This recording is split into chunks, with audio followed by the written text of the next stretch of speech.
Tantor Audio, a division of Recorded Books, presents More Than Want You by Shayla Black, narrated by Christian Fox. Chapter 1. Maxon. I'm fucked. I sink into a wooden chair at a high top inside the dingy sports bar, almost smearing the sleeve of my suit coat through mustard. Britta and Rob, my tireless staff, love this place. For them, I choke down a slab of greasy beef on a soggy bun surrounded by drunk tourists and neon Bud Light signs once a week. But not happily. Then again, Lahaina isn't exactly bursting with five-star dining choices. Maui is a quaint paradise, smaller than you think. Its size works both for and against me at times. This is definitely an against occasion. Maybe not, Maxon, Britta counters with a frown. The call went better than expected. I'll give her that, since Mike Sperry, the attorney representing the filthy rich Stowe estate, at least listened. Figuratively speaking, I hustled to the party late and barged my way through the door without an invitation. But that's real estate. No one ever earns multi-million-dollar years by sitting back and letting the properties come to them. I have to agree. Rob cuts in, pushing a feathered wing of his salt and pepper hair from his eyes. I want to tell my marketing manager to ditch the 80s do. He looks stuck in a time warp. His somewhat steady girlfriend aside, I'm shocked he'd ever got laid. Why? I challenge. At least Sperry agreed to pass your proposal on to the Stowe heirs. You're the #1 real estate agent on Maui, and it's ridiculous you didn't get the call to start with. But with you persuading them while Britta and I work the angles, if we get this listing, the social media campaign and the buzz will be amazing. Almost easy money. Despite looking like someone who crawled out of the Breakfast Club, Rob is killer with sound bites and live video. He knows how to make buyers desperate to see a house. Sadly, the enthusiasm doesn't always last through escrow. I scoff at him. But I don't just want to list this place. I want both sides of the transaction. Persuading the seller to list with me and finding the perfect buyer will be a challenge, which is one reason I want to do it. But not the only reason. Rob winces. With all due respect, one step at a time. Focus on convincing Mrs. Stowe's kids to choose you and keep your ego out of this. With all due respect, fuck you. This isn't about my ego. Well, not entirely. Britta rolls her eyes as our waitress greets us by name, a clear sign we come here too often, and takes our orders. While Rob is asking about some new Pan-Asian crap on their limited menu, I mentally sort through our recent meeting. One issue disturbs me. I tried to ignore it on the drive over, but it's not working. My suspicion still tugs and pokes. It has since we ended the call. I glance at my staff. Sperry said there's one other agent in competition for this listing. Based on the description he gave, who do you think that is? Rob falls silent. Britta suddenly finds the drink menu fascinating. So they figured it out. Good. I hire smart people for a reason. Yeah, it's my brother. That's why I want to both list and sell. It's also most likely why I'm fucked. You're better than he is, Rob argued. In some ways, yes. In other ways, Griff has always been brilliant at connecting buyers with the perfect-for-them house. It's an instinct. He creates emotional bonds between people with ready cash in the big-ass mansions with to-die-for views they crave, even half a world away. It's one reason we made a great team. I sniffed out great properties and closed the listing appointments, promising the sellers the fucking world if they simply signed on the dotted line for 90 days. I always market upscale properties with far more than the standard pansy-ass cocktail party of air kisses and champagne. But Griff has a knack for matching buyers with the place they'll fall head over heels for that I lack. Between the two of us, our closing rate was sick. Then came the debacle with that obscure prince. Then the Tiffany fuck-up. After that, well, we haven't spoken in 3 years. To say we loathe one another now would be kind. I appreciate the vote of confidence. I nod Rob's way, but you're biased because I sign your paycheck. The truth is, Griff has gotten shit tons better at snaring sellers. This part of the deal is still my game to lose, but since I'm not the estate's first choice, I could easily strike out, or fail to kick the game-winning field goal. Hell, insert the sports metaphor of your choice. With the Stowe heirs hunkered down with the business they inherited, Griff and I both have 4 weeks to perfect our pitches. It's essential I lead with something beyond spectacular, or I have one hell of a plan B. I need ideas. And go. Because it isn't every day an oceanfront estate worth nearly $30 million lands on the market. The commission on one side of this deal could reach seven-figure territory, but to get paid by both buyer and seller, I would earn half my usual annual haul in a single transaction, probably well before June. It makes the realtor in me hard.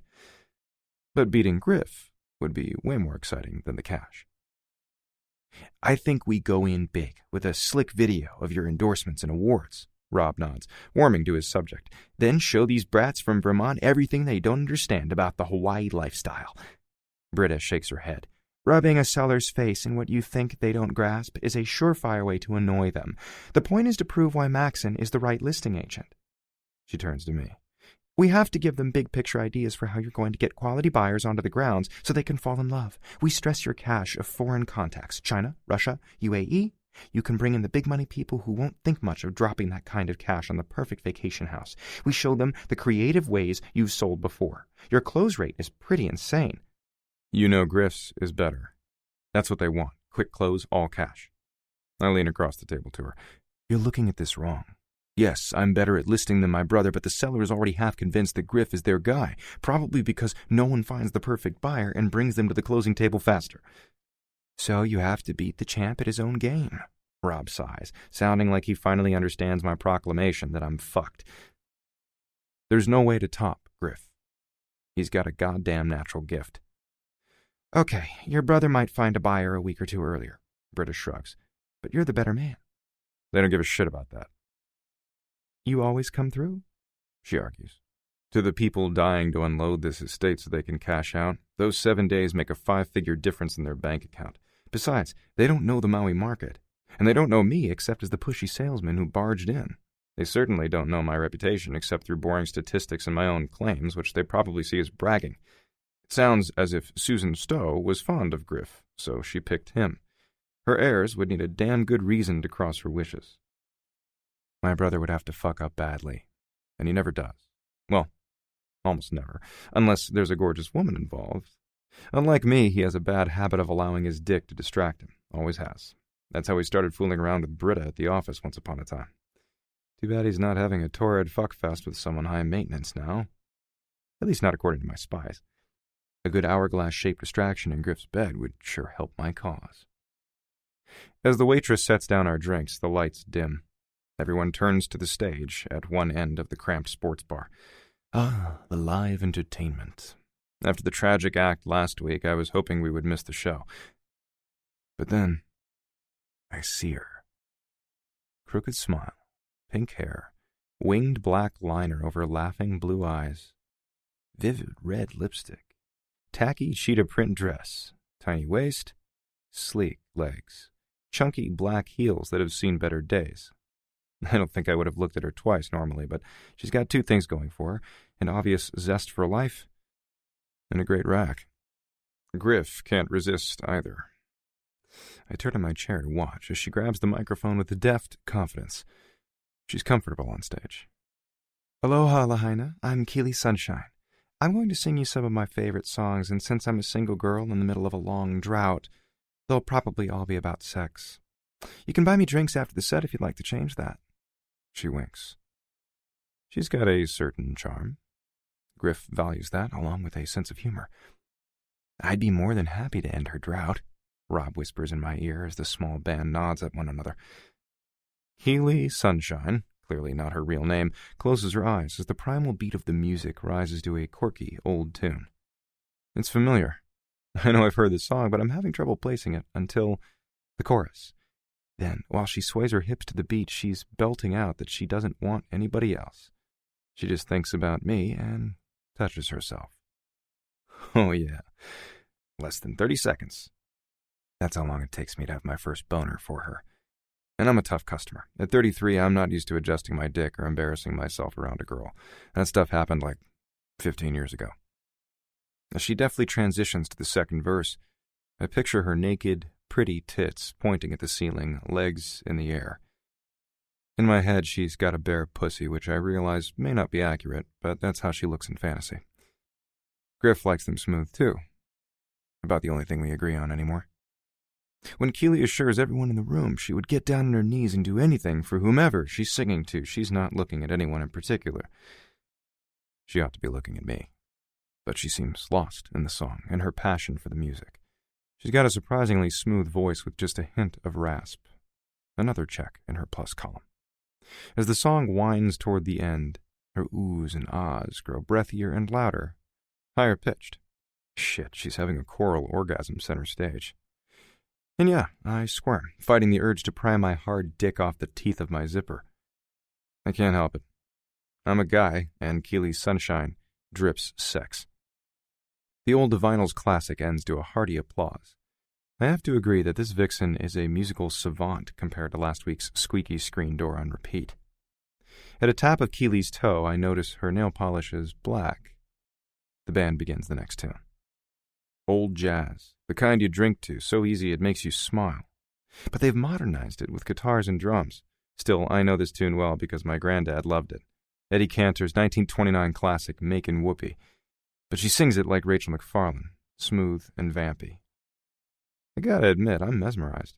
I can't stop watching her mouth.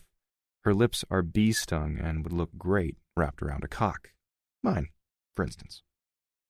When the jazz standard ends to even more enthusiastic applause, Keely picks another decades-old tune. I suspect she's got an old soul. It fits her slightly retro vibe. After a sexy rhythmic intro, she drags in a deep breath, nearly kissing the mic, and uses her breathy voice to say that she put a spell on me because I'm hers.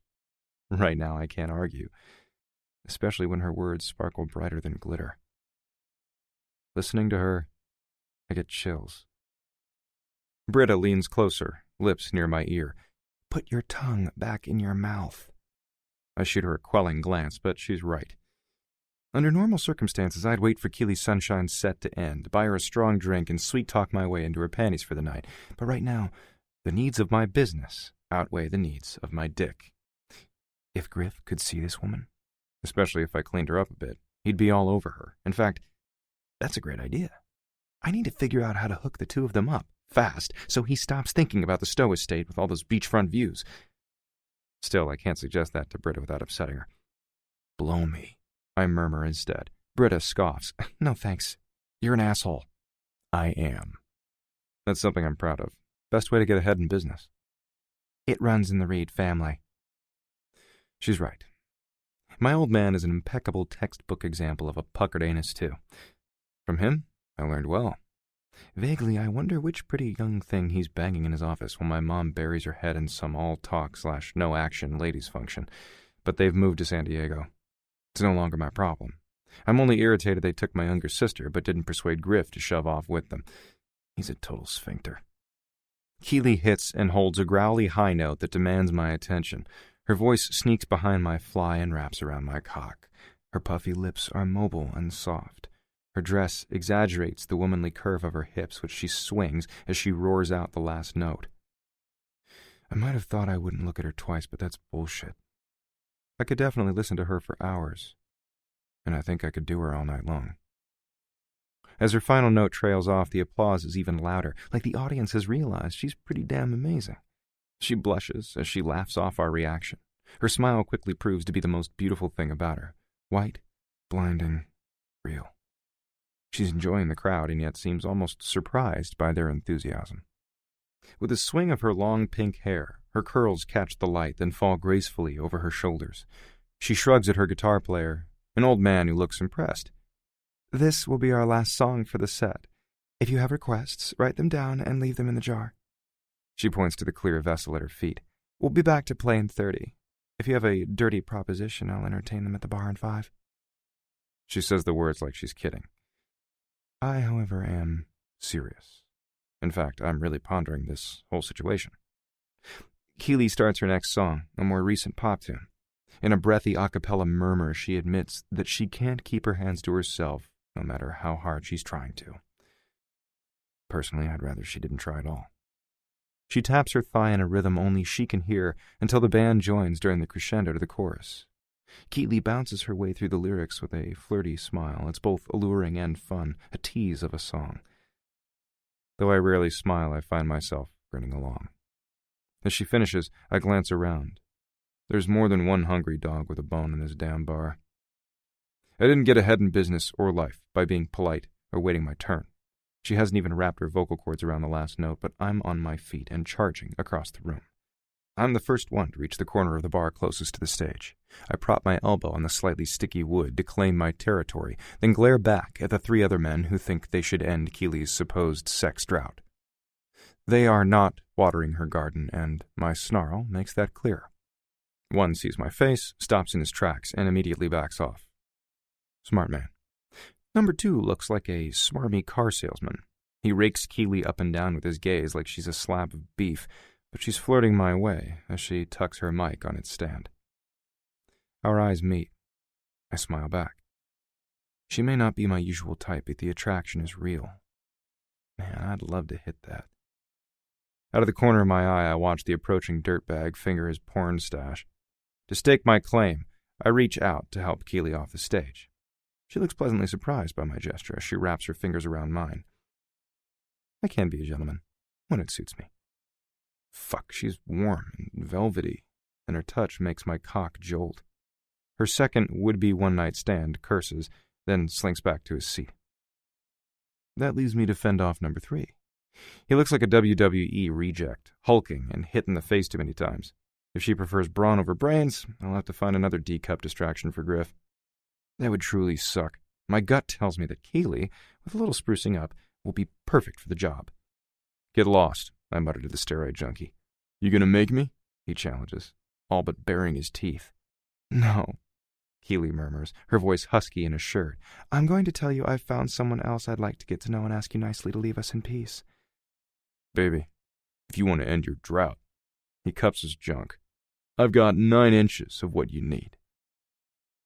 She raises an auburn brow at him. First, no means no. And if you haven't learned that, I don't want anything to do with you. Second, it sounds like you've measured your penis. That kind of guy usually exaggerates, so reality is probably more like 5 inches. Maybe 5 1/4 if I'm being generous. Either way...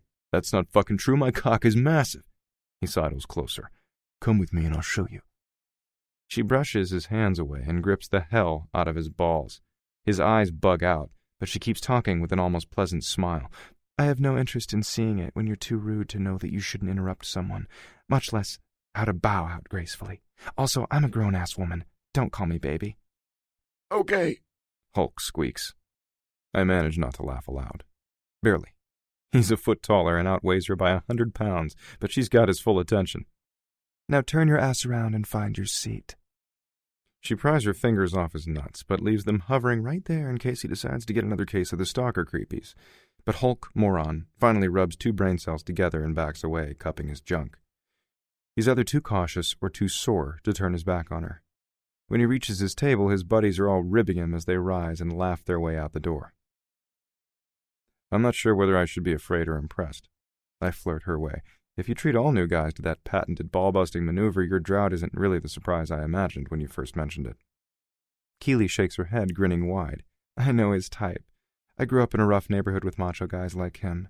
They only understand a few things. Potentially being a eunuch is one of them. She thrusts out her hand. Keely. Maxon. I shake her hand, more as an excuse to touch her again. There's still an electric arc between us. A jolt. My blood turns hot. This girl has something. Can I buy you a drink? Sure. Crown and Coke. She rubs her hands together nervously. Nice that I get to her. I should be the only one trying to keep my cool intact. As I watch her, I spot a tattoo of a musical note on the inside of her wrist. Small and pretty. Feminine, but interesting. Does she have more ink? It's not something I usually like on a woman, mostly because I'm not into anything permanent, but this seems to fit Keely. Is that okay? She asks. Damn it, my thoughts have been drifting. Absolutely. I was mentally exploring the ways I might suggest we end your drought. Want to hear my ideas? Not before booze and my next set. After that, if you're still here and interesting, then I just might. I like the way she banters. And meets my gaze.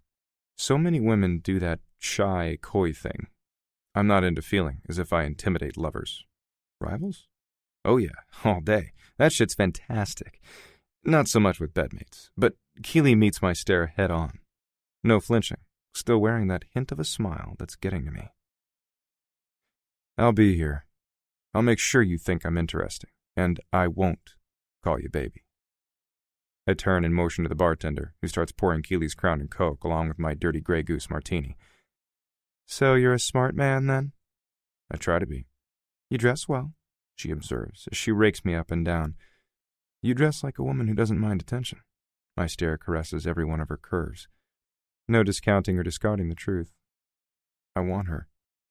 It's pretty fucking inconvenient when I need her to distract my brother more, but I'm flexible. Maybe there's a way for everyone in this picture to be happy, except Griff. I figured if I was finally going to go on stage, I should wear something eye-catching. Good to know I succeeded. The bartender sets our drinks in front of us, and she takes a swig. Damn that mouth, those plush red lips. What do you mean, finally? You've never performed in public? Not really. She smiles and shrugs, her expression saying she may have jumped off the deep end for the hell of it.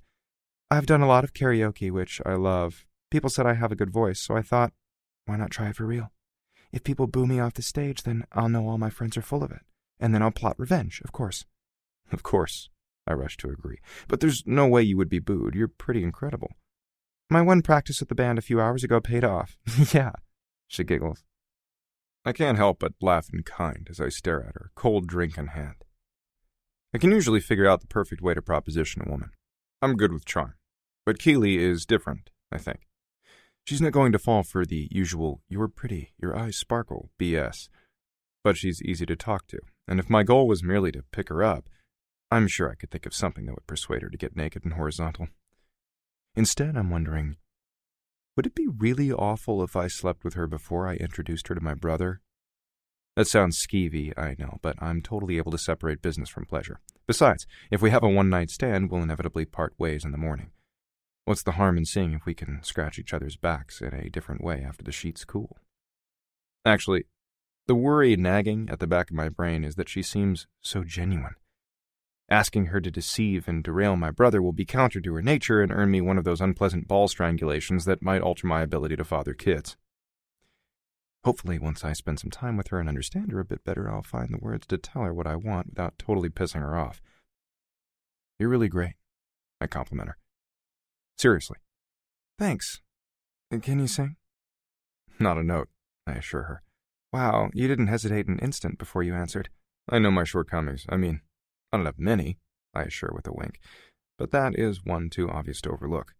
So you're tone-deaf but otherwise perfect, and obviously humble too. She raises an auburn brow at me. No, in my business being humble doesn't pay.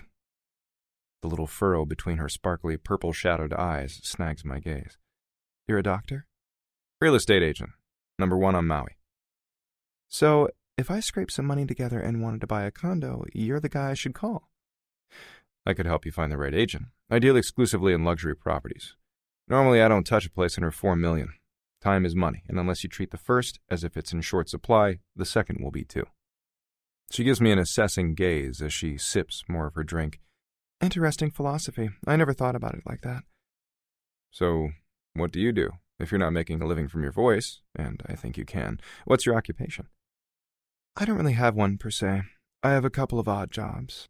I waitress a couple days a week at one of the swanky hotels in Wailea. I spend about 10 hours a week doing admin work for a psychotherapist down the street. On weekends, I teach some group exercise classes to seniors and help a zipline crew with big groups. She shrugs. Whatever helps me pay tuition and makes ends meet. Right now, I don't take anything too seriously. Not taking something seriously is foreign to me. I've always attacked life. Business, workouts, even trivia games. I've been programmed to require winning, and given the disposition to do whatever necessary to make it happen. Though I don't understand Keely's attitude, I don't think I'd change it. She's made me smile a lot in the last 5 minutes, probably more than I have all week. That's her laid-back charm. Griff will love it, too. I try not to think about that just now. You're still in college? Yep. At 25, I sometimes feel like the grandma of the classroom, but I prefer doing school in the mornings after yoga, when I'm fresh. Night school is for bitter workaholics. I smile. You mean, like me? She cringes. You went to night school? Sorry. I shrug. No offense taken. You're driven, aren't you? You probably finished your degree in 4 years. Actually, I finished a bachelor's and a master's in 4 years while growing a full-time real estate business. She looks shocked. Did you ever sleep? It's overrated. Another one of those things I'm not very good at. That's fine. I have more important things to do. Her expression says she can't imagine what, but she politely doesn't say so. So, Maxon, the workaholic real estate agent who puts me to shame academically, what do you do for fun? Interesting question. Besides close big deals, well, I like a good game of pool. I read a lot. Fiction? It's a good escape. I read tons, and I love self-help. I'm reading this book called Riding the Wings of Joy about finding inner peace, and not what I meant, I laugh. One of my favorite books is Master the Close, about killer sales techniques. I also read a lot of trade mags about turning lookers into buyers, that kind of thing. I also need to keep up with the latest in landscaping, staging, marketing. I'm always reading. Any edge I can get over the competition is one I'll take. I plant that seed. I'll give it time to germinate in her head. Tomorrow I'll see if I can harvest it. So, no meditation for you, I guess, she teased. How do you keep your mind still that long? I really can't imagine. It's an art. I learn every day new ways to exercise self-control. It sounds like a crock of shit to me. My base instinct is to crush competitors and seduce beautiful women. I don't see any reason to change that. Fantastic, I assure her. She laughs. You're a terrible liar. The owner of the downscale bar trips over a couple of chords as he stumbles his way to the mic and grabs it. Keely Sunshine again, everyone. While the audience applauds, the vivacious beauty beside me chugs down the last of her Crown and Coke. Gotta go. If you're still here when my last set ends, we'll see. I'll be here. Once Keely hits the stage, I return to the table to find Britta gathering her purse. You're leaving? She nods. I can't sit here and watch you pick up yet another woman you'll probably never be serious about. I know you believe in the work hard, play hard thing, but when are you going to truly give a relationship even half that much effort? You wasted years pretending with Tiffany. Invest in your heart for once. Fall in love. Care about someone who can love you back. Worry less about closing the deal and open yourself to someone who can share your life, or you're going to wind up bitter. Like my old man. And my brother. I've heard this speech. Britta brings this up more often these days, especially when we're away from the office and she's had a glass of wine or two. I don't see you till death do us parting. I tried. God knows I did. I couldn't want forever more than Griff. Instantly I feel contrite. She's right. And if my bastard of a brother hadn't broken her heart so utterly, she would have loved him until she died. I volunteered to break every bone in his miserable body on her behalf. At the time, it would have made me feel good. She refused to let me. In her words, if he didn't care enough about her to stay, then she didn't want him feeling obligated to hang around. You were right to let him go, Britta. Damn right I was. And I started dating again within a few months. I'm still open to something serious. I think this thing with Makeo is leading somewhere. He's a good guy. She shrugs. If it doesn't work out, at least I'll know I'm not alone for lack of trying. I'll see you tomorrow. Then she's gone, pushing her way out the door and into the night. Rob tosses down some bills to pay the check. You owe me, buddy. I nod absently. What's with her? You know Britta. She might be younger than us, but she's a mother hen. She thinks you're wasting your life alone. If it makes you feel any better, she'd like to see me on the matrimony train, too. In her words, I either love Elena or I don't. So I should move forward or move on. Maybe she's right. He pauses. About both of us. Good night. I frown, puzzled. Night. Calling for another martini, I toss their words around in my head and focus on Keely. I'm a man of my word. Wading through 2 more sets of centrally dipped songs, everything from the Peggy Lee classic I'm a Woman to Chris Isaak's Wicked Game to Can't Feel My Face by The Weeknd. I love that she's both musically eclectic and well-versed. Tunes are something we have in common. I'll do my best to dazzle her later at my place with killer views and my deep playlist. Maybe that will impress her. I'm not sure my sparkling personality did that earlier. Finally, she tucks her mic onto the stand for the final time and gives the enthusiastic crowd a playful little curtsy. The ovation becomes a standing exercise in adulation. She looks thrilled. You killed it, I assure her, when she heads my way. It's really a rush. I wasn't sure if I could do it without the vocal track in the background to keep me on key, but once I stopped worrying about it and just relaxed, everything came together. You're a natural. I'd love to make a living at this, but who does? I'm hardly going to be the next Adele, so I'll focus on finishing school. But before the last set started, Gus, the guy who owns this place, asked me if I'd be interested in playing again, so I've got a gig on Saturday night. She shrugs. It will be fun if nothing else. That's great. I'm sure you'll do well. You've got something. You're saying that to get in my panties, she challenges with a grin. Well, yeah, but I actually mean it. Her smile becomes a laugh. Fair enough. So what's next? I thought I'd feed you, then take you back to my evil lair, ply you with good booze, then seduce you. It sounds like you really thought through that plan. I'll be way more amenable to seduction after some protein, veggies, and sugar. If you want a sure thing, I'm partial to creme brulee. Aren't you helpful, aiding me in your own downfall? Right? She nods. I just need to grab my purse from the back. I'll be waiting. Minutes later, she appears with a slouchy hobo bag that I think is meant to be some shade of brown. The tab to the zipper is missing, so the purse hangs open, but she's offset all that by tying a colorful scarf at the base of the handle and dangling some little charms off the loop of the shoulder strap. I've got to give her style points. Japengo sound good? I hear the creme brulee is killer. So this isn't a run through the convenience store for Boone's Farm followed by the Taco Bell drive-thru? Impressive. You describing your last date? Basically. So you really are a gentleman? Or more determined to get laid? Probably both, I smile. I'm not sure closing the deal with Keeley is going to be as easy as she makes it sound, but I can be persistent and persuasive. Tomorrow is soon enough to tell her I want her to distract my brother. Chapter 2. As we leave the restaurant with full stomachs, I lead her to the valet stand. The night, like so many others in Maui, is balmy, slightly breezy. It's heaven. I might not have loved moving here as a teenager because being pale and green-eyed hardly made me liked by all my native public school peers. But now that adolescence is behind me, I admit that I love the temperate, year-round weather. Once the valet pulls up in my new vehicle, I edge the teenager out of my way and help Keeley into the passenger seat. She strokes my Range Rover Evoque convertible in Waitomo gray. It's almost sexual watching her touch my car, which is great for showing clients the best of Maui, top down, while sporty enough to keep me from feeling like I'm driving my old man's Lincoln. After tipping the valet, I climb in beside her and take the wheel. As I pull away, I wonder what the night will bring. I feel an urge to ensure she doesn't slip through my fingers, so I rack my brain for some way to impress her, beyond the expensive Japanese food, the hot car, and my stylish suit.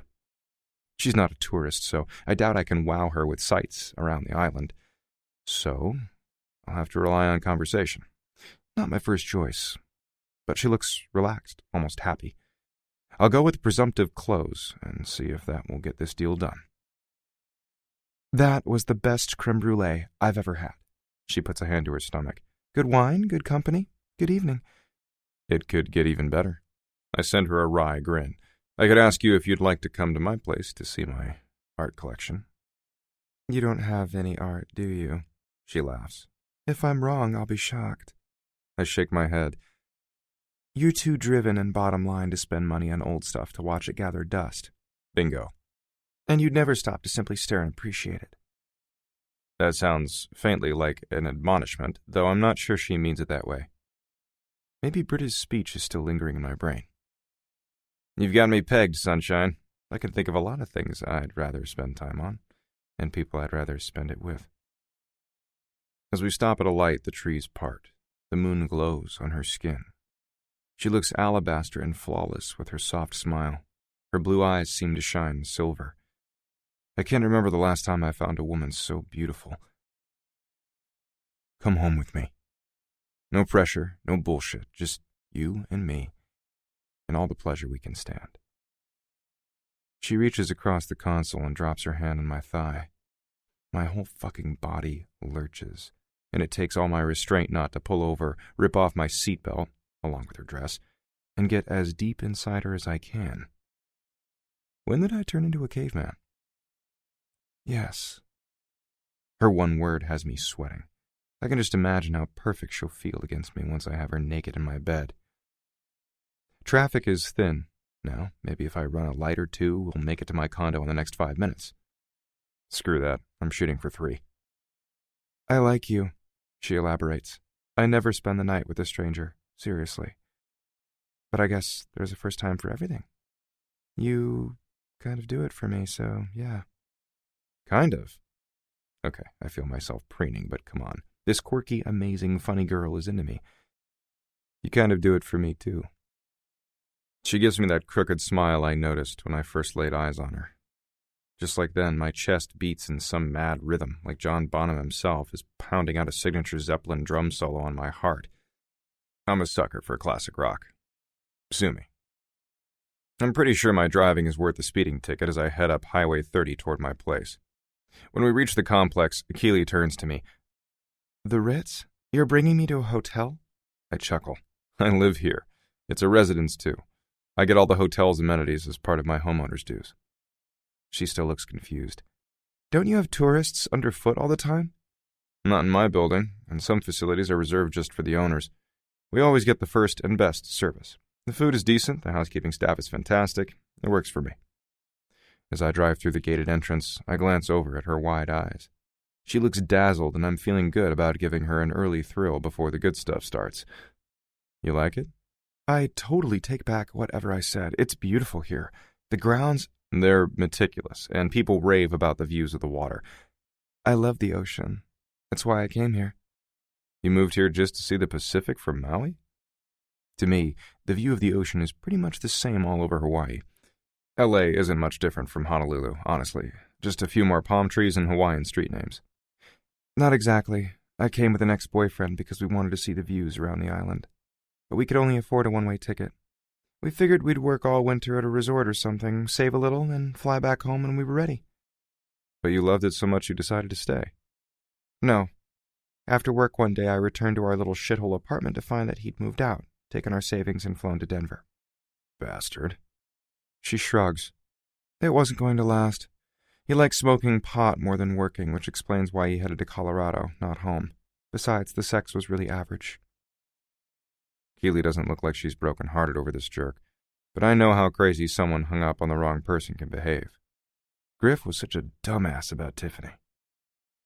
As I pull up to the front of my building in resident parking, I kill the engine. How long ago was that? Almost 3 years ago. She surprises the hell out of me with that answer. You stayed here all this time? You must like it. Maui is paradise, right? I toss over my shoulder as I step out of the car and jog around to her side, then open her door. I could never afford the roof over my head and a plane ticket off the island at the same time. In the ages-old tradition of saying, I told you so, my mom won't lend me the money to leave, so here I am. She stands. Can we talk about something else? Sure. I shut the car door and lock it as I lead her toward my unit.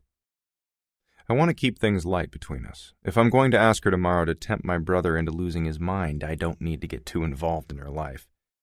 We're here to have a good time. Yet all these questions run through my head. How long had she and Dirtbag been together? Keely seems to have a soft heart, so how devastated had she been by his betrayal? Had she found it hard to forget this guy? Already I know the sex between the two of us won't be anything but amazing, but I wonder if she still misses the ex. Will she think of him, even accidentally, while I'm inside her? Okay, I need to stop that train of thought. What the hell is wrong with me?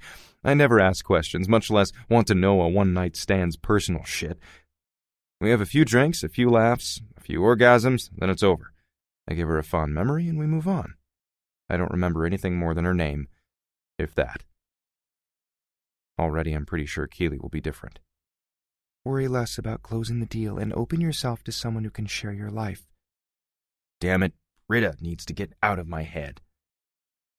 Keely follows me up the stairs with a grateful nod and stands quietly while I unlock the door at the end of the breezeway. It's a pretty standard layout. Short hall, closet on the right, kitchen with a bar top overlooking the living room on the left. Hardwoods, granite. It's neutral. I wonder what she thinks. Keely barely looks at it. She heads straight for my balcony, which overlooks a portion of the pools and a nice slice of the ocean. It tends to be quieter on this side of the complex. All that will totally help with resale someday. Wow, this is amazing. She sinks down into a patio chair looking mesmerized and stares at the moonlight beating over the quiet grounds and the waves crashing with a dull thud in the distance. You must spend all your time out here. No. I can't remember the last time I even opened the lanai door. Sure, I look at the view through my window, but to just sit out there? I'm not home that much. Seriously? I'd find reasons to be home. I'd live out here. I could clear a spot for meditation. Studying with this view would be fantastic. The sound of waves helps me concentrate. I'd eat out here. She turns to me. And you never use it. Her words feel like an indictment, and my knee-jerk reaction is to defend myself. I don't really have time. Drink? Sure, I'll take a glass of wine. She turns to me as I head back to the kitchen. But when you're home, you don't come out here just to enjoy it? No. I'm getting a little irritated, mostly because I know she's right. Why don't I look at the natural beauty I paid a fortune for? I don't. Inside is nice, too. All my creature comforts are here. Honestly, I just don't think of it much. I pour her a glass of red and myself a brandy before heading back outside and sinking into the chair opposite Keely. As she sips her vino, I watch her. Every move has a quiet female sexuality I don't think I've seen or noticed before. It's fascinating. Her fingers holding the glass with unconscious elegance. The delicate pursing of her lips as she imbibes. Her chest rises and falls, and a pink curl tumbles over one shoulder, then dives between her breasts. They're a nice handful, just right for her body, and obviously natural. I like that she's real. Grabbing fake boobs can be like caressing rocks. She sets her glass down. Why would you spend your time inside when the place was clearly the hotel decorating staff's attempt to appeal to the unimaginative? It's not you at all. I sit back and sip. I've never really thought of all the browns, tans, and creams as being dull, but to Keely they would be. I have some blue throw pillows on the couch. They're aqua, she corrects, and I didn't see a single personal knick-knack or photo anywhere in the living room. You hardly looked at it. There wasn't much to see after the sectional, coffee table, and big-ass TV. Sorry, I'm not criticizing, I'm just surprised. Your car is so... you. This place isn't. You think you know me? She shrugs. You have a certain vibe. It's way more bold and masculine than this Tommy Bahama pad. Why haven't you made it your own? Or do you have that male inability to decorate gene? I don't know how to answer her. I've never tried to decorate. Probably. Describe your first place. I picture it in my head. Early, macho dorm room. 2 monster truck tires and a sheet of glass made my first coffee table. Posters of hot chicks straddling hot cars. I frown. Come to think of it, that was all Griff's doing. But I didn't object. Okay, you win, I concede with a self-deprecating smile. I can't decorate. She laughs. Take me down to the beach? I start to balk. I haven't even kissed her. The conversation has been nice. Okay, it's actually been enjoyable. She's got an interesting perspective. Strange that she's making me look at myself with a critical eye, but not terrible. According to Britta, I need it. I was hoping we'd finish our drinks, then get naked for some mattress tango, but she's looking at me with big blue eyes, and there's a little pout to her lower lip. On anyone else, it would seem childish or petulant, but she looks damn sexy begging. In fact, I don't hate that idea, but we'll come back to that. Sure. It's nearing 10 o'clock, so most of the tourists who have kids should be tucking them in their rooms. Honeymooners are done with dinner and drinks and probably boinking the night away. All the grandparents were in bed by 9. We should be alone at the shoreline. The big smile on her face is worth the 20 minutes it will take me to give her a tour of the Ritz's semi-private beach. She tosses back her wine and leaps to her feet with a wink. Thanks. If you're not careful, I'll think you're Prince Charming. Once you get to know me, you'll know better. Let's go. As we walk back through my unit, I swap out my loafers for sandals and slip a condom in my pocket because, well, hope springs eternal. I grab the bottle of wine, tuck my keys away, and take her hand. We head for the big, luminous moon hanging over Hanakahua Bay. She's quiet beside me, holding tightly to my hand, but the rest of her is fixated by the endless stretch of ocean before us. Absently, she kicks off her heels at the bottom of the stairs. I realize she's more petite than I thought, a couple inches over 5 feet. Her childlike glee as she darts toward the water and wiggles her toes in the sand makes me smile. The lazy back-and-forth breeze makes the trees lining the beach look as if they're doing a sensual hula to the rhythm of the leaves rustling. The inky sky shines brilliant with infinite stars. The white caps glitter like diamonds. Best of all, we're alone. It's perfect. Wow, she breathes, standing inches from the surge of the water as it breaks along the beach. Every time I see something this beautiful, I'm in awe. The vastness of the ocean humbles me. I'm one speck of a human, but look at the sleek power of all that water. It hosts life. It balances the planet. She turns to me, wincing. I'm babbling. Kind of, but not the point. It's interesting to hear your thoughts. I never considered it that way. She grabs the wine and takes a long swig from the bottle. There's more in her head than she's sharing with me, but I can be patient. I can coax. I'm not sure why I want to know, but I do. You were being philosophical. Don't let me stop you. Her flirty glance lightens the moment. I was just thinking, a sight like this reminds me of Victor Hugo's The Ocean Song. I don't remember every word, but part of it goes something like this.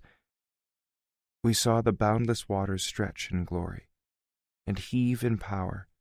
O ocean vast, we heard thy song with wonder, whilst waves marked time. Appear, O truth, thou sangst with tone of thunder, and shine sublime. I mull her words over, then look at the bay again, trying to see it through her eyes. She's right. It's majestic. It's a fucking natural wonder. I'll have to look at it more often. This is the perfect place for me to finally kiss you, I murmur, bringing her in closer. Keely braces her hand against my chest and looks into my eyes. I don't have to know everything about you in order to spend the night with you, but I want to understand you. I need to. Help me? In most instances, I'd mentally roll my eyes.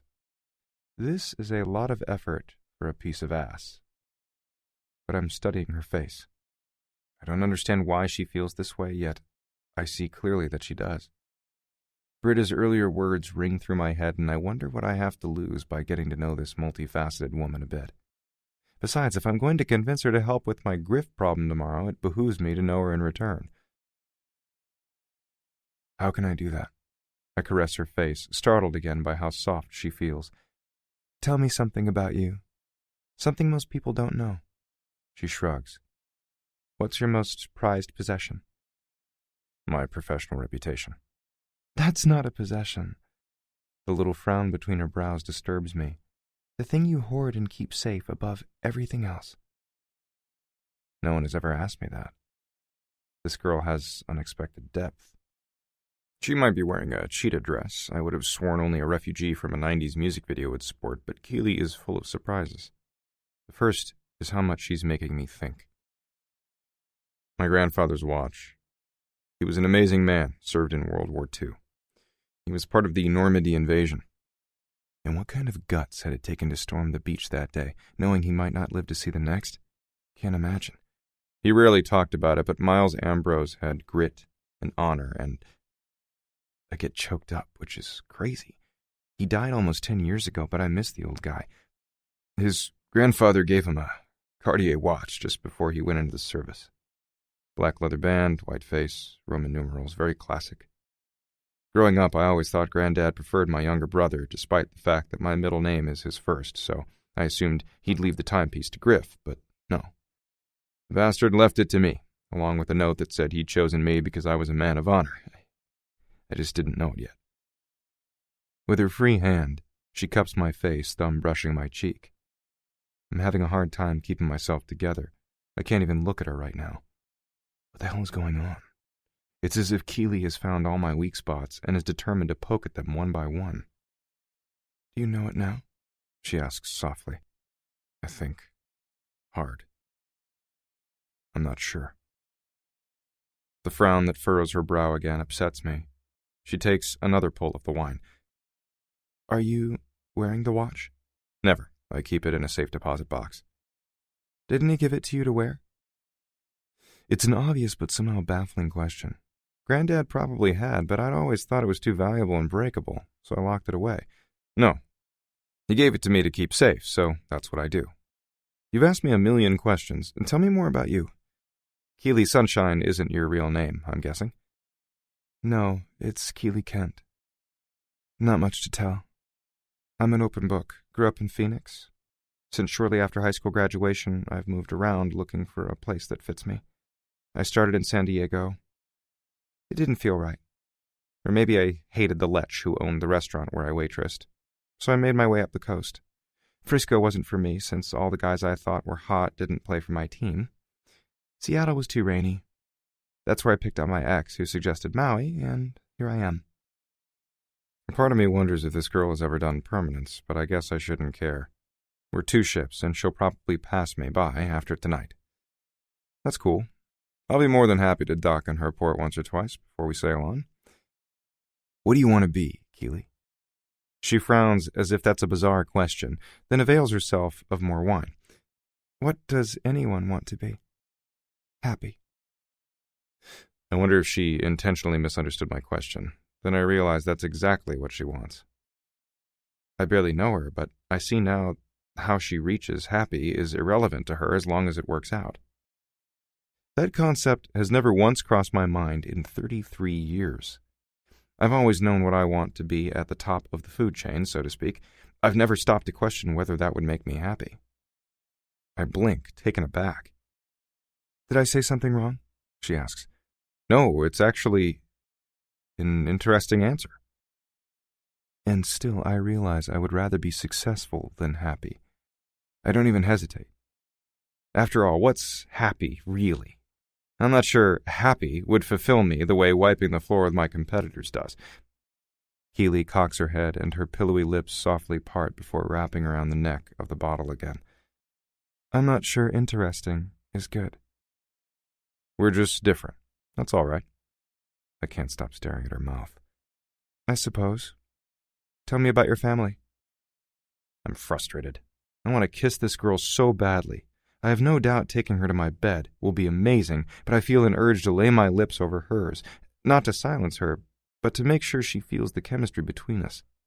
The desire is so strong it nearly chokes me, but she needs to know me to be comfortable. I'm not sure why that matters so much to me, but somehow it does. We moved here from L.A. when I was 15. My parents headed back to California a few years ago. They took my little sister with them. Harlow will be 26 next month. You'd like her. What a pretty name. You two close? She takes another sip. I shrug. Probably not as close as we should be. We talk now and then. She's been busy finishing her master's and planning her wedding, so she's got a lot going on too. Have you met her fiancé? No, they're supposedly getting married on the island in May, so I guess I will then. Which means I'll have to see Griff. What about you? I'm an only child, and my mom and stepdad have turned into crazy world travelers since retiring. I think they're on a South Pacific cruise right now. She fixes her gaze on me. Didn't you say you had a brother, too? I really don't want to get into this now. Griff will be between us soon enough. I want Keeley all to myself tonight. Yeah, he's an asshole who lives 2 miles down the road. We don't speak. Why? The feeling she breathes into that word makes it sound like the biggest tragedy ever. How much do I tell her? I'd rather not dredge this up. I don't owe her anything, yet I know she won't stop asking me questions until I give her something. We used to be in business together until a professional disagreement. Then, just for fun, he decided to start sleeping with my ex-girlfriend 3 days after we ended a 2-year relationship. Ouch, she winced. Did he say why? I don't give a shit why. Every time I think about that period in my life, I get worked up and pissed off. Look, Keeley, I like you, and I want you. I'm not good at talking or relationships or letting people know me. I'm good in bed. Can that be enough for tonight? I find myself holding my breath. If she says no, I have no fucking idea what I'm going to do. After a handful of probing questions, I already feel oddly raw. I rub at a sore spot along my breastbone. Yes, sorry. I have a terrible tendency to be nosy. You're interesting, and I really am not a fan of sleeping with strangers. But I think I know who you are, Maxon. Damn it. What's your last name? She gives an embarrassed little laugh. That sounds brilliant. Her joke totally lightens the mood. I need that. Reed. Well, Maxon Reed, are you going to stand there all night or kiss me in the moonlight? The second I get the green light, my tolerance for banter flies out the window. I become a hunter who's just settled on his prey of choice, and I'm looking forward to fully sating my hunger. I don't bother with words. Instead, I take the bottle from her hands and set it in the sand beside us. Then I fuse my stare to hers and tilt her head where I can most efficiently devour her. Her eyes flash with something. Excitement, yes. Apprehension. That surprises me, but no denying what I see. And hope. Maybe she's not the only one feeling unexpected things. And she parts those bee-stung lips again, and all my thoughts dissolve. I lower my head and kiss her with a groan. Fuck if her lips aren't every bit as soft as I imagined. She opens to me, presses against me, wrapping her arms around my neck like she needs to touch me every bit as much as I'm dying to have her bare against me. I'm sizzling, my senses reeling. I'm actually dizzy the longer I kiss her, but I urge her lips apart with my own and plunge inside. I'm lost. She's so sweet. Not like a Snickers, which I love. Her flavor is more refined, and the pleasure I get from her is like savoring a good red wine paired with a lush, dark chocolate. Then she kisses me back with a sensual sway of her tongue and an indrawn breath that lets me know I'm getting to her too. I'm drowning. My hands are suddenly in her hair, tugging until she gives me full access to every part of her mouth. I go in even deeper, as if I'm trying to own her all at once. I haven't had this sort of drought she has, but I can't imagine another 5 minutes without being inside her, taking full possession of her. It's chemical, it's electric. I don't know how the fuck to describe it because I've never felt anything quite like this. Suddenly, she breaks away from my kiss, nipping at my lips like a kitten before tilting her head back completely. Her lips aren't on mine anymore. I'm dying. Not kissing her is unacceptable. Then I see the arch of her delicate throat. She's exposed one of the most vulnerable parts of herself to me. Her ivory flesh glows in the moonlight. Even in the pale gleam, I see the flush staining her skin. I hear the catch of her breathy inhalations. I feel the hard beads of her nipples against my chest. How can I absorb her all at once, experience every facet of her in a single moment? I can't, but I'm damn impatient to try. Maxon? She sounds shaky, uncertain. I rush to set her at ease. Why are you so fucking beautiful? If you think I am, I'm glad. Are you going to touch me now? She sounds breathless and anxious. Does she imagine for a second that I might say no? As if. Yeah, sunshine. As much as you'll let me. I dip my head, fists in her pink tresses, as I brush my lips up her throat. She's so damn soft all over that I have to groan again. Then her lips beckon once more, and I'm pulling her against me, back under me. I capture her lips, mold them under my own. Tonight she shouldn't have her lips anywhere except against mine, unless they're around my cock, of course. But I can't lift my head to tell her because I'm kissing her too thoroughly. My hands drift down her body, imprinting her curves into my memory. My fingers bite into her waist with urgency. It's not enough. I want more of her. I don't care if we come up for air. I hope she feels the same. She must, because she melts into me, her lips opening in teasing welcome. She wants me, but she wants me to work for it. You know what? I'm good with that. I always enjoy something more that I've earned. So I'm going to be worthy of every scream of her pleasure. I focus on nothing but Keely. The moon and the waves and the sand disappear. Right now only she and I share this space, this moment. I let the aphrodisiac of her flavor intoxicate me again. Like before, she goes straight to my head, and I feel a special kind of drunk on her. I taste her lips, take her tongue. My right hand drifts down to cup her ass. I've got to touch her everywhere. She's responding, her breathing heavier. She clutches my shoulders and holds me tight against her. Her left leg curls around my calf, her thigh sliding up mine. My restraint snaps. I plunge into her mouth full force like a skydiver at 15,000 feet. My belly tumbles into free fall. Gravity has nothing on this pull. What's happening between us is a natural phenomenon all its own. I want you now. I look at her. God, I can't stop. I scan her eyes. They're dilated, half-dazed, and so fucking soft. Keely? What's happening between us? I don't know. Right now, I don't care about anything except feeling her, getting inside her, putting my stamp on her. I want you now, too, she admits in a breathy whisper, then kisses me once, twice, grabbing at my neck and pulling me down for a third. No way I'm resisting. I meld our mouths together again and cup her ass with both hands. God, she fills my palms, firm and plush and stunning. But I want the rest of her. I can't wait anymore.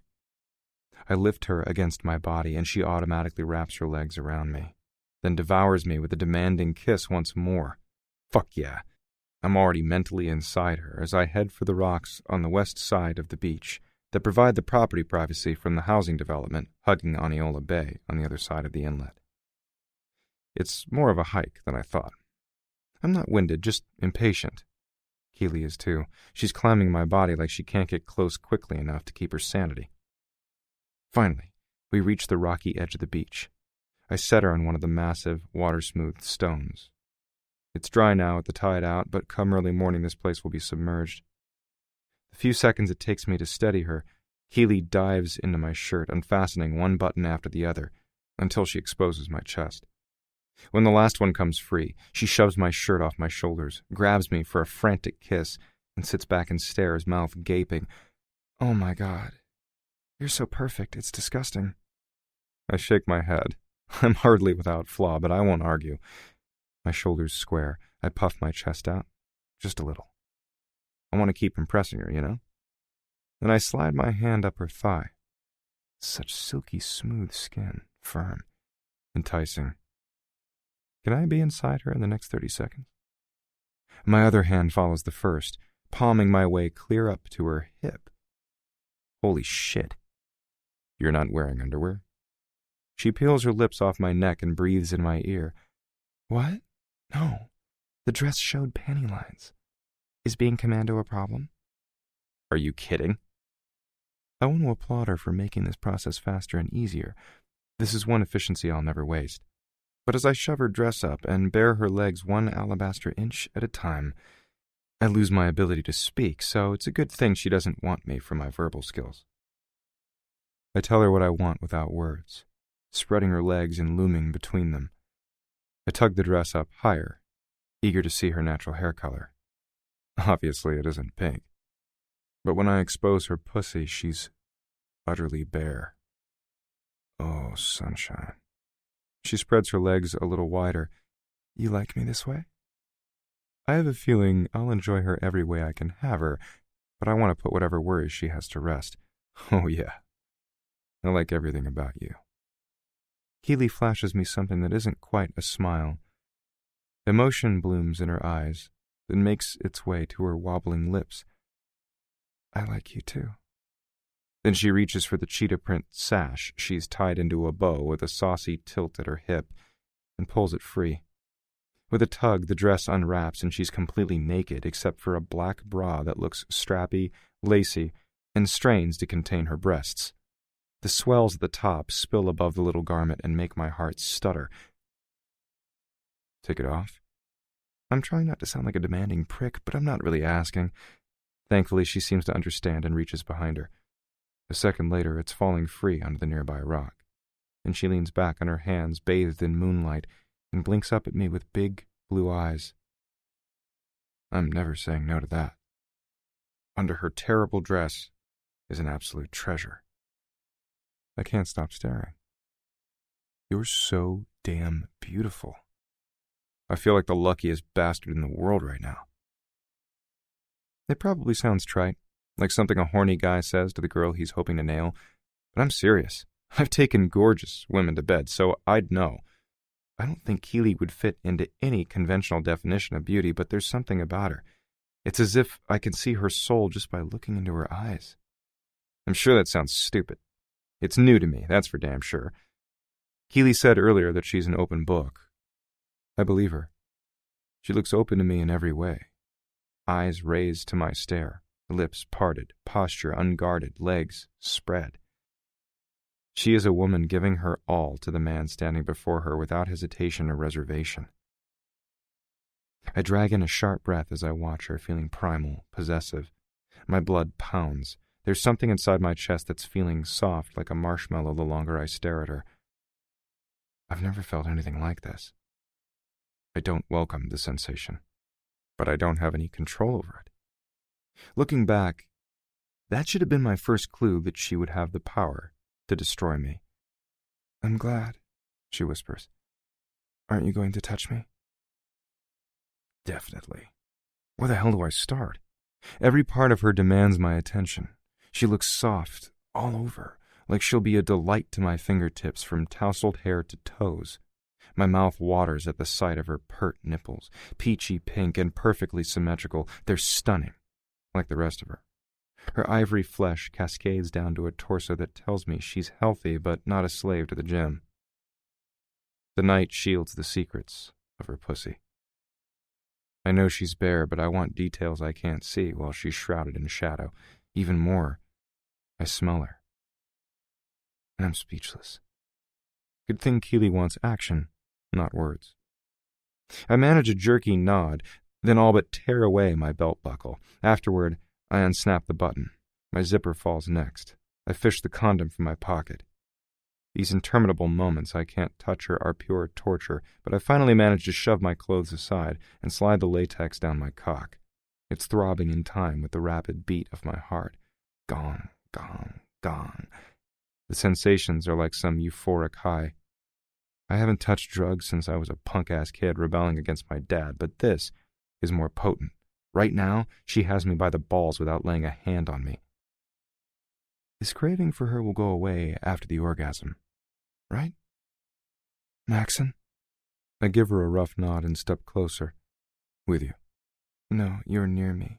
She brushes a hand up my thigh and caresses her way up my ass, pulling me closer. You're not with me yet. Jesus. Good point. I swallow, holding myself back for another moment so I can warn her. This may move fast. Thank God. With 2 words, she seals her fate.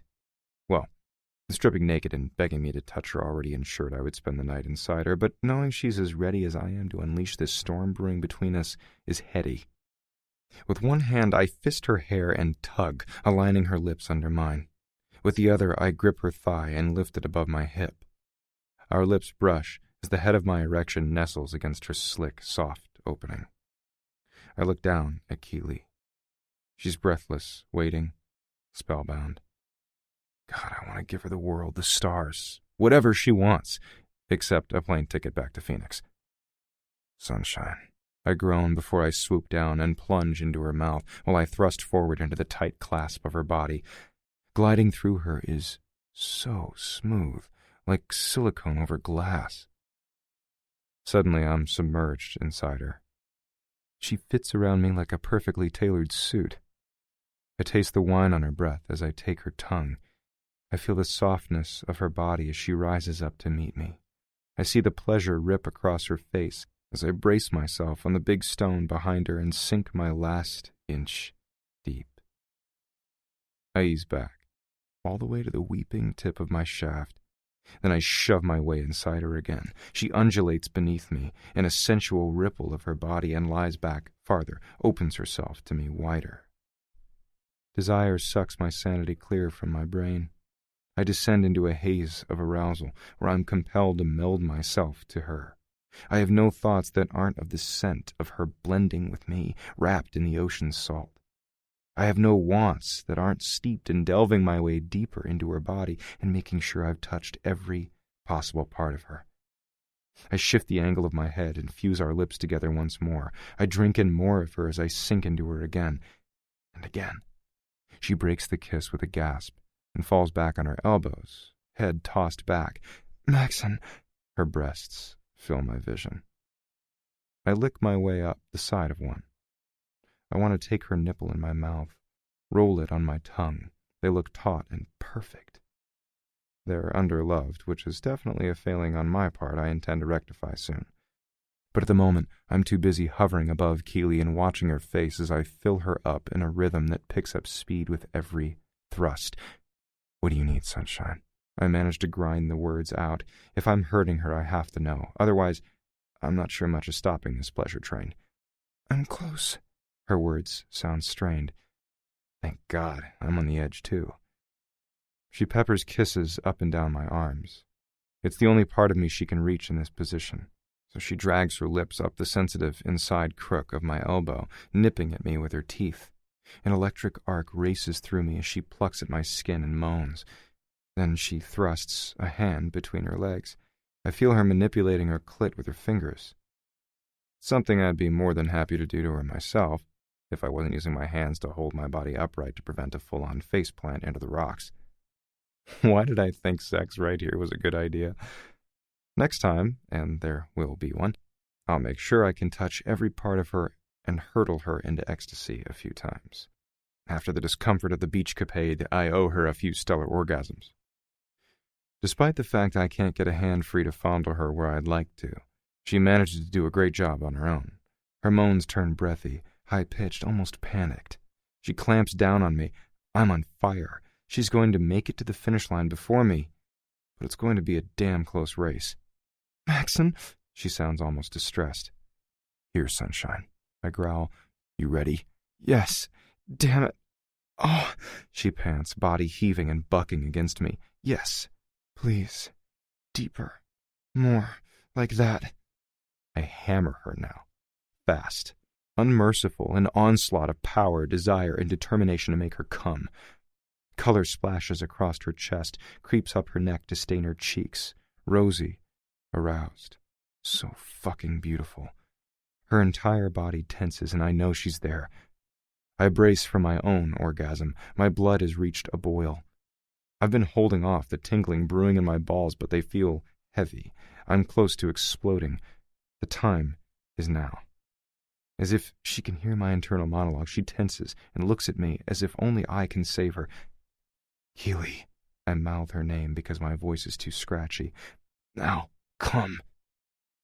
We're so perfectly in sync that she lets go the moment I speak her name. Her body stiffens as she thrashes beneath me all over my cock. I feel her everywhere, under, around, beside. Not just my shaft, but my whole body. I'm aware of her scream, of her goosebumps, of the gentle sheen of her perspiration.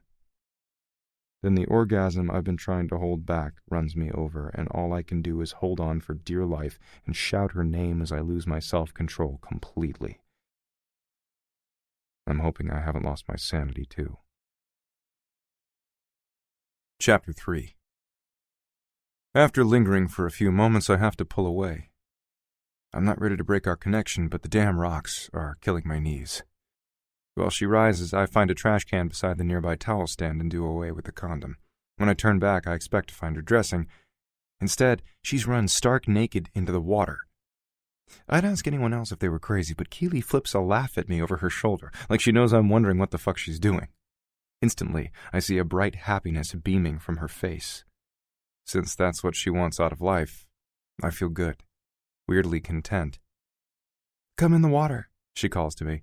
I'm not skinny dipping in the ocean. What if someone calls the cops to say there's more than one moon shining on this beach?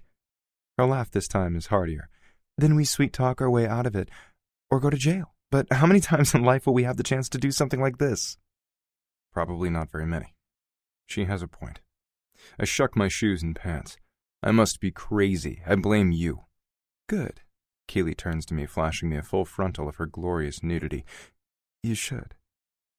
I just had a monster climax less than 5 minutes ago, but I'm already hoping my recovery time is short. I'd love to get her back to the condo, into my bed, and do every crazy, dirty, wonderful thing to her I can think of. I will, I promise, as I head into the brisk Hawaiian water. Her smile, whether she means it or not, looks sultry. I love being a dangerous woman.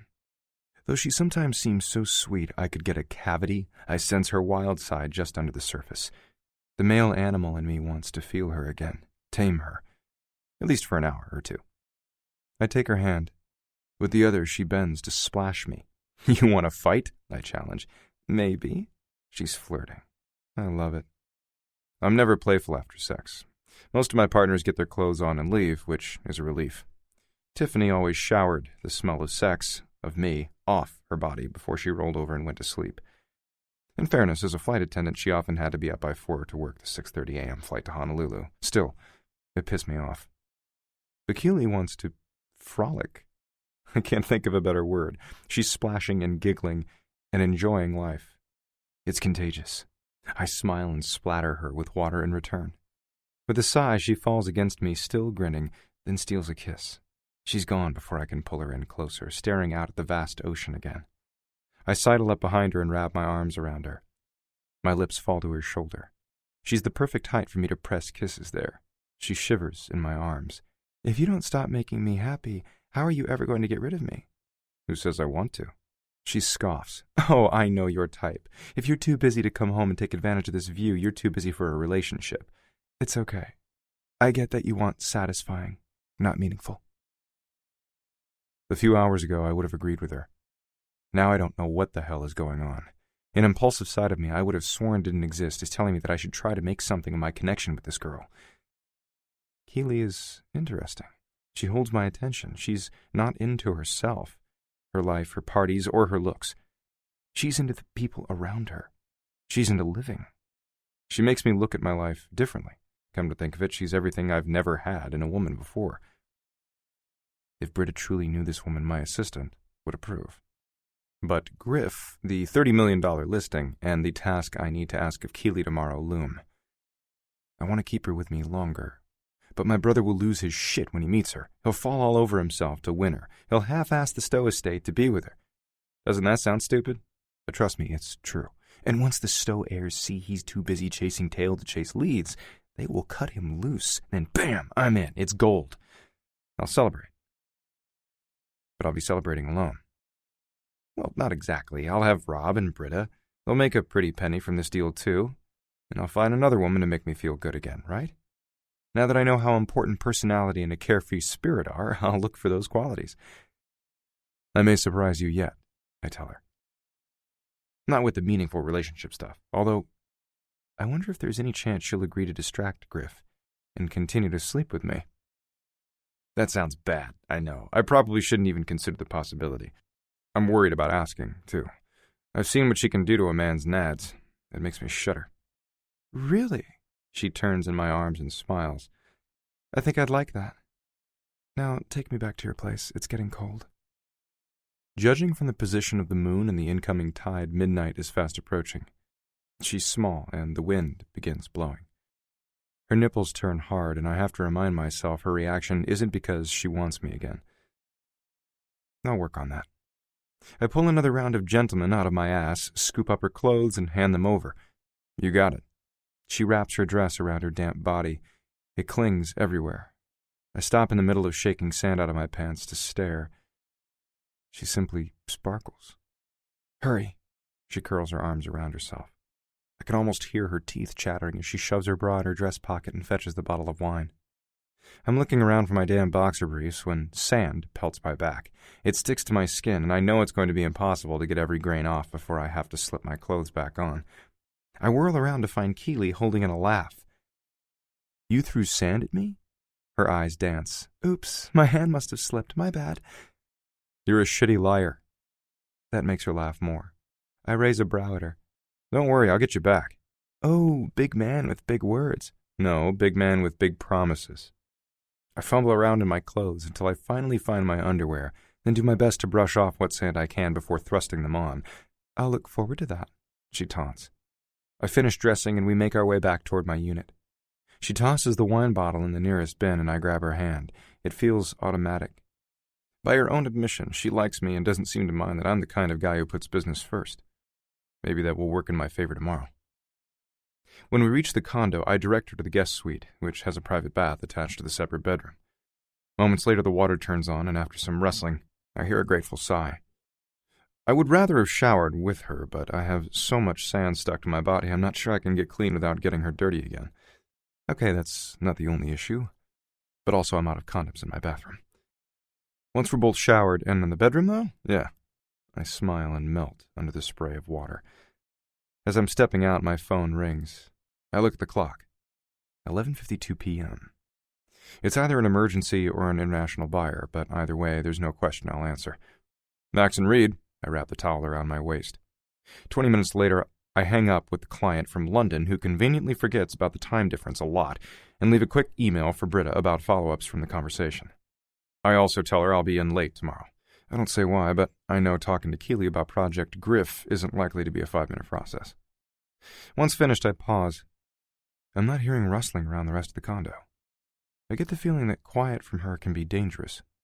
I frown. Has she gone back to the lanai? Or fucking left me? After throwing on some shorts and a t-shirt, I charge into the living room and stop short at the sight of Keely asleep on my sofa. Her damp hair is wound on top of her head in a haphazard knot. Her face is completely devoid of makeup. Without all the color and sparkle and vampy lipstick, she looks young and really lovely. I've been with women who wear their cynicism all over their faces, even when they sleep. Keely lies in repose with her hands pressed together under her cheek, every muscle in her body perfectly relaxed. Do I ever allow my guard down this much and just let go? I stare a moment more. Should I wake her up and move her to a bed? That strategy holds the most potential for another round of sex. I don't want to pass up that opportunity, especially if she stops talking to me tomorrow. Keely, I shake her shoulder. She doesn't even open her eyes, merely swats at me with a half-hearted backhand. Go away. I can barely understand her mumble. Don't you want a bed? I fondle my way up her stomach to cradle a breast, and the second I get her flesh against my palm, I get hard. How about round 2? Come on, sunshine. Let me make you feel good again. Her little grunt is cute. No, happy. She rolls over and turns her back to me. I stand, stare, blink. Then I have to hold in a laugh. Apparently, she doesn't like to have her sleep interrupted. Message received, loud and clear, even if I don't like the content. I sigh and fish a blanket out of the closet near the door, then spread it over her supine form.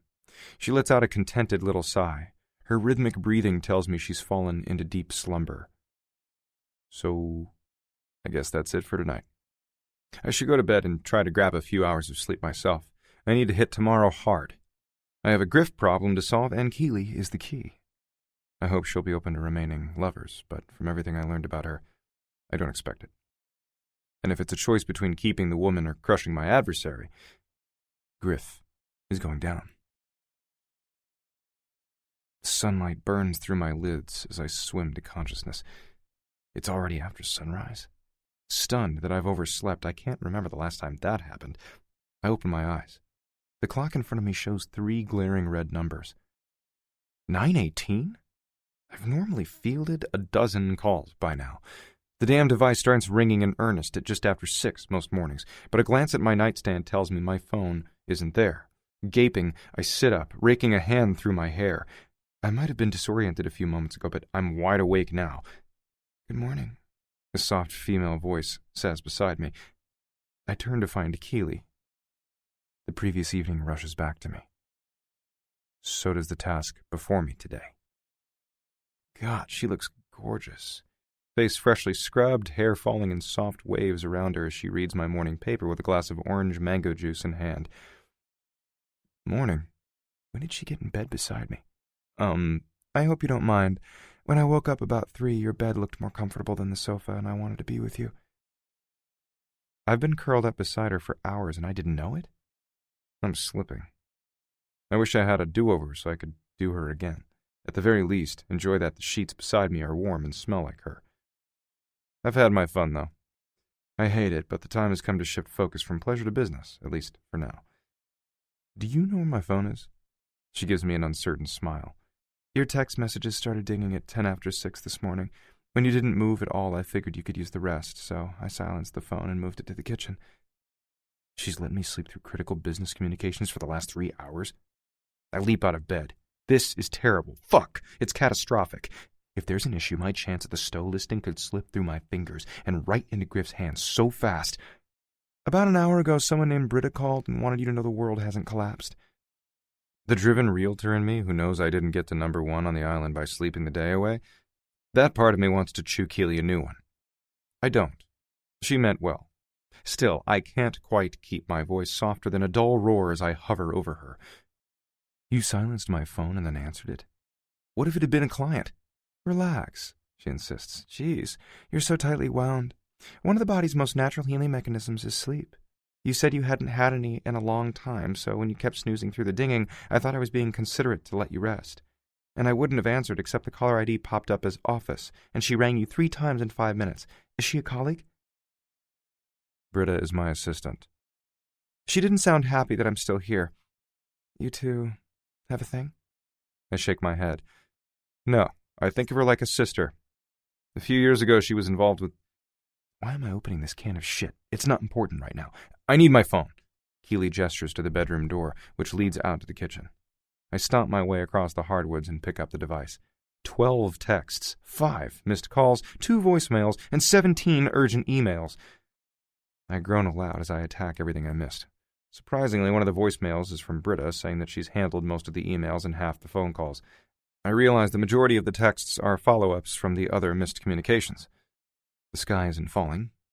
Yet. The only email that disturbs me is from a buddy who owns a drone used for snapping panoramic real estate photographs. He says that Griff left him a message last night asking him to assemble a video of shots he's taken of other oceanfront multi-million-dollar estates around the islands. And could he have done that in under 4 weeks? Griff is bringing out all the fun new weapons to seal the deal with the Stows. Fuck. Playtime is definitely over. I start a cup of coffee for myself, drag in a deep breath, and shuttle my temper for 2 reasons. 1, Keeley is hard to stay mad at. 2, if I'm going to persuade her to distract my brother, yelling won't help. Granddad might have been a poor Nebraska farmer, but Miles Ambrose was also a damn smart man. I remember him telling me that a body would catch more flies with honey than vinegar. As the Keurig fills the last of my mug and sends steam upward, I splash in some creamer and head back to the bedroom. I stare at her, looking so relaxed, leg bent and thigh exposed. Is she wearing one of my dress shirts? Yeah, and she looks sexy. Please don't be mad, she says softly. I'm not mad. I'm simply meticulous about the way I treat clients. Of course, I know business is everything to you, Maxon, but there's more to life. Obviously, she believes that. That's her choice. I like the fact that she's passionate about her point of view. I simply disagree. I drop the argument. Annoying her doesn't serve my purpose. It's far more important to decide how I can bring her onto my team. Do I sweet-talk her into doing me a favor? If I give her an emotional plea, I stand a better chance of keeping my balls when I tell her what I want. She's the kind of girl who will always help a friend. I just don't know if she considers me one. If that doesn't work, I'll move on to plan B. Now is an incredibly busy time, and I'm working on a deal that could make or break my future. After Griff splintered away, I could have lost my business. I already felt as if he'd stolen my girl and half my sanity. All deals are important, but if I land this one, it will cement everything I've worked my ass off for my whole adult life. You already said you're the most successful guy on the island. Don't you have enough money? It's not just that. And she should understand. She speaks fluent emotion, right? This is about confidence, too. It's about believing in yourself, knowing you've done everything to be your best.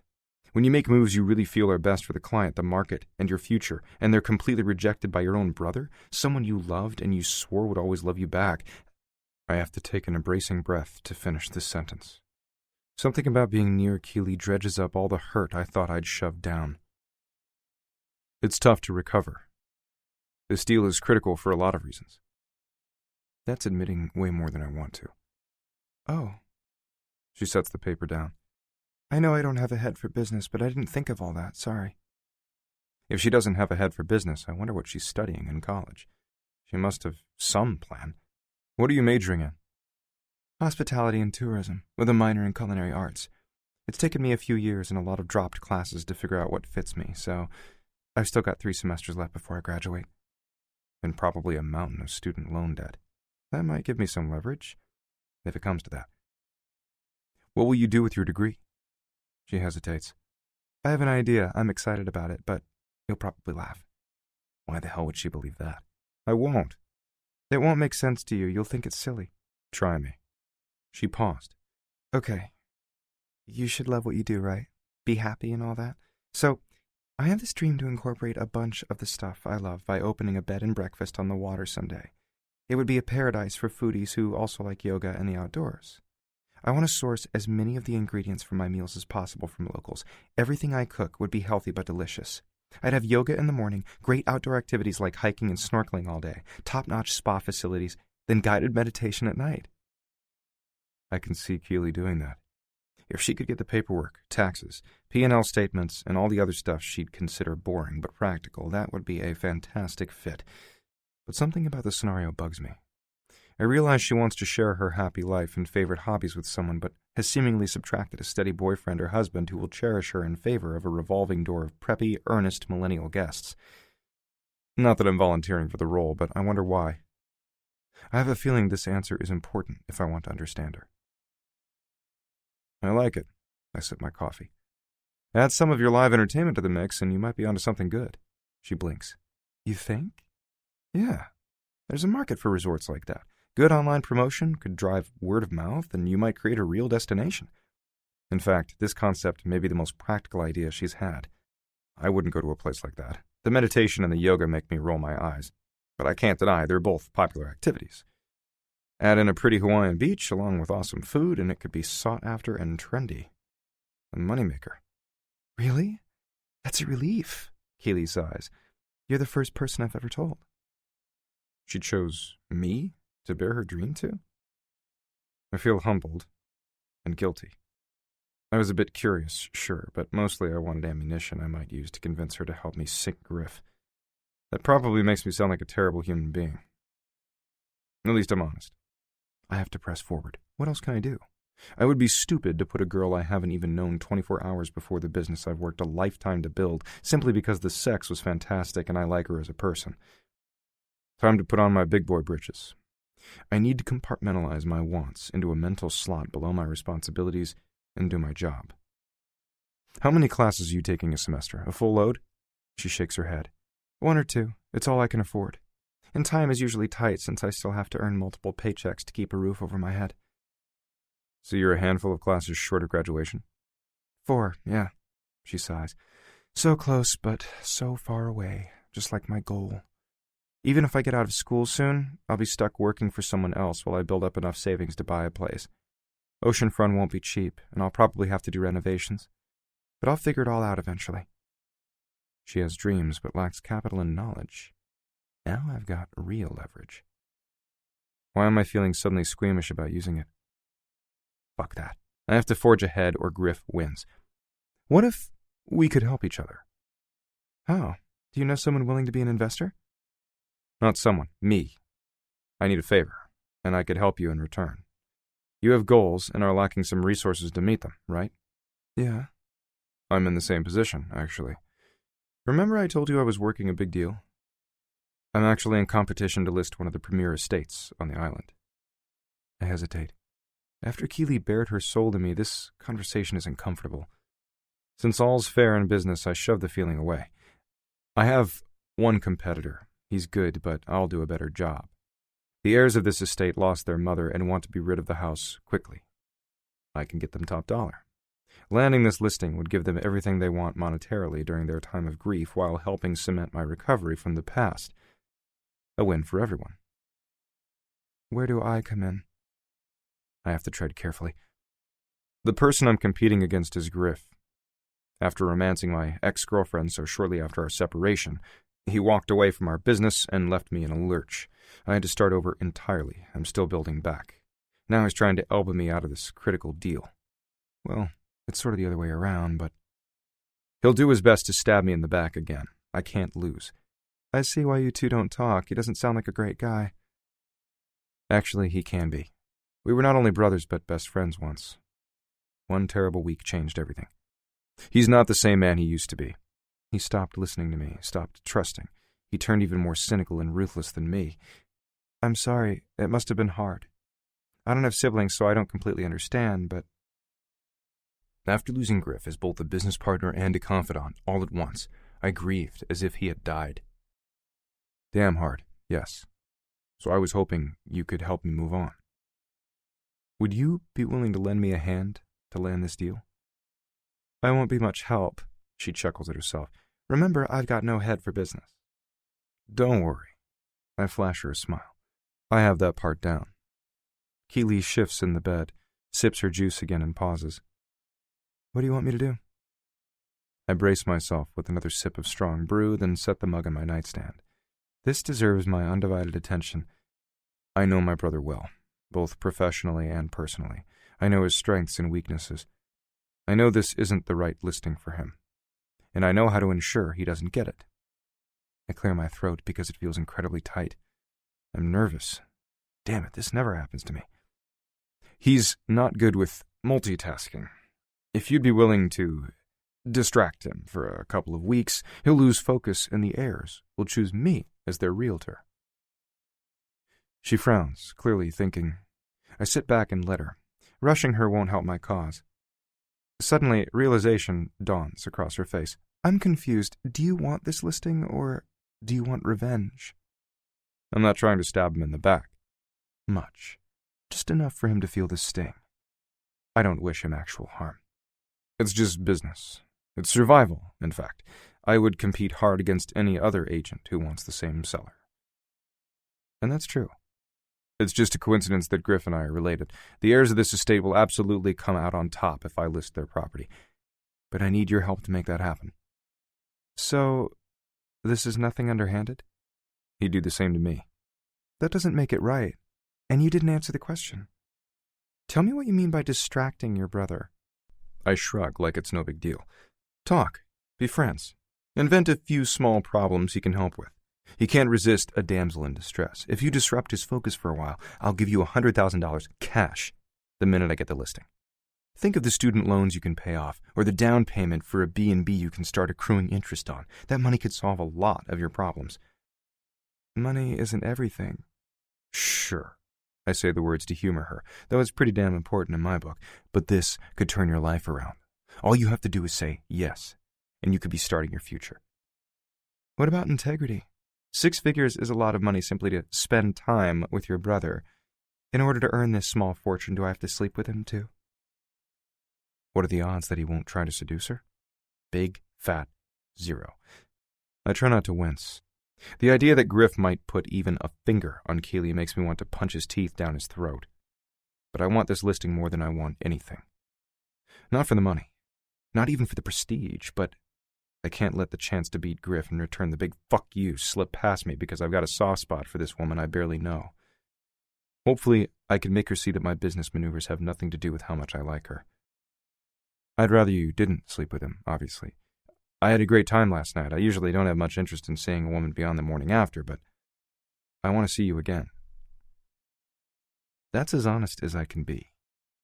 If she digs much deeper into my motives, I'll be coughing up the details of my life tragedy and showing her all my battle scars. I never share that with anyone.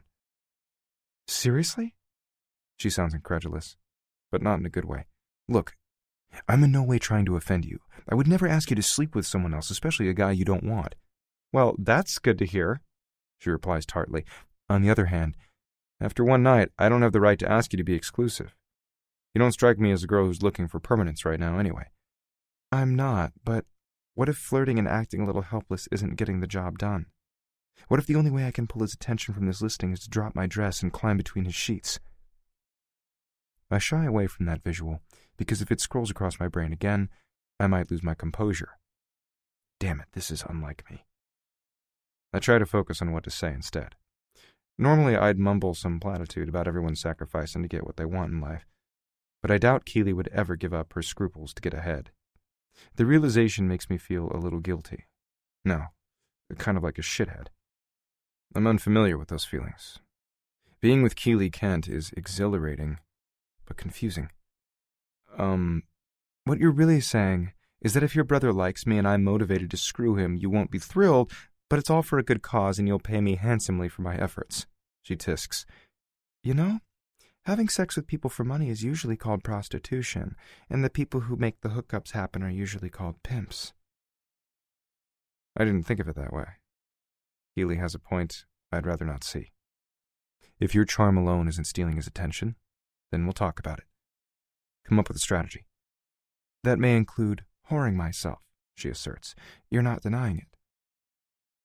She's taking the worst possible spin on this. I'm also not enjoying it. For the record, that's not what I think of you at all, and I didn't mean to upset you. We can get creative, so all you have to do is make him think you might have a thing with him someday. Maybe after you clear up your aggravated case of herpes with a gonorrhea chaser. What? I'm not lying to him about something like that. It would be a good reason for him not to have sex with you. Actually, about the only reason I can think of. I'm botching this, totally. I know it. Every time I open my mouth, I shove my foot even deeper. Here's a better reason. I'm not saying yes. She tosses her hand in the air. I can't believe you're offering to pay me $100,000 to most likely sleep with your brother after we've spent the night together. She slams her juice down and launches herself out of bed. I thought I liked you. And now I feel like a total impulsive idiot. I don't know who the hell you think you are, but you're clearly not someone I want to spend another minute with. I don't want any part of this low, demeaning scheme. She stomps out of the room. I follow. Keely, I'm sorry, Sunshine. I'm not trying to insult you. This is all coming out wrong. You're amazing. Fantastic. Do not try to sweet-talk me. There's no positive spin you can put on this that will make me want to help you screw your brother over by letting him screw me. She jerks her dress and heels off the arm of the sofa and marches for the guest room. That's not who I am. And just because I was easy for you doesn't mean I'm cheap. She slams her way into the bathroom. Shit. That did not go well. I lean against the door. I don't think you're cheap. I think you're beautiful. You make me laugh. I can't tell you the last time a woman, hell, anyone, has done that. And you even make me look at myself critically. Those are just a few reasons I don't want to stop seeing you. Those are the qualities I know will intrigue Griff, too. I wasn't trying to insult you. It's a compliment. Just poorly worded. Will you come out so we can sit down and talk about this? Keely doesn't say anything until she yanks the door open, now fully dressed in last night's clothes. No. Even putting aside the whole pretty woman aspect of this scheme, it sucks. You can phrase it however you want, but this is about revenge. That's bad karma. It will come back to bite you in the ass. I don't want anything to do with it. He's your brother. Don't do something you'll regret later. She grabs her purse and stomps to the front door. I grab her arm, feeling more than a little panicked. Where are you going? I drove you here. She jerks free and reaches for the knob. It's a hotel. I'm sure I can get a taxi. Yes, the bellmen are very helpful that way. Damn it. Don't leave like this, Keely. The last thing in the world I ever want to do is upset you. That part is so true it almost hurts. She pauses, stills. I really wanted to like you. Hell, I really wanted to keep you. But not after this. Goodbye. Her sniffle tears at my heart. Before I can call her back, she's out the door. Chapter 4. Come Saturday evening, I'm back at the crappy sports bar, hidden in the corner, waiting for Keely to take the stage. For the last few days, I've been miserable and spent at least half my time trying to track her down. My place has felt empty. My sheets still carry a hint of her scent. It not only makes me hard, it makes me miss her. Britta says I've turned into a short-tempered prick. What are you going to do? Rob asks beside me. Grovel? I told my marketing manager about my grand scheme. He agreed that Griff would fall all over himself to pursue a woman like Keely. He's all for whatever puts us in the win column. It's crossed my mind. The truth is, I'm not sure what to do. I can't give up on Keely. I need her help to undermine Griff. But I want her for myself. It doesn't make sense. I only spent a handful of hours with this woman. I'm surprised by how thoroughly she's stuck in my head. You'll need a more robust strategy than that. What did she object to most? Everything. But if I had to pick one issue, I'd say the hooker-pimp thing, and the karma. I look for a way to help Rob, who's every bit the bastard I am, understand Keely. She's got a soft heart. The sort who roots for the underdog against all odds? Yeah. In the past, I would have dismissed her attitude as unrealistic. I like coming from a position of power. I don't believe in fighting wars from the bottom, just annihilating enemies from the top. That strategy won't work with Keely. Try some reverse psychology on her. Be contrite. Tell her that you've seen the error of your ways or some shit like that. Tell her you realize screwing Griff over isn't really in your best interest, but in his. Frame it as a life lesson for your brother. Maybe that will work. I shake my head. I've already thought of it. Too thin. Instead of helping me improve Griff's moral character or giving me a hand to remove him as an obstacle, she would suggest I talk to my brother, share my feelings. What good would that do? He recoils. I'm thinking you need to find another woman to do your dirty work. Well, you do. Britta and I will have your back at the office. You need that. I've got to tell you, so far the distraction you found for Griff has only succeeded in screwing up your A game. He's right, and I know it. But there's a problem. I've looked for someone else to occupy my brother. Name one person we know will appeal to him, whom he hasn't already slept with, or that he won't see coming a mile away. Hell, I'd turn Britta loose on him, but bad idea. I don't know whether she'd break down in tears or fry his balls for breakfast. If we're lucky, she'd kill him. Rob taps the side of his beer glass. Since it sounds as if Keely Sunshine won't help you get revenge without a damn good reason, I'm not sure what to tell you, man. And I don't have a better idea. I've tried to think of one, too. Griff seems laser-focused on this listing. Just about every hour I hear of some other tool he's throwing into his arsenal to wow the Stowe heirs. I'm falling behind. Because all I can think about is Keely. We're running out of time. I turn to Rob. Does he think I don't know that? That I'm not aware every day, every hour, that all the minutes and seconds are ticking by and I can never get them back? That each grain of sand through the hourglass is taking me closer to losing out to my asshole brother for good? Aloha, Lahaina. I'm Keely Sunshine. Tonight she's wearing a top that's soft white and lacy with barely there sleeves that brush her shoulders. It almost looks demure, except for the deep V-neck that shows off the swells of her cleavage and her delicate collarbones. Her pink hair is in a messy bun. Everything about her tonight is more sedate, even the sheer nude pink of her lipstick. I hope you'll indulge me while I sing some of my favorite songs, she continues. Since I just had my heart bruised recently, they might be a little melancholy, but I figure if you're here and dateless on a Saturday night, you might be feeling lonely too. Her words dig at my chest. She can't possibly see me with the bright lights in her face. I'm sitting in a shadowy corner, but I can feel her across the room. She turns to the old man who plays guitar and nods his way. The music begins. I find myself sitting at the edge of my chair. She starts with a familiar tune, Love the Way You Lie. As a kid, my sister used to play the Eminem and Rihanna version over and over, but Keely chooses Skylar Gray's simple, stripped-down rendition. When she sings about me standing there and watching her both burn and cry, I can't help but twinge with an itsy-bitsy heap of guilt. Oh, buddy, those are some heart-rending songs. Rob shakes his head. You pissed her off. I hear it too. And I hurt along with her. How can that be? We had one night. Okay, one great night. One magical night, but still just one fucking night. My obsession should wear off soon, right? I hope. I haven't really slept since she left. I definitely can't be in my bed without thinking of her.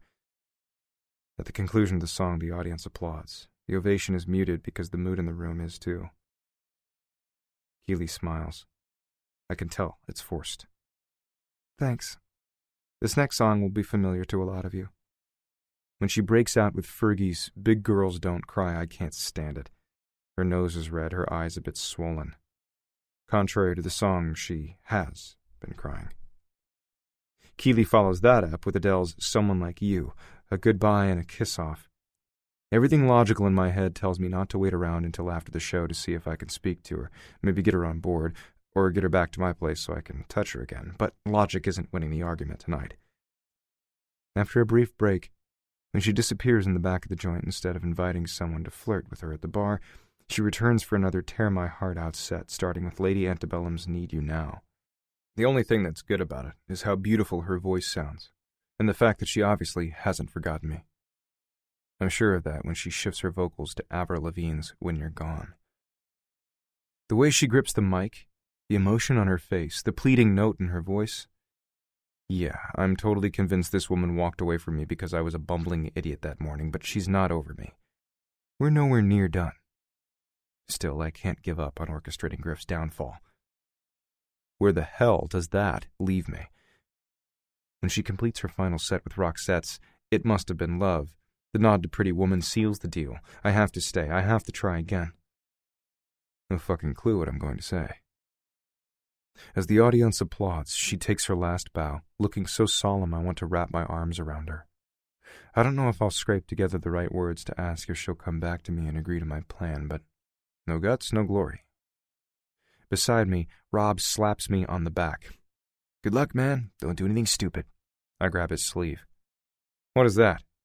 What would not be stupid in this scenario? I really don't know anymore. You're serious? Rob rears back with a frown. Wow, I've never seen you less than totally confident. If you want this girl more than anything, you have to apologize. Offer to start over and drop this scheme of yours. Give up my long-term ambitions for a woman I barely know? I can't. Rob looks like he both understands and agrees. I know you can't. Repaying Griff for his assholery is much more important. Don't worry about the girl. Play her. Get what you need out of her, then toss her back in the sea like every other fish. She's no big deal. Then he's gone. I do a quick search of my soul. It doesn't take long. And I realize I want both revenge and Keely. Absolutely. Probably more than I should, but that doesn't stop me from staring at her like she'll disappear if I blink. Am I so hung up on this woman because it's been years since anyone walked out on me? My ego isn't fragile. Am I making some subconscious attempt to rewrite my history with Tiffany and succeed this time with Keely? No, that mumbo-jumbo doesn't ring true. Then what is my problem? I need to screw my head on straight. After I toss some bills on the table, I scrub a hand down my face. Keely stashes the mic, then smiles at the crowd one last time before heading to the employees area of the bar. Keely, I charge after her. Fuck it, I'll dream up something to say. I don't really have too many impulsive bones in my body, but I think fast on my feet. I'm in sales, so something will come to me. I can sew this deal up. I hope.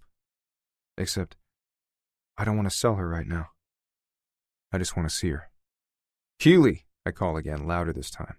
She whirls and catches sight of me. She stops dead in her tracks. What are you doing here? I want to talk. I never meant to insult or upset you. I felt terrible about the way things ended, our misunderstanding. Misunderstanding? So you didn't tell me to spend time with your brother, and if my dazzling wit didn't charm him, it was okay to use my bedroom skills? I know it sounds terrible, just give me an hour. Let me explain. I'll feed you more creme brulee. I'm not a potential client you can reel in with a free dessert coupon, Maxon. That hurts, especially because I know she's right. You're not. I never thought that. So what did you think? That I'd crawl from your bed, put on my slutty dress so I can cloud your brother's head with lust, and never think there was anything wrong with it? Pretty much, and when she puts it like that, I wince. An hour, please. Will you hear me out? She hesitates, and tears tremble on her lower lashes. I shouldn't. I'm a bastard, but I use her soft heart against her because I want this too much to let it go. Don't you believe in second chances? You know I do. She sighs. All right. Don't make me regret this. Where can I meet you? I'm driving myself. We can go wherever you want. Name it. Sale Pepe. I'm in the mood for Italian. I know where that is. I don't mind driving. She shakes her head. That didn't work out so well last time. I want a way home just in case. My sister would say that Keely is playing it smart, but the little spitfire with pink hair is usually impulsive and funny and a little bit wild. She's showing me none of that tonight. If I want her to give an inch, I have to stop trying to take a mile. All right. I'll follow you to the lot. 15 minutes later, we sit in a corner booth together. The place isn't very crowded this late at night. The waiter is fast, greeting us before I have more than a chance to thank her for agreeing to talk to me. She orders a veggie panini and a Pellegrino. Now that I'm with her, my appetite finally makes an appearance for the first time in days. I order rigatoni quattro formaggio and a glass of house red. The waiter seems to take forever recounting everything back to us, but finally the kid, who can't stop staring at Keely, scrams. We're alone. Well, mostly. A handful of people lounge around the restaurant, but none are seated close to us. Our little corner is as private as any place public is going to get. What do you want, Maxon? Direct. No hint of teasing or flirtation. No smile. I feel slightly panicked, and I'm not sure why. Something about her never talking to me again, maybe? I clear my throat, still grasping for the right words. I realize everything I said to you the other morning was an insult. I never meant it that way. Maybe you believe that, but it wasn't just about the way you treated me. I understood clearly in that moment how you see me. No, you don't. You're not cheap. You assumed that. I certainly never said it. Maybe you don't think I'm cheap in the hooker sense, but you view me as disposable. I hadn't had sex with anyone in about a year. I only share bodies with someone I think I can share souls with, too. You were a mistake. I can't be with someone who wants revenge more than they want me. Her words make me feel like a douchebag. That's not how it is. Well, not entirely. She doesn't respond as the waiter sets her sparkling water in front of her. Instead, she merely raises a skeptical brow at me. I sip my wine. I need to regroup, come up with something, appeal to her heart. Simply being near me isn't getting the job done. I stare into my glass. I need to explain somehow, give her a damn good reason for her to both like me again and help me. The only rationale I can think of is the truth. Remember I told you that my brother slept with my ex-girlfriend? That my assistant, Britta, is like a sister to me? Yeah, that's because she should have been. My sister, that is. I tapped the table nervously. I really thought she and Griff were going to make it. Get married? I nod. He'd started talking about it. He loved her, or thought he did. They seemed perfect together, but the fucking bastard crushed us all and never looked back. Her face softens. I'm not looking for sympathy, but it feels good to know she's listening. What happened? I blow out a breath. Now it gets hard. 3 years ago, I picked up an overseas client. Royalty. He bound me to absolute secrecy because he wanted someplace lavish to stash his favorite mistress, and the truth would be a terrible scandal. Legally, I couldn't tell anyone, not even my own brother. Despite the fact Griff hadn't assisted with this client, I had every intention of closing the deal and depositing the money in our joint account like I always did. We shared everything we earned 50-50. Makes sense. Why would he get angry about that? Just before signing, Griff found out I was working this side deal and assumed I was trying to screw him out of both the glory and half the commission on the $20 million property. He accused me of trying to undercut him and the business we'd spent 6 years building together. No matter how much I swore it wasn't true, he didn't believe me. He said that because Tiffany and I were in the throes of splitting up, that I'd let her screw with my head. So he left the business, you told me, she says. That upset you, so you want revenge, right? Sure, I'd love to repay that bastard. But if all I wanted was revenge, having you distract him isn't personal enough. If I merely wanted to make him suffer, I'd punch him in the face and hustle all his business out from under him. But it's not that simple. There's more. I'm listening. By the time the estate closed, Griff had already taken his half of the money from our joint account and moved out of our office, all without saying a word to me. In less than 24 hours, he hung out his own shingle and started taking listings. Britta was crushed he didn't take her with him, or even let her know. They'd been dating for a year. But her nightmare got so much worse when Griff emailed me to say that he wanted me to know how being stabbed in the back felt, so he fucked my ex. Repeatedly. He even sent pictures. Wasn't that thoughtful? Of course, he knew my assistant would read the message first. I frown. Britta had just learned she was pregnant. I watch Keely's soft lips fall open. She covers her heart with her palm. Oh my gosh. She must have been devastated. Utterly. But she's a fighter. She's come back and has been raising my nephew alone. I make sure she and Jamie have everything they need financially. I visit the little guy and play with him when I can. But I'm keenly aware that I'm not daddy material. I'm too much like my own father for that. To this day, Griff has never acknowledged his son, and has never given any indication that he cares. The waiter comes by with hot plates and sets them down. He tries to break the tension by engaging in small talk that makes me gnash my teeth. Finally, I growl at him until he gets the message. When he slinks away, Keely blows out a breath. I don't blame you for feeling as if your brother has behaved like an absolute bastard. That's a lot to overcome. I'm sorry for you, for Britta, for your nephew. I hope karma gives Griff exactly what he deserves, but Maxon, if you repay anger with vengeance, no matter how good the reason, what do you think happens next?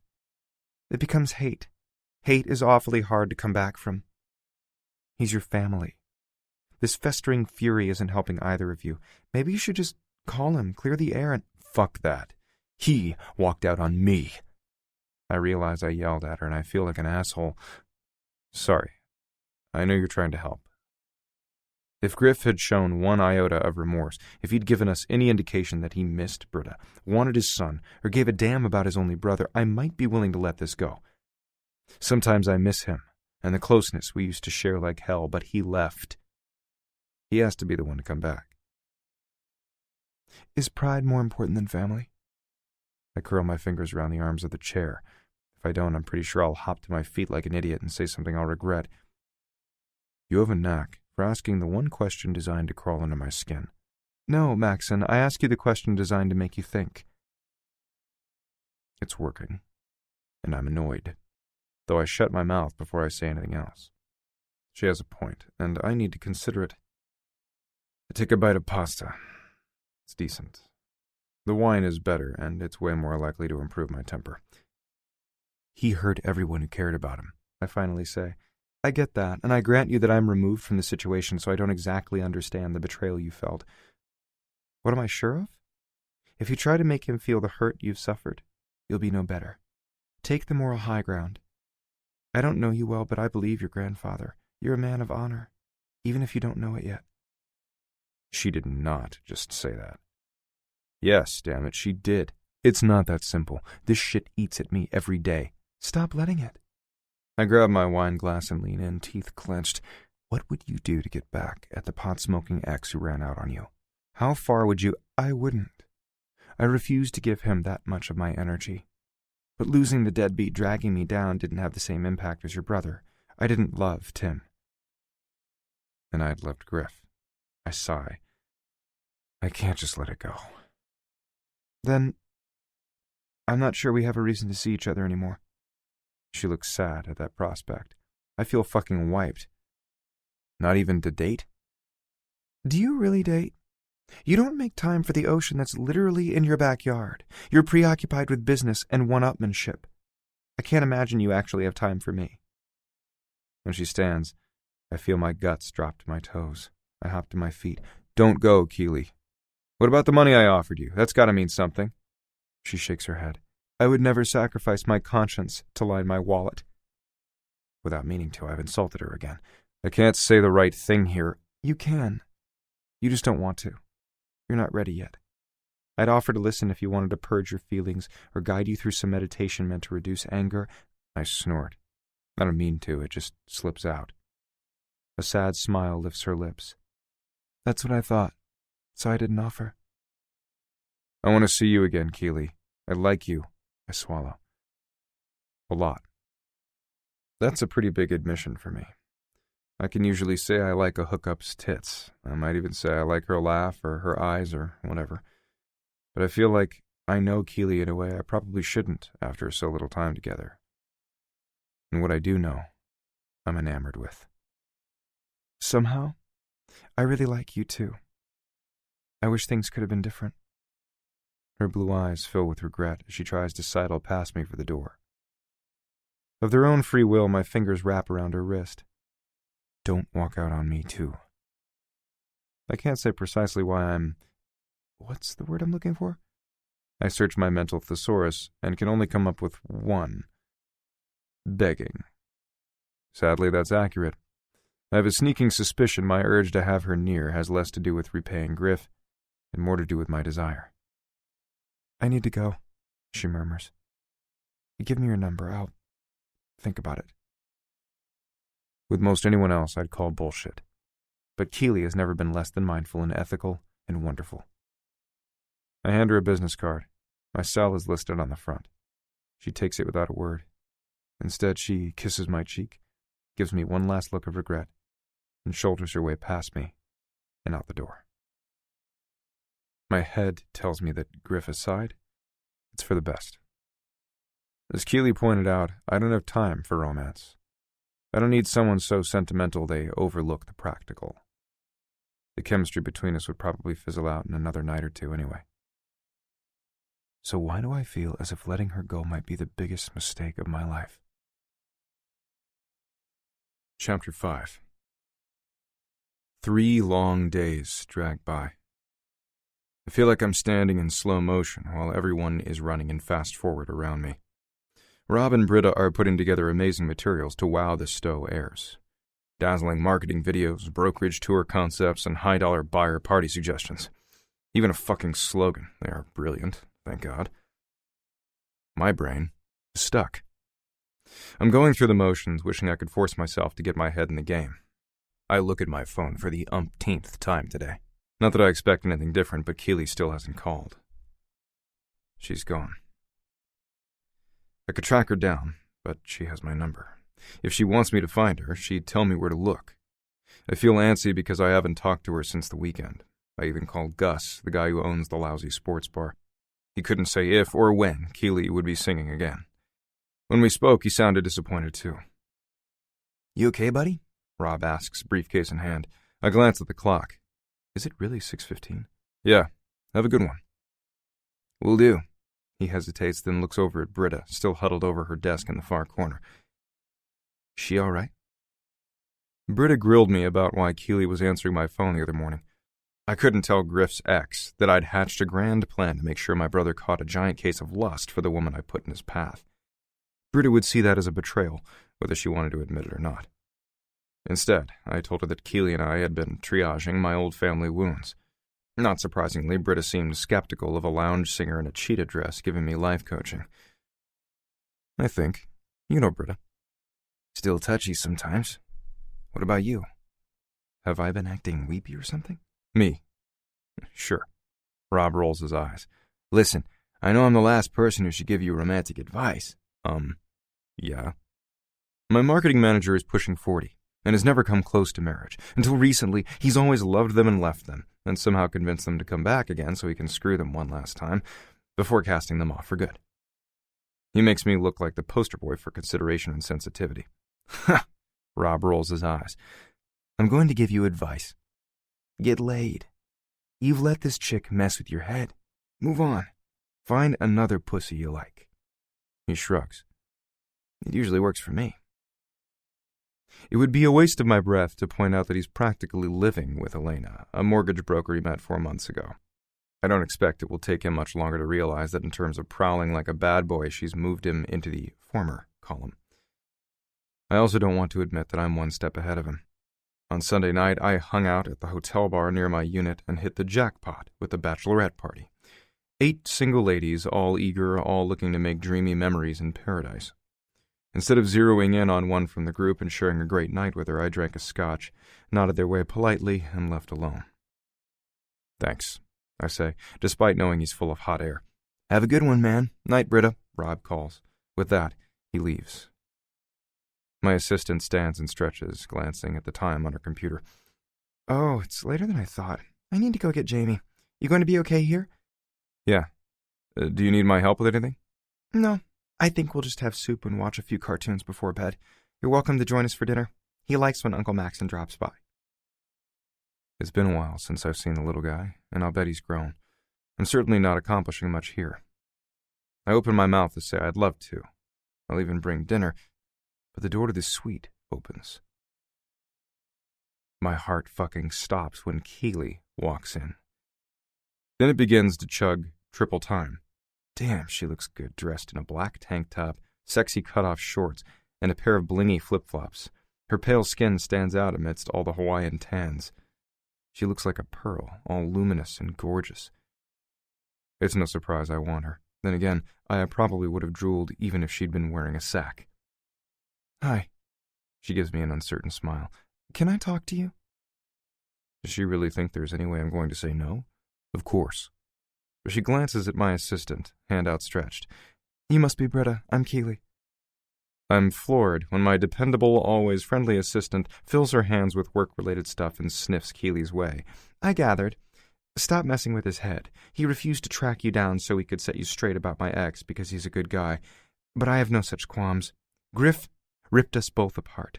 Stop being an AFAOE and actually listen to his side of the story. AFAOE? Keely frowns. Don't worry about it, sunshine.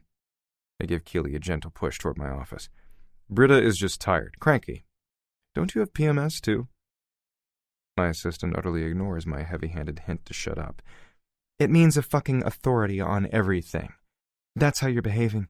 You waltz into Maxon's life and want him to give up the biggest deal of his career, his lifelong ambition, over some high-minded ideal about being kind to the man who stabbed us in the back, then left us bleeding to die without a second thought. Grow up.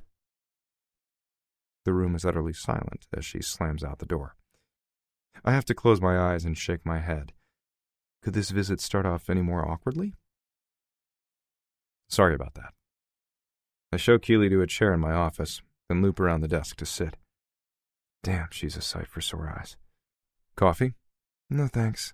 What did you tell her about our conversation? I had to tell Britta something.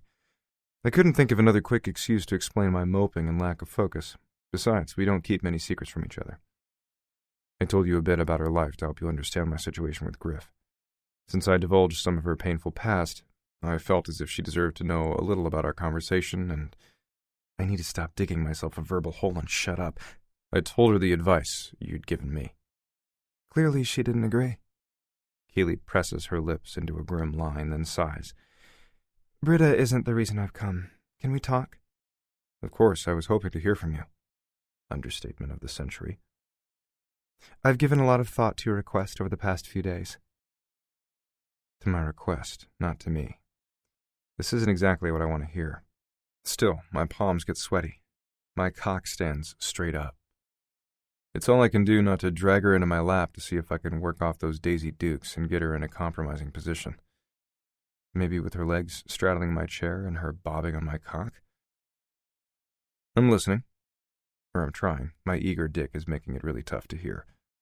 She clasps her hands in her lap and blows out a breath, as if she's come to a major decision and is simply working up the nerve to tell me. I'm willing to take you up on your offer, if it still stands. What? I can't have heard that right. Hadn't she all but lectured me that my horrible, unscrupulous plan was an affront to her golden moral compass? What made you change your mind?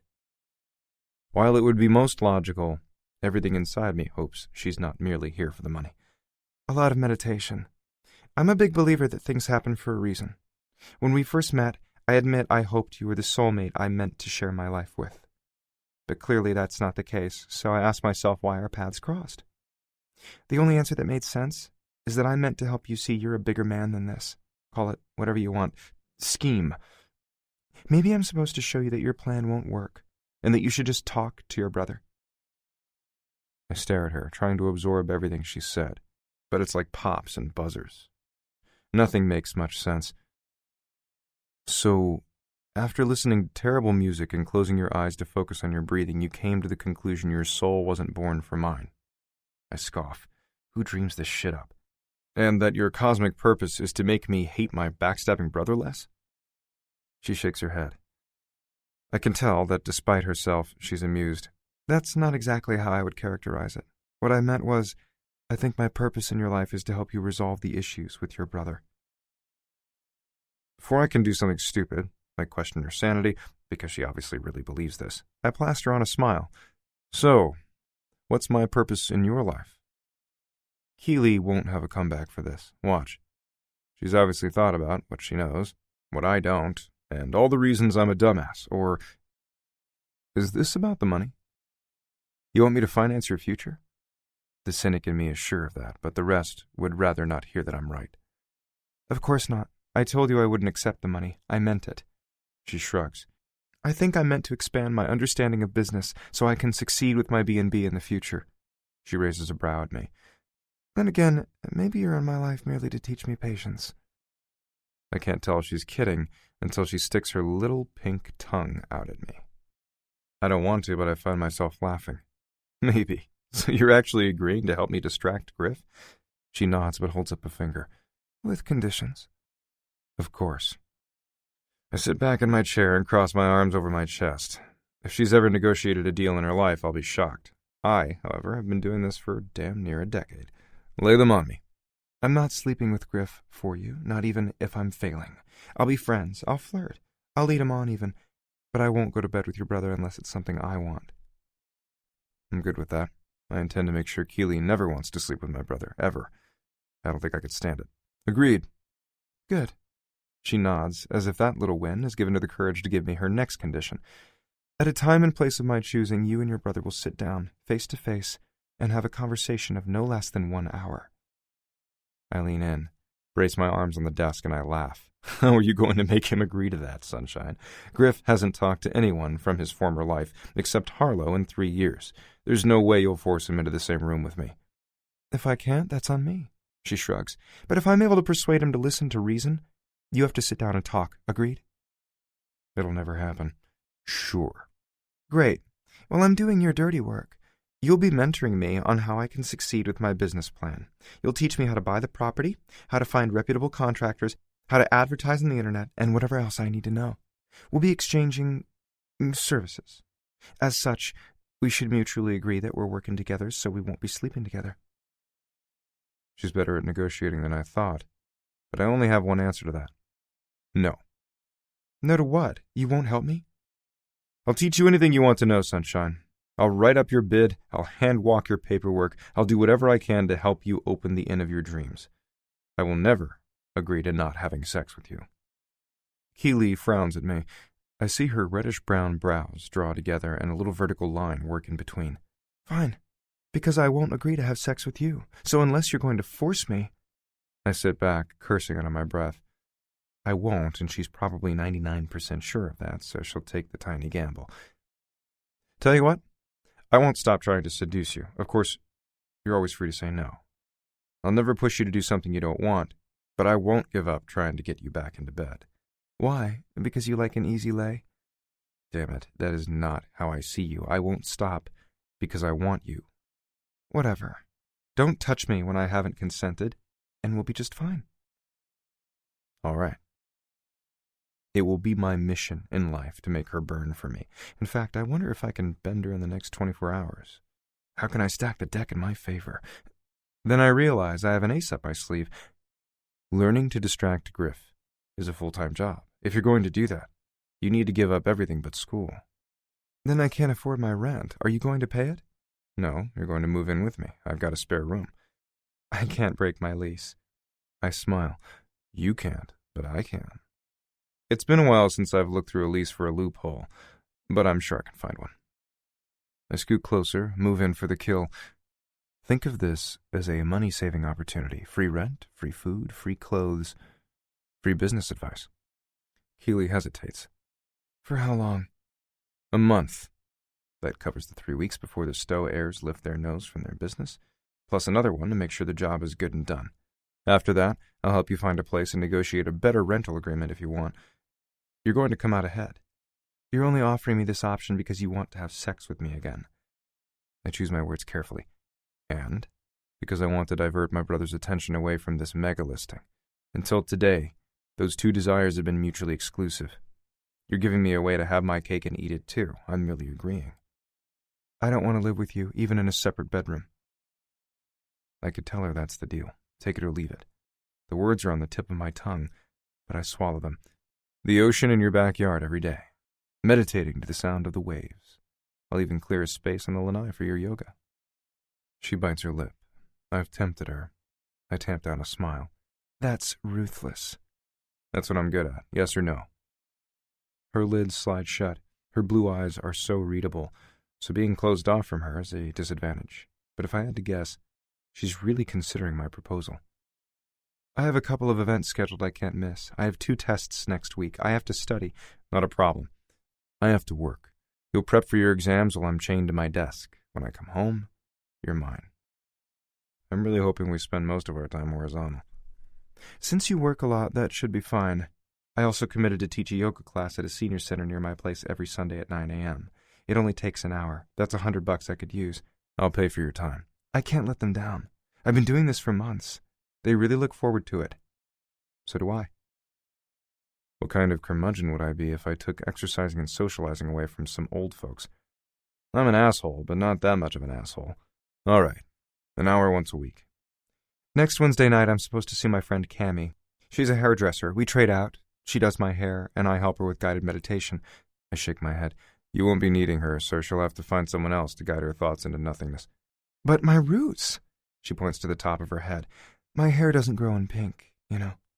It won't be pink for long. Griff has a type. It's very specific. Even if you only flirt with him, you have to turn his head. That color will not do it. The lovely ladies at the Ritz-Carlton Spa will transform you under my direction into my brother's wet dream. Since that's the reason for this venture, that point is non-negotiable. Keeley doesn't like it. I can tell she's absolutely pissed off, but I'm right. I know exactly what Griff wants, and I'm going to dangle the most beautiful, charming, big-hearted woman in his face, then make sure he can't have her.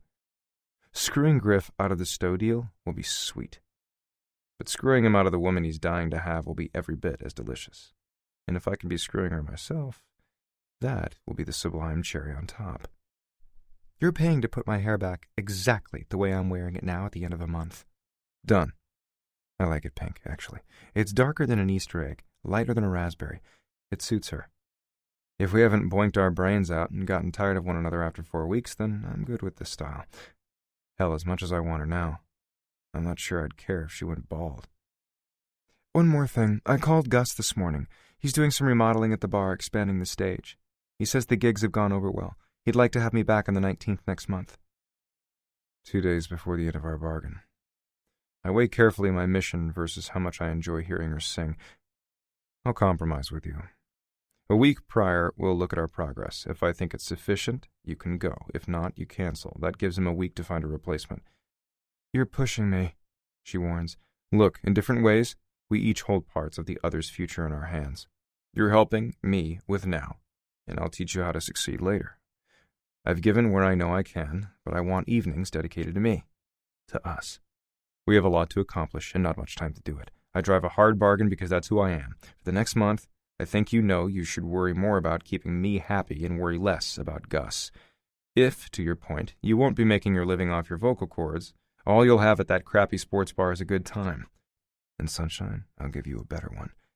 If you want to make your living as an innkeeper, I'm your man. She sighs. I feel as if I've conceded a lot to you. I've compromised too. But I know I have Keely mostly where I want her. I just have to not screw up my good thing. She gives me a wry smile. You trying to convince me of that doesn't actually make it true. When she shakes her head as if she's questioning her sanity, I know I've won. All right, you've got a deal. When do we start? Now. I'll take you back to your apartment. While you pack up, I'll make some arrangements. Text me your class schedule. I'll do my best to be back at the condo by 7 every night. You're mine until midnight. No interruptions. I'll see how many hours I can cut off on my weekends. I sit back in my massive chair, feeling a supremely satisfied smile streak across my face. I'm going to do this so right, Griff will never know what hit him. Chapter 6. By the time we reach my condo, it's nearly 9. Keely looks pale and a little shell-shocked. Everything has moved fast tonight for a couple of reasons. I didn't want to give her too much time to rethink our deal, and I'm impatient to get her back onto my turf, into my bed. We wait for the bellman to bring up her belongings. Thank God she rented the apartment furnished, so we only have to move her personal items. That frees up my hands. I can't not touch her, so I tangle fingers with Keely, pressing our palms together. She wriggles away from me. Don't. This is a business relationship now. I could argue that it doesn't have to be, but now isn't the time to pick that fight. Later, when she's comfortable and happy, when she's feeling less overwhelmed. All right, it's late. I'll call for dinner. There's a menu in the kitchen near the microwave. It's propped against the wall. Keely picks up the well-loved page and scans it with a wrinkle of her nose. You clearly eat someone else's food too often. So much sodium and fat and preservatives. I'll cook. Do you have any staples in your pantry and fridge? Booze, popcorn, maybe a can of soup. I don't cook here. In fact, I'm wondering if, other than an occasional egg or sandwich, I've ever made a meal in my own kitchen. Oh my gosh, you're such a man. The way she rolls her eyes tells me that's not a good thing. Hey, I get by. Clogging your arteries every day, sure. Suddenly she points at me, determination all over her pixie features. I'm going to addict you to good-for-you food in the next month. You're going to crave meals that didn't come out of a damn freezer. And I intend to make sure you can feed yourself properly after I'm gone. As long as I get 5 hours of your time every day, why not? I have to eat, sure, I could be healthier. Since I turned 30 a few years back, I noticed that weight creeps up if I don't maintain my strict gym habits. I'm sure less crappy food would make it easier to stay healthy, and I'll get to spend more time with Keely. After she prowls through my kitchen, she turns to me with a shake of her head. It's empty. I'm not here that much, you've told me. As far as dinner goes, that's going to change. For tonight, we call room service. While we wait, she moves into the spare bedroom. I linger in the doorway, try to talk to her. I attempt to be charming. I really want to remind her that half of my big bed is empty. I wonder if she would buy my argument that we could help the environment if we only needed to wash one set of sheets each week. How have you been the last few days? I venture that line of questioning to see where the conversation goes. Perplexed. she says honestly. I understand what she means. Me too. I didn't get a chance to tell you the other night, but you sang great. Thanks. That's all she has to say. Since she simply continues to pluck garments from her suitcase and hang them in the closet, I guess so. I search for another conversation starter. So you'll just call your other jobs in the morning and quit? Yes. And? If they require 2 weeks' notice, you can't give it to them. Understood. She sounds a bit down about that. I want to comfort Keely, but she has an invisible force field around her that warns me to keep out. Instead, I promise her something more practical. Since you'll be out of work, the offer of $100,000 is still there. Just say the word. She gives me a non-committal hum. I'm back at proverbial square one. If I touch her, well, I saw what happened to Hulk Moron's balls the night we met. I promised I wouldn't lay a hand on her against her will. Actually, I don't think she'd have much will to resist me, but I suspect this woman is far more stubborn than I gave her credit for. What if we spend the whole month without sex? At the thought, I want to hang myself with barbed wire. This arrangement is going to work out. I'm more hopeful than convinced, but I'm doing my best to be persuasive and upbeat for her. Sure. Her one-word responses are killing me. I grit my teeth. You know, we'll be together for a month. We have to speak to each other. Keely finally pauses, looks away from her suitcase. We have to speak about Griff and whatever I need to learn about the man in order to wow him. We have to speak about business stuff and how I can run the best inn ever. She gives me a tight smile. We don't have to speak about anything else. Call me when the food is here. With that, she shuts the door between us, right in my face. Screw being at square one, I'm less than zero. I'm beginning to think that despite negotiating this agreement to my advantage, I got thoroughly screwed. I can't sleep. Knowing that only one teeny-tiny closed door separates me from Keely frustrates the fuck out of me. On the other hand, she's so much closer than she was the night before. I'm getting the sense that I need to accept the small victories with her while plotting the larger ones in the future. It's already after midnight. I can't sit still. The heavy doorknob that opens Keely's portal is like a magnet, urging me toward her with a gravitational pull I can hardly resist. But I have to. For now. As promised, I clear a spot on the lanai and stow her yoga mat out there so she'll have it in ready position after sunrise. I also find a local grocery store that takes online orders. Grabbing the list Keely made earlier, I take my laptop to bed and arrange for everything to be delivered by 4 o'clock tomorrow afternoon. I'll ask her to be here. That way she can sign for it all and start cooking. We'll eat as soon as I walk in the door. Maybe domestic bliss will ensue, which might include hugging and kissing and reintroducing her to my bed. I'm fantasizing about tomorrow evening. She doesn't mind spending a little time on her knees, right? But I'm equal opportunity. If she wants to lie back, spread her legs, and let me do my worst, I'm all in. Hell, I'm fucking excited. In fact, if I get any more excited, I'll have to take myself in hand. This raging erection poking at the fly of my pajama pants is pissing me off. Why is Keely the only woman who makes me lose my self-restraint? I'm trying to solve that conundrum when my phone rings. The name on the display provokes a smile. Hey, Harlow. Hey, big brother, what's up? Work, not much new. Well, that's not exactly true, and if Keely could hear me, she'd raise that brow and look at me like my ethics suck. Well, maybe a little new. I might have met someone. Yeah? I was going to talk to you about Mom and Dad's latest drama, but this sounds way more interesting. Tell me more. Her name is Keely. I met her in a bar. Oh, dear God. So it's a meaningful relationship, then? Harlow snorts. I'm kind of hoping it is. I like her. That's more than I can say for most of my hookups. Exactly how did you two meet? I debate whether to tell her about my scheme to sidetrack Griff because A, since Harlow still speaks to both of us, she asked me not to put her in the middle of our feud a long time ago, and B, even if she didn't call me 20 kinds of dumbass and agree to keep my secret, I don't want anything, even unwittingly, to slip loose. On the other hand, Harlow would make a hell of an ally and a spy. It's a calculated gamble, but after some mental debate, I decide it's worth the risk. I give her the abbreviated version of events, minus the sex. Want to help me make sure Keely succeeds? Maybe. Tell me the truth first. You nailed her, didn't you? Harlow has always been smart and good at reading between the lines. I couldn't help it. I'm really into this girl. I'm not sure yet what we have in common, but she's a good person. You'd like her. She only agreed to my plan because she's convinced she can help Griff and me patch up our spat. I scoff, like that's ever going to happen. If you keep being a douchebag, it won't. Isn't 3 years long enough to hold this grudge? You didn't love Tiffany, thank God. Don't be so bitter. We've had this argument before. It's not about Tiffany. Although, when he moved her in with him, it sucked knowing my brother was shacking up with the woman I'd thought I might marry someday. In retrospect, it didn't actually hurt. What burned me was the way he handled everything. If it helps, I think he regrets it. On the tip of my tongue sits my usual acerbic answer. Isn't it too late for that now? I hold the words in. The sentiment is old, and I'm tired of feeling it. Besides, she knows my outlook on this. If that's true, he could start by apologizing.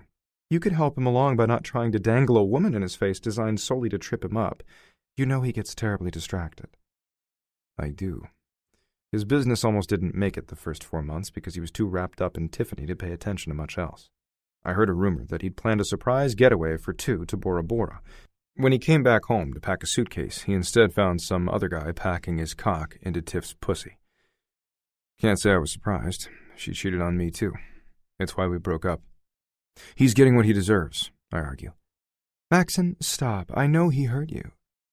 So fucking much. I really still don't know how to reconcile the kid brother who did everything with me with the man who did his utmost to take everything from me. Did you ever stop to think that maybe you hurt him, too? Bullshit. Ugh. You and Griff both have way too much fight and pride for your own good. Harlow sighs on the other end of the line. You know, I've never met this Keeley woman, but maybe she's onto something. If one of her conditions to this harebrained scheme is for you to sit down with Griff for an hour and just talk, I can get behind that. I'll even spy on him for you if it helps to end this. Excellent. I smile. That remains to be seen. I just hope I don't regret my decision. Somewhere in the back of my head, I wonder if both Keeley and Harlow are right. Will my plan do anything more than ratchet up this ugly family feud? Who cares? A voice in my head asks. It's unlikely we're going to be pals again tomorrow. Or ever. You won't. I give her an empty assurance because I know it could become a shitstorm, but I have to try. So what's the mom and dad drama? I'm not sure I actually want to know. It's always horrendous. Frankly, I wonder how they ever got along enough to conceive 3 children. They only stay married now because it would cost Dad too much money to divorce Mom. She puts up with this crap because she's never worked outside the home a day in her life and wouldn't know how to start now. So they have a sick, codependent union. Mom shakes him down to maintain her lifestyle, and Dad puts up with it because he can't afford to do anything else. Besides, she's the grand hostess for glitzy community events that make her giddy, and the stuffy business parties that further his career. I don't know if they're going to make it out of this, Max, and something's up. Something more serious. I frown. If they're not speaking, that's nothing new. Of course it's not. Harlow agrees. This is more than the normal resentment, silence, or accusations and yelling. This is ugly. It's cold. Harlow isn't the sort of woman to be dramatic. Mom and Dad took care of all that for us kids, so we had to stay pretty grounded or lose our minds. You think they might actually split up for good this time? I think it's really possible. Her words sink in. Not that they've been married in spirit for at least the last 2 decades, but the thought of them being legally divorced is chilling in a way I don't understand. See if you can find out what's going on and keep me posted, okay? Sure. Britta and Jamie doing good? Yeah, I think. I haven't actually seen the little guy in a while. Other than Harlow, they're really the only family I have left. I should make time for them. I'll need them when I'm old and gray, I guess. And I care. That's pretty rare for me. She still hasn't changed her mind about making Griff live up to his responsibilities with Jamie? No, and she's not likely to. When Griff didn't acknowledge Britta's pregnancy, we both figured he just didn't care. She pleaded with Harlow, who still talks to the asswipe, to leave it alone. If Griff didn't want his own son, she didn't want anyone trying to make him give a shit. My sister didn't love it, but she agreed to respect Britta's choice, mostly because she was pissed at Griff, too. And we all agreed that Jamie needed to be kept a secret from my parents. My mother would have turned that into a custody battle worthy of a made-for-TV movie. We know all too well how my father would treat the boy. He's going on 3. I get the emotional argument for Jamie meeting his father. I do. I would have loved a father who gave a damn about something besides business. I think Jamie is better off. Britta gives him unconditional love. Barclay Reed never gave that to his sons. Neither of his apples have fallen far from the tree, either. I worry Griff would only use his son to manipulate Britta. And because she would move heaven and earth to protect the little guy, she'd let Griff run all over her. Keeley would probably find my low opinion of him shocking, but what good does lying to myself do? I know she does, Harlow agrees. and she's been through a lot, but I think Griff has changed. He's, I don't know, less angry. Or better at hiding his problems. Maybe you caught him in a good mood. Griff is never going to change. I don't think he wants to. Do you? She asks softly. I grit my teeth in irritation. Haven't you done enough probing, Freud? Why don't you bug your fiancé for a while? He's in London on business, so I decided to call you instead. Aren't you lucky? I have to smile. Honestly? No, she teases back. Keep your opinion to yourself. I should get back to studying. Big exams coming up. Tell me when Keeley is ready to go in. I'll call Griff, see if I can figure out where he's at mentally and what his schedule is like. After they've officially met, I'll be nosy, find out what he thinks of her, then report back. Perfect. Having a co-conspirator should feel good, a sign that I'm not fucking up everything with his plan, but ultimately, Harlow's on Keeley's side. I can't lose sight of that. So, I'm alone. What else is new? Then why does that suddenly bother me? Chapter 7. Keeley is still asleep when I leave for the office. I know it would piss her off, but I sneak into the spare room. I have to make sure she's all right, don't I? She takes my breath away. Lying on her back with her arm cocked up and knuckles brushing her smooth, pale cheek, she looks angelic. She also appears as if she's sleeping naked. I want to peek under the blankets to be sure, but I can't risk waking her up and inciting her wrath.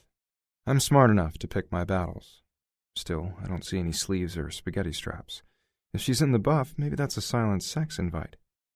Or not, dumbass. When my phone starts buzzing in my pocket, I slip out so I don't wake Keeley. All through my workout, I speak to a client in Vienna. After a quick shower at the hotel's fitness facility, I head to the office. There, the pace doesn't change all day. It's one phone call after another from clients buying or selling amazing properties on Maui. They have multiple demands. This sort of thing has beaten me down over the last few days. But right now I'm energized. I'm making it happen. Tonight, I'll go home to Keeley. She'll fix me food.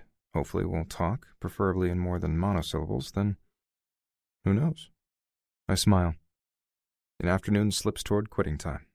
Britta drops a hand on my shoulder. I'm sorry about yesterday. I lost my temper.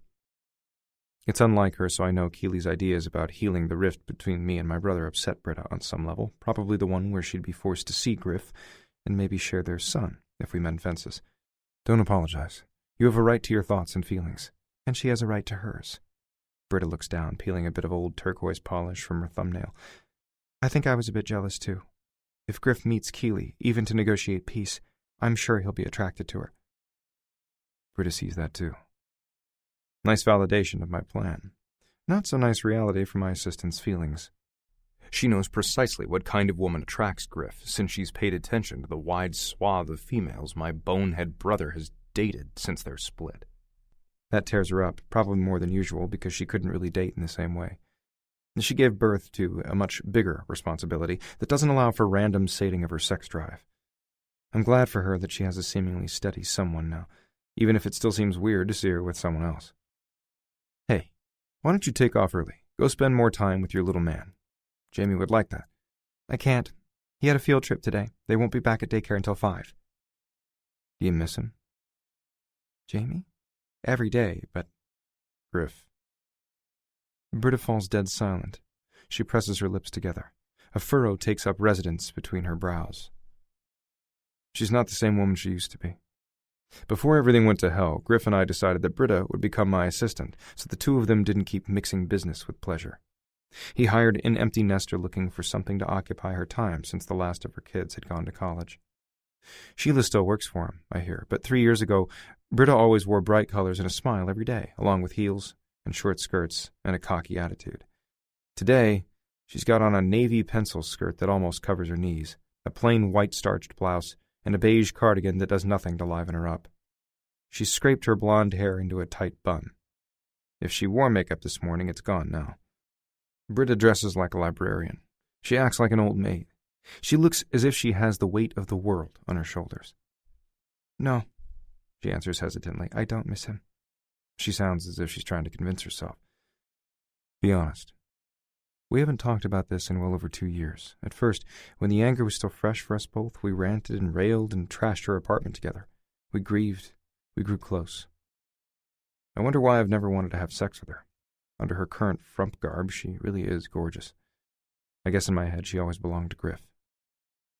In so many ways, she still does. Britta swallows and won't quite meet my gaze. I tell myself I shouldn't. He obviously hasn't looked back. But you do. My heart softens. It's been doing that a lot lately. I'm not a fan. She sighs in defeat. Sometimes, more than I want to. Me too, I tell her. After all, I don't want her to feel alone. Besides, Griff is a ghost in the room all too often. I kept meaning to move my offices elsewhere after he left. I just didn't. Never enough time, never high on my priority list. I never got around to it. But it's over, and it doesn't matter anymore. She forces a chipper expression. Tell me, what's the deal with you and Keely? I thought she'd be temporary. I frown. Why would you think that? Not that many people meet the love of their life in a bar, Maxon, and I admit that tight animal print dress just said bimbo to me, which I realize is judging a book by its cover, and that's unfair. She's nice? I nod. And interesting, smart. She makes me laugh. She even makes me think. You think? That's a feat. Britta gives me a teasing grin. Oh my gosh, you like her. Yeah. I won't deny the obvious, but I also can't tell my assistant more. We'll see what happens. Maybe nothing. Or maybe she's the someone you can finally invest your heart in. That would be great. I'd be really happy for you. She turns quiet. You deserve better than Tiffany. Can't argue there. What about you? You deserve to be happy too. Are you still seeing Mikhail? Yes. Her smile turns muted. He seems like an okay guy. How's that going? He's a good man, kind, patient, funny. He seems to love spending time with Jamie. I'm lucky. The words she uses to describe this guy suggest he's top-notch boyfriend material. She might say she's lucky, but she doesn't sound happy. She's not in love, though I suspect she wants to convince herself she is. You guys have been dating for 6 months? 8. Her voice has gone quieter. Getting serious? I ask. I don't think she's ready for that. He's spending a couple of nights a week at my place. Britta hesitates. I have this feeling... intuition? He's thinking about proposing. I sit back in surprise. Really? That's fast. A little, she concedes. How do you feel? He says he loves me. I analyze her expression, her body language. She's closed off, her movements small, her voice gone soft. She didn't actually answer my question. You don't love him back. I see a crack in her outer shell. I care a lot, and if he asks me to be his wife, I can't think of a single reason to say no. He's loving and steady. He has a good job, a great family. He treats Jamie like his own. He helps with everything when he's around the house. His heart is open. In other words, he's perfect for someone else. You can't help it if you're not ready to move on. I need to be. I loved your brother, but he's gone, and I can't stay stuck here. She's got a point. But one point isn't the whole picture. If Mikhail wants to marry you, don't you owe him your whole heart? Is it fair to make him settle for only the parts of you that you've wrested free from Griff? Now she looks agitated. Maybe knowing I'm committed will make a difference. Maybe that will free up my heart. All I know is that Griff has taken years of my past, and I refuse to give him more of my future. That's wishful thinking. I get it, but why are you grilling me like this? In the old days, you would have just asked if he made me laugh and if he was good in bed. What's with the probing questions about the state of my soul? I can't refute her. Normally, I would ask those very questions. I might claim I want details just to watch her blush, but I fear the reason I'm different now has something to do with Keely's bad influence. You're right. It's none of my business. I'll shut up. She sighs with regret and shakes her head. Sorry, you asked fair questions. I just don't have any answers. I'm always here if you need help figuring it out. Thanks. You're one of my best friends. She gives me a sisterly pat on the shoulder. I mean this in the most loving way, but at least for now, I need you to butt out. If she was grilling me hardcore about my love life, I'd probably be touchy too. All right, I'm butting out. Just don't rush into anything, okay? It's been 3 years. I'd hardly call that doing a 10-yard dash to the altar. She picks up the last of her stuff. I think I'll go ahead and leave. I can run a few errands before I pick Jamie up. Good night. Night. I've got 2 hours before I can go home. I return a few phone calls, answer a few emails I've been putting off. Rob and Britta have assembled a war room in Griff's former office and filled it with ideas for the Stowe estate. I poke around, see their progress, make a few mental notes. Something is bugging me about everything they've laid out so far. I was loving it yesterday, but today it feels like too much hoopla. Like we're planning a rockin' New Year's Eve party in March. The strategy seems overdone and outdated. The visuals look like overkill. Everything feels wrong. What would be right? No damn idea. What do I know about the Stowe kids or their preferences? I don't usually research clients. What's there to say? They have a house to sell, and I know how to list well and find a buyer. End of story. Except my gut tells me not this time. When I plop behind my desk again, my eyes go immediately to the clock on my laptop screen. 70 minutes until I can close up shop. Could this day drag on any more? I can fill it by staring at a wall and thinking about all the fantastic things I'd like to do in bed with Keely, with the sleek line of her shoulders and back. Along with the feminine flair of her hips, she'd look great if I fucked her from behind, filling my hands with her tits. Mentally, I throw in a few of her gasps and cries because, of course, I'm going to make her come. On the other hand, she'd look great on top, too. That bright hair thrown back, exposing the delicate, pale curve of her throat, breasts bouncing with every thrust as she grabs my shoulders and cries out my name. Yeah, I can picture it now. Unfortunately, it also makes my cock so hard my pants are damn uncomfortable, and I still have 60 minutes before I can leave. Even when I get there, no matter how much I want to touch Keely, she's not going to say yes simply because I want her to. If I press her, she'll remind me that she's not fair game. Maybe I should pull my brains out of my dick and focus on work. Google tells me that the Stowe descendants are George, 27, and Vivienne, 23. Their father died a decade back after a lingering bout with cancer. The elder of the Stowe kids finished an MBA from Yale 3 years ago and has been running the family business day to day since. Shortly thereafter, their mother moved to Maui and remained until she died of an unexpected heart attack 10 days ago. Vivienne graduated from Vassar last year and, though planning to be married soon, is making the Stowe's legacy, their syrup company, her #1 priority. The Burlington Free Press even included a picture of the siblings clutching hands and sharing a moment of grief on the snowy day of their mother's funeral. I sit back, ponder. By all accounts, these heirs value family, tradition, and their New England roots. George was quoted as saying that he had never stepped foot in his mother's Maui home and never planned to. He sounds proud of that fact. It seems a bit like sour grapes to me, but I imagine that if I'd come from a normal family, which I didn't, if my father had died and my mother took off to someplace seemingly exotic 7 time zones away, I might be bitter too. Confused, at the very least. It also makes me realize that George and Vivienne probably aren't attached to the idea of having Griff list their place, as their mother had been. They simply don't have a good reason not to. If I give a better pitch than my brother, I might have a real shot at this listing. With a curse, I tear everything pinned up on the war room's walls down, tuck all the ideas away in a drawer, find a marker at the whiteboard, and write 2 words. Think simple. I return to my laptop and pound out an email to Rob and Britta, linking them to the articles I've read about the Stowe siblings. I close with assurances that we'll regroup and discuss tomorrow. We can get this done. I'm onto something. I feel it. Griff is going big, bold, loud, and he's in deep with that strategy. Somehow, I know that's so wrong, and I am completely right. I'm going to find a way to win. I just need one more advantage to get it done. Keely. I look at the clock, and I smile. Now it's time to go. Game on.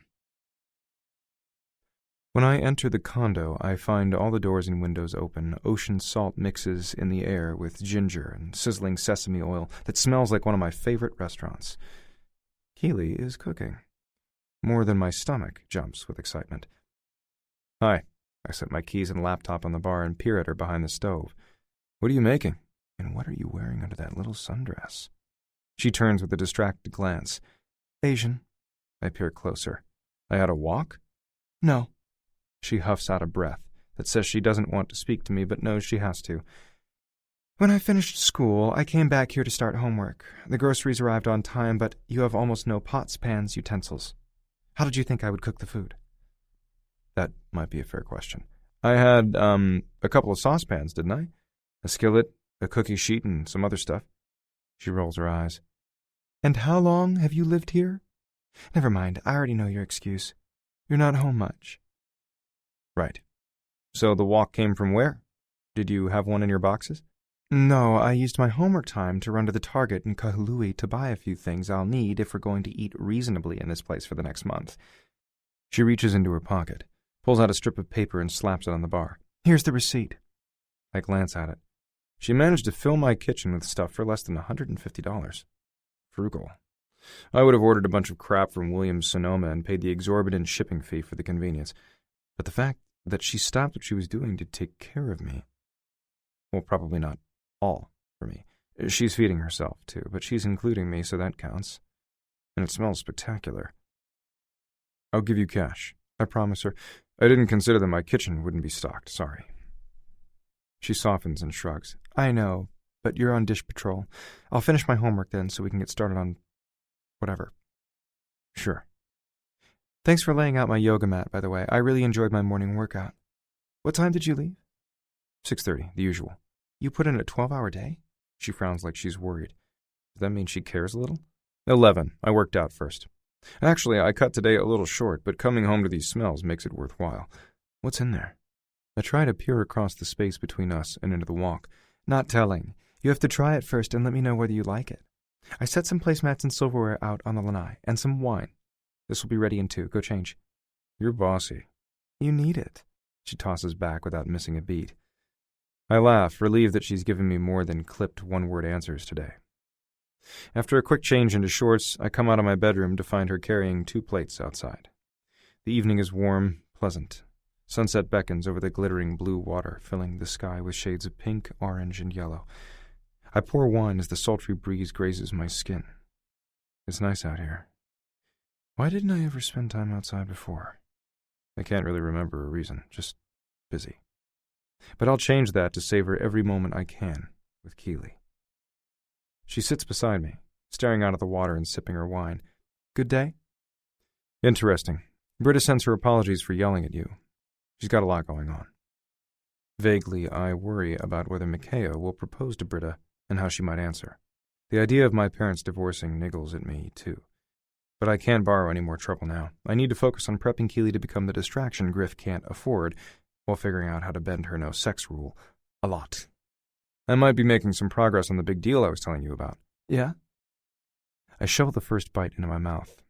My taste buds are ready to declare undying love. This is probably more vegetables than I've eaten in the last month, but everything is so crisp and fresh. I'm devouring it with my eyes and my mouth, and I'm loving it. Maybe she's right about dining out too much. Nothing at a restaurant ever tastes like this. This is amazing. She smiles proudly. Now you can say you like tofu. I choke and try not to spit it out. What the fuck? Don't think about it. Keep chewing. Tell me about your deal. We talk a bit. As long as I don't think about the fact that I'm eating soy milk that's coagulated into curds, I enjoy the flavor. I show her some pictures of the estate and walk her through what I've learned about the sellers. I think panoramic pictures and big parties and streaming a live YouTube event is the wrong plan. I muse aloud. On paper, it should be right. This is a really unique, breathtaking estate, but to convince these sellers, I think less is more. She looks at the pictures on my phone, then takes another sip of wine. Absolutely. Flaunting this estate and celebrating it for these 2 syrup heirs who may never understand their mother's decision to leave them even before she died will be a losing strategy. There. Keely put into words exactly what my instinct was telling me. So it stands to reason that the approach I use for sheiks, European business moguls, Asian dignitaries, and assorted royalty around the world isn't the one I should take now. She shakes her head. Not for 2 grieving salt-of-the-earth siblings. I send her a challenging stare. I thought you didn't know anything about business. I don't. But I know people. And from everything you've said, these 2 want this over, and they want top dollar for their mom's place. I'll bet they want to put the funds back into the business and honor their family's legacy. What she says makes a lot of sense. Should have thought of that sooner. I know business, but I never thought people mattered that much. I'm marketing houses. I'm making money. None of that is about individuals. But maybe that's why Griff is more successful at selling. He's good at reading folks. He watches, listens, pays attention. Which is why I could never understand how he completely misunderstood my intentions when he walked off without saying a fucking word. How did he not get that I loved him and I would never have betrayed him? Why did he think I was capable of such deceit? Not that I'm not a bastard, I am. But if I wanted to mess with a loved one, I'm not the kind of coward to stab them in the back. I'd punch them in the face. You're right. That makes so much sense. I need to tell Rob and Britta. I reach for my phone. Finish your dinner first. Nothing worse than cold snow peas. And tofu, I grouse. She laughs at me. The sound sparkles. The waning light of the day makes her fair skin shimmer with a warm glow. I'm drawn to her, as if I'm the dark daring to peer into the light. All right. I take another bite. Thanks for listening, by the way. She nods. So, I guess if I'm going to tempt your brother into losing his mind, I need to know about him. I nod. Down to business, I can respect that. Even if I'd rather keep things between us personal. Griffin, which he hates, is 3 years younger than me. He's almost my doppelganger. But of course, I'm way more awesome. I flash her a cheesy grin. I had no doubt. She rolls her eyes. What is he like? The fact that I'm not good at reading people does not help me with this question. What does he like to do? What are his hobbies? What does he value? What are his goals? I frown. 3 years is a long time, and I don't know how much his interests might have changed.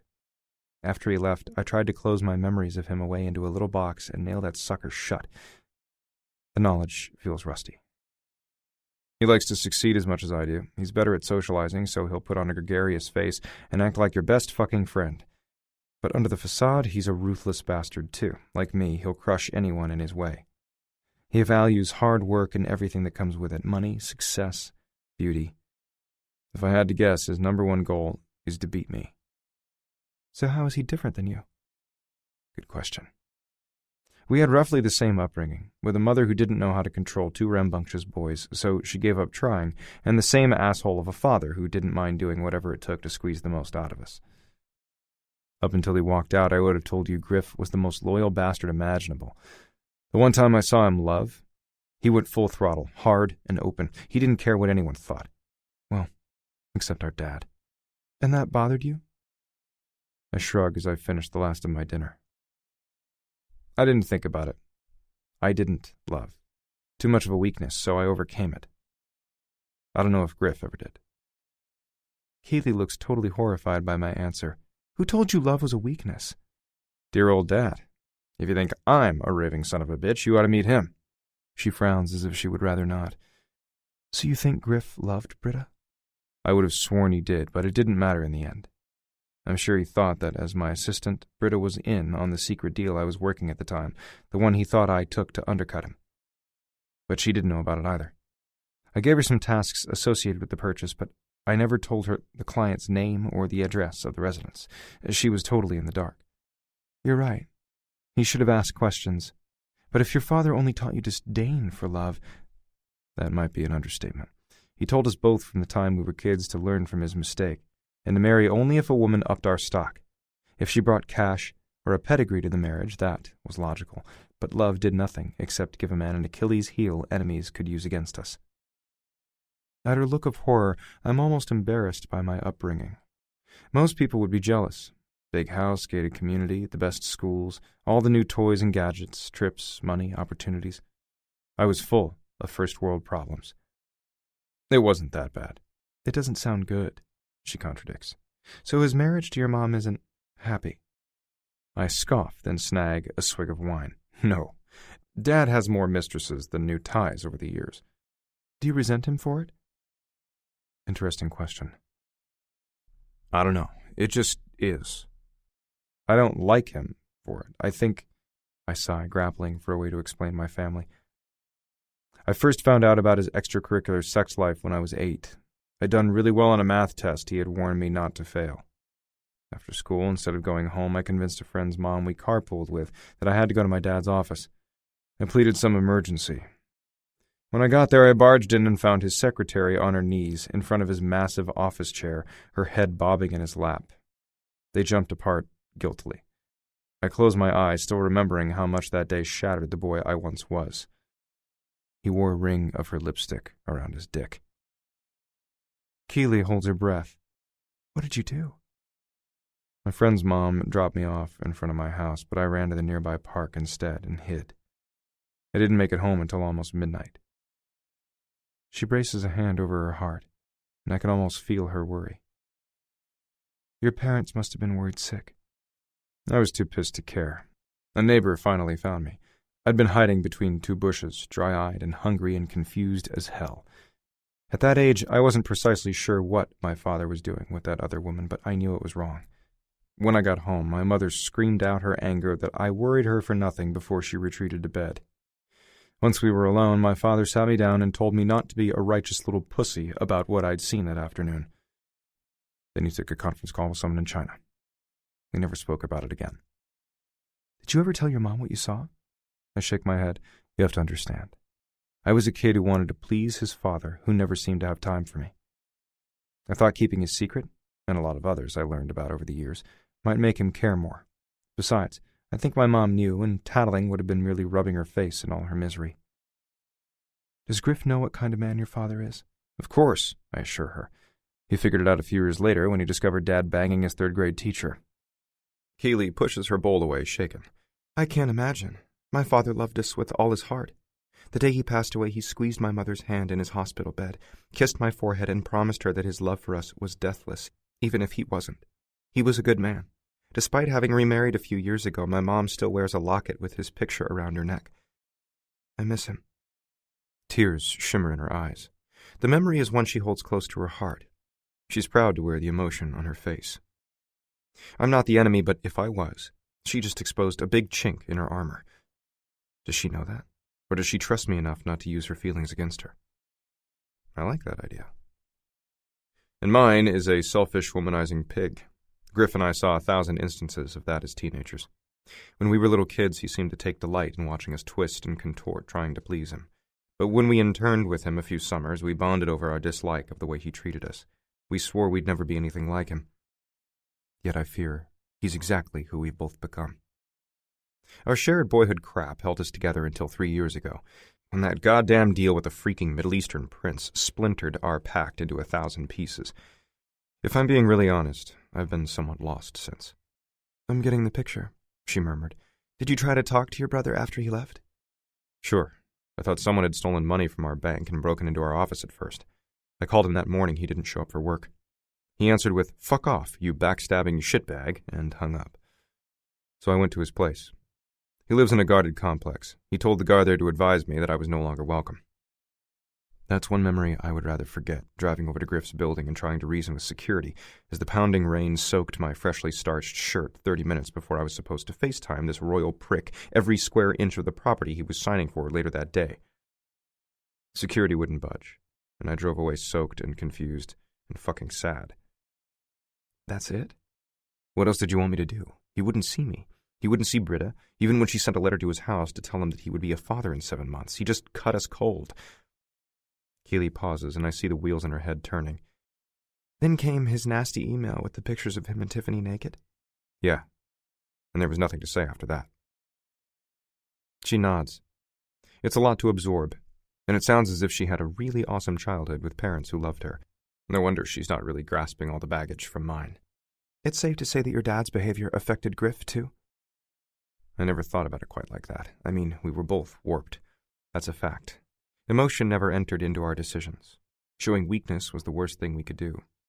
I thought I had feelings for Tiffany, but lifelong commitment to one woman was something I shied away from because, of course, why pluck a single flower when I would always want to plow the whole field? I really thought that until recently. Griff's departure had me examining the past. Keely's perspective makes me reevaluate my attitude. No doubt about it, filtered through her lens, my life looks fucked up. It must have. I've wondered for years if he left Britta and Jamie without blinking because the responsibility scared him, or, like Dad, he was just incapable of caring. I don't know. What do you think he saw in Britta? I mean, you said he has a type? And she's the epitome of what trips Griff's trigger. Blonde? I shake my head. I can accuse Griff of a lot of shallow shit because I know he's screwed hordes of willing women. Hell, in college, he used to love the tourist hangouts because the ladies were drunk and easy and looking for a good time. Britta seemed to change all that. Or I thought so, until the day he left. Smart, sharp, someone with attitude and verve. Good tits help. Keely swats my arm. Seriously? What? Tits? She challenges with a cock of her head. Do you like breastises better? I intentionally stumble over the word because really, it's not the easiest word to say. Yes, especially when you're not being an ass about it. I try not to roll my eyes. Don't make me call your girl parts a vagina, I warn. That's a pussy. Yours is a really pretty one. Her expression turns tart. Mine is off limits to you. We're talking about your brother. But not in the same sentence as your pussy. In all honesty, I'm poking at her. I don't know why, exactly. To lighten the mood? So things seem less heavy? Probably all that. When I'm with her, I have so many thoughts. But they're more than thoughts when they make my chest squishy. They're feelings. Jesus, I'm allergic to those. I need to stop. All right, she sighs in exasperation. So your brother likes smart women with personality? Yeah, he has this thing about dating a woman who's his intellectual equal, who is also good with banter. Debate, as he calls it, is his foreplay. He needs someone who can keep up. It's no fun to verbally beat someone who didn't have a prayer of winning in the first place. For real? I can't tell whether she's intrigued or horrified. When he met Britta at a caravan, that's the term for a bunch of realtors spending a morning hopping from property to property en masse to preview new listings for their clients. She was filling in for her sick boss. She looked impeccably beautiful. Crisp white shirt that hugged her body. The open collar revealed just a hint of cleavage. The black skirt flirted with her knees and wrapped to a slit up the back that showed most of her legs. She wore these ridiculous heels with wraparound strap thingies. She had great legs. Don't get me wrong. She looked professional as hell, put together, low-key makeup, understated jewelry. But she looked like a woman, and she put him in his place with a sentence. That's definitely Griff's thing. He likes to conquer the strong and dirty up the pretty. Keely looks at me as if I've lost my mind. Then you picked the wrong woman for this task. I've never been understated or professional in my life. I can make you those things. You want to change me? She raises a brow in warning. No, I like you as is, but for the purposes of derailing Griff?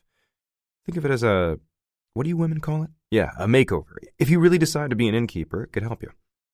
The accusation on her face relaxes, and I'm damn glad I think fast on my feet. Maybe, she concedes. Besides, I'm only altering the way you appear temporarily. It's you he'll want. Your humor and wit, your charm, your intelligence, your quick comebacks. And her compassion. He'll like that too. Once my brother is conquered and dirtied, he wants someone he can relate to. I don't know if he'd ever admit it, but that's what he once liked most about Britta. She understood and accepted him. Keely nods, as if she grasps all that. That makes sense. Right. To stay with someone long-term, you have to talk after your boink, I guess. I've never experienced that, but I'm sure it would be nice. Tiffany wasn't a conversationalist, unless she was the subject.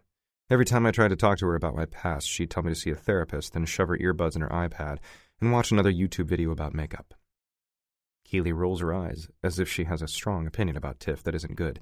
You think I'm smart, huh? That my personality is slightly dazzling? When she smiles, I'm captivated by this little dimple in her cheek. I never noticed it before, but it's a spot of cute on an otherwise beautiful face. Fishing for compliments? I tease back. I like this happy Keely way better than the serious digging in my psyche version. She looks like she has a quick, playful reply right on the tip of her tongue, then reconsiders it. Mostly, I just want to know why you chose me. It's a fair question. I can't put it into words except to say, it's a gut feeling. I looked at you beyond the makeup and the dress, and I heard you, the way you sang. I could hear your heart, I guess. That probably sounds stupid because you were totally singing about thinking of me and touching yourself. Well, not you specifically. Of course it was me, I refute with a wink. Everyone in the room knew it. You mean except the 3 other guys who wanted to pick me up? They were dense. You could look at them and tell their IQs were in the neighborhood of their shoe size. Maxon, she laughs at me as if she can't do anything else. At least it clears up the last of the tense air between us. But I'm not dumb. She'll go about her business tomorrow, then come back with more questions. She'll dig deeper and want to understand. Really, I've never dissected my life like this, and it's funny how much I'm realizing just by saying it out loud. At this rate, why would I ever need therapy when I have Keely? To be honest, after you teased the audience and put that one wrestler wannabe in his place, I knew Griff would be intrigued. Then I pictured you in something tailored and classic yet feminine and put it together with your sweetly assertive personality. I knew my brother would go insane. She takes a sip of her wine.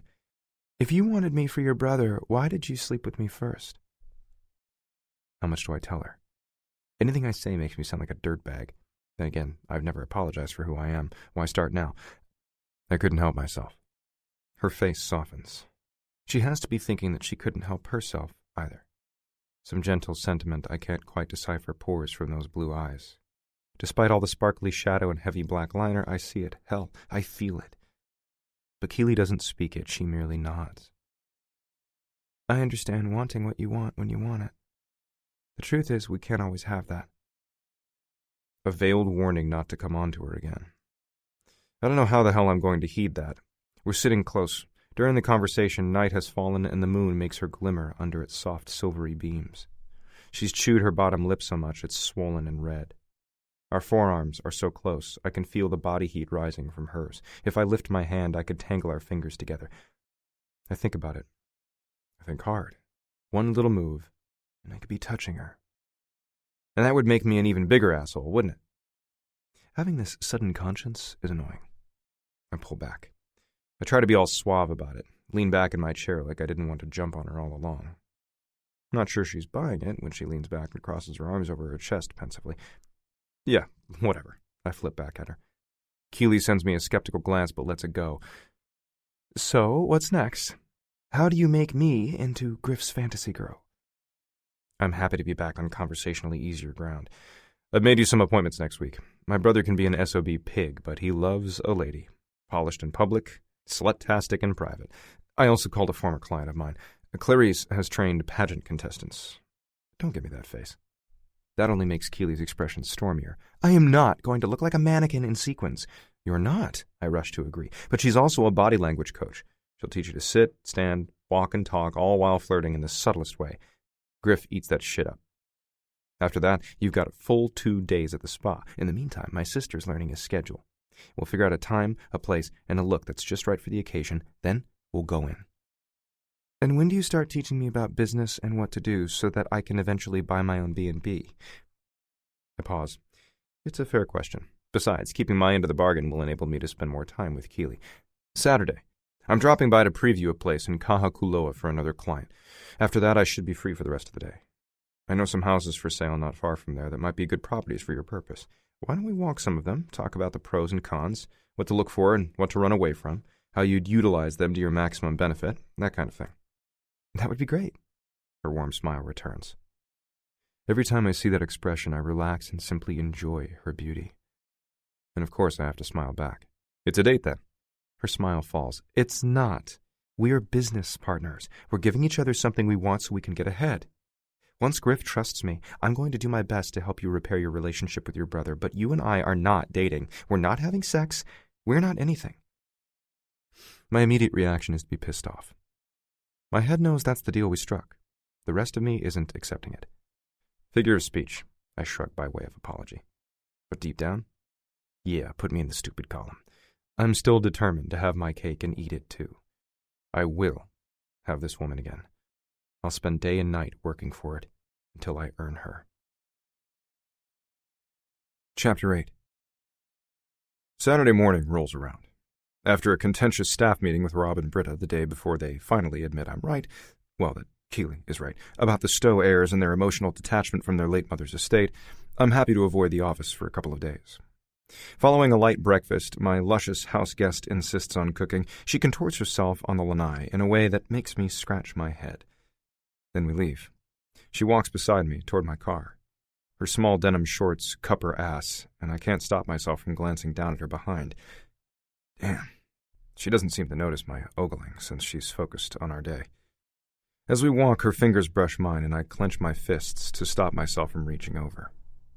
Rob asked me yesterday what I wanted more, to keep Griff from landing the Stowe estate or dance the horizontal mambo with Keely again. He wouldn't take both for an answer. If I had to choose? A few days ago, the answer was simple. The moment my marketing assistant confronted me, I felt less certain. That confuses the shit out of me. I sidestep Keely and press the fob to unlock the car and open her door. I stand close. She has to brush past me to ease in. As I feel her breasts on my chest, she looks up at me, steadies herself with a hand on my shoulder. I get hard in an instant. I can't look away. "Excuse me," she murmurs, sliding her fingertips down my arm as she sinks into her seat, then looks up at me with big, blue eyes. I start to sweat. After blowing out a breath as I round the back of the car and adjust my straining fly, I fold myself into the driver's seat, and we head out. Are you making any progress at the office about how best to approach the Stows? I'm grateful for something else to think about besides her exposed thigh and the hint of cleavage framed by the buttons of her black blouse. I jerk my eyes back to the open road. Some. We keep trying to come up with ideas that will respect their feelings about the estate while still showcasing its features. I guess Susan Stowe didn't throw parties, but it would be a great place for gatherings, since it's on 4 acres, and a lot of that land is a wide green belt overlooking the ocean. There are multiple pools, a massive kitchen, 8 bedrooms. There's even a detached ohana, so it would be great for honeymooners or spa stuff. A what? Ohana. On the mainland, it's usually called a cabana or a mother-in-law suite. Oh, in Arizona we call it a casita, but I get it.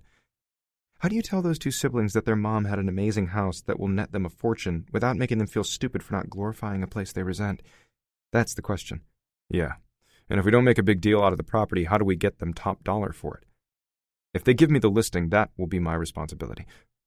I feel like I've wrapped my brain around this delicate dance for days and I've still got no moves. I just need to keep working on that. How did your meeting with Clarice go the last couple of days? You learn about the body language of flirting? She crosses her right leg over her left, sleek thighs rubbing together. I notice she's wearing some killer heels, high, black, slender. One tiny strap wraps around her ankle, emphasizing how delicate she is. Absently, she swishes her foot back and forth to the rhythm of the song playing on the radio in the background. Then she takes a deep breath. It thrusts her breasts out. I must be hard up if her merely breathing is flipping my switch. With a toss of her long, bright hair, she turns to me. Her lips are slightly parted. She's wearing a shimmery, sheer gloss that makes it impossible not to look at her mouth. When her tongue peeks out nervously, it's all I can do not to groan. I don't know. She flips a coy glance over to me, then glances down at my crotch. It seemed like a bunch of BS to me, but I think it's working on you. Wait, she's been giving me some act? I'm horny in general, I protest. She pauses thoughtfully over my words. Maybe I didn't learn as well as I thought then. I'll try harder. She leans in, elbows braced on the console as she lifts her fingertips to brush a soft line over her exposed skin, tracing the line of her collarbones, then down, so freaking close to her shadowed, sugary cleavage. I want my hands there, my mouth pressed to her skin, my tongue laving that same path. Why didn't I drink her in the night I had her on the beach? She was open, she wanted me. But I was stupid and chose the quick fuck. I missed out on all the details that are driving me insane now. I really want a do-over. Or a do again and again. I bite back a curse and try to focus on the traffic as we make our way east along the coast. She drags the toe of her strappy sandal up the side of her calf, jerking my attention back to her killer legs. I imagine my hands sliding between her thighs to touch her wet folds, then my head between them so I can taste her. After she's screamed her throat raw and is convinced she's sated, then I'll slide my hips between her legs and fill her pussy with every inch. Maxon, she murmurs. It's breathy, like she's beginning to feel aroused. I glance at her face. She purses her lips just slightly, as if she's deep in thought, but her cheeks are flushed. When she lifts her gaze to mine, I can't look away. Are her pupils dilated? Yeah, I choke out, gripping the steering wheel in a fight for control. Suddenly, she tosses her head back and laughs. Gotcha. My body language is totally turning you on. You ought to see your face. If I encouraged you, I think you might actually pull over, come across the console, and try to strip me naked. My cock thinks that's a great idea. I don't want to give her the satisfaction of admitting she's right, and giving her that kind of power over me isn't smart. All right, you learned well, I concede. I should probably shut my mouth, but she has to know she's capable if she's going to use these maneuvers on Griff. God, I don't want to think about that. At least I don't have to look at it. Keeley gives me a giddy clap. I had you going. She still does. Don't do that again unless you mean it. As we roll to a red light, I zip a hot stare across the space between us. My eye fuck must have some impact on her because her breath catches. What do you mean? Tease me again and I'll have you in my bed, stripped down, and taking the pleasure I give you so fast you'll be dizzy, sunshine. Neither of us moves or speaks for a long minute. Is she reconsidering her no-sex policy? I'm praying to any god I think may help me get laid when I hear an impatient honking behind me. I jolt. The light has turned green. Keely is now leaning away, arms crossed over her chest and staring out the windshield. The moment is gone. I curse under my breath as I step on the gas. The car lurches forward. The rest of the ride is silent. After another strained 10 minutes, we reach the house I'm previewing for an overseas client. He's a Chinese banker looking for a place to entertain clients, supposedly. I don't really care if he uses this as a party hotspot or a love shack. He wants a luxury waterfront showplace, so I'll find him one. When we reach the house, I stop the car in front of a plantation-style estate. On the first level, a lush lawn leads to a huge stone patio, which gives way to wide wooden stairs. At the top, benches line the lanai, along with lush plants and a couple of cozy rockers. A beautiful dining room table sits squarely under the shade of the patio roof, with a swaying ceiling fan providing an extra nudge for the gentle trade winds licking across my skin. The view of the ocean is full frontal and 180 degrees. I don't see doors at the threshold of the house. Instead, the opening has been widened to accommodate a floor-to-ceiling accordion glass door. The effect brings the outdoors inside, right into the adjacent open-concept living room. In keeping with custom, we kick off our shoes before we head inside. 2 huge bamboo sofas with thick tropical print cushions sit perpendicular to the entrance. A matching block table separates them. At the apex, a wide chair designed for reading the day away while overlooking the palm tree in Pacific heaven has been positioned like a throne. Every wall is white, except one covered in well-stocked bookshelves. Skylights abound, ceiling fans turn in lazy circles dangling on down rods from the soaring ceilings above. A simple wooden guitar hangs on the wall beside a hall tree on our way to the adjacent bar area. The little space is kitschy. The cabinets are bamboo. Someone hung a grass skirt as a border with old 45s of Elvis tracks as decor, but somehow it doesn't look old or dated. Surprisingly, it's neutral and functional. On the far wall, the kitchen gleams white with a few rustic exceptions. There's a wooden island, a giant eat-in kitchen with an old-fashioned oval table, but a sleekly modern hooded stove, double ovens, and clean white subway tile lining the walls. The place oozes charm. It's amazing. Keely looks around, completely wide-eyed, blinking, oohing and eyeing, brushing her hands along every surface. She's in love. I don't blame her. Besides being beautiful, the house is cozy. A person could live here, relax here, while away their days in sheer bliss. If your client doesn't buy this, he's crazy. If I had the money, I absolutely would. I shrug. I think he's looking for something more modern, something he can show off, rather than a place where he can hide away. I snap off a few pictures of the view, the dining, entertaining, and kitchen spaces. You done in here? She asks. Yeah. Is she suddenly in a hurry? Good. She grabs my hands. Let's go see the rest. I laugh as she tugs me back into the entertainment space, then through wide double doors and into an airy bedroom. More white. More plantation cottage vibe. Flowing white drapes flap in the breeze as they frame the open French doors. Other than flowered prints on the bed and neutrals, the room is soft and simple and comfortable. Multiple windows overlook the green expanse of grass and the ocean beyond. A door at the back of the room leads to a bathroom with double sinks framed in marble and open shelving in the cabinets beneath, punctuated with bamboo baskets instead of drawers.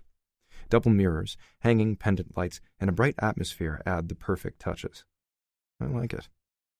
Around a corner, I find a softly shadowed hallway, a huge closet, a king-size soaker tub, then another doorway. When I push it open, I find a giant walk-in indoor-outdoor shower made of gray lava rock. The walls on 3 sides protect anyone from seeing in, but whoever built this place was smart enough to cut an open window with a direct view of the palms and the ocean. There's even a pedestal for bath items. 5 shower heads line one wall that must be 6 feet long. A whole football team could probably shower in here at once and never touch. Oh my gosh. Keely's bare feet patter along the stone floor. She drinks it all in. Can I just die here? This is stunning, I finish for her. Yeah, but not stuffy. Why would anyone sell this place? I shrug. Hawaii is more of a destination than a residence for some people. They buy a house thinking they'll come here more often than they do. A few years slide by. They realize they're paying taxes, maintenance, whatever, and just not finding the time or energy to come here enough to justify the money. That's crazy. If this place was mine, I'd forget ever going back to Phoenix. I'd live here and never leave. I see what she means. It's secluded, quiet. A stroll in gives me a sense that I should relax more, worry less, share this world with someone important. I glance Keely's way. Dangerous train of thought. Well, we can't stay, I remind her as I grab snapshots of this bedroom and bathroom area. Let's see about the rest.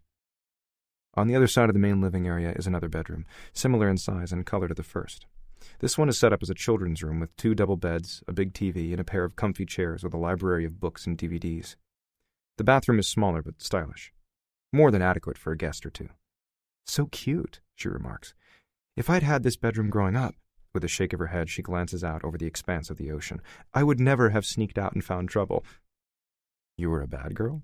That surprises me. "Terrible," she assures. "When I was 13, my best friend Betsy and I toilet papered the house of the cute boy down the street. Then we took his bike, which he'd left on his front porch, for a joyride all the way to the end of the block." "Did you return it?" "We did," she concedes with a teasing grin. "But it was almost midnight." "Scandalous." I shake my head as if I'm very disappointed. "Totally. I followed that up at 15 by sneaking out to study with some kids in my biology class at the all-night pancake house down the road." "You were worried about your grade?" "No, there was another cute boy. He dared me to sneak out my window." I pause. If I dare her to lose those shorts and muss up one of these beds with me. "Whatever you're thinking, the answer is no." She shakes her head. "What?" I go for innocent. "I was just thinking that we should look upstairs." "Sure you did, perv. Let's go." She follows me up onto the landing. I walk beyond the delicate chair and small table with the glowing lamp, and push open the double doors. A humongous bed on a raised wooden dais sits majestically under a teak ceiling. Just like the floor below, the usual doors have been removed in favor of a sliding glass wall that's been shoved off to one side, allowing open skies and the Pacific breeze to stream in. "Holy ocean view," Keeley whispers beside me. "Yeah. Nothing but blue water, white sand, green grass, and swaying palms. It really is perfect."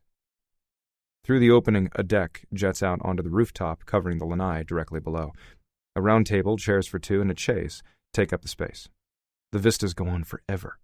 I've lived on Maui for so long that I often think I'm immune to the sights of beautiful tropical beaches. I joke sometimes that I'm going to vacation in Alaska for a change of pace.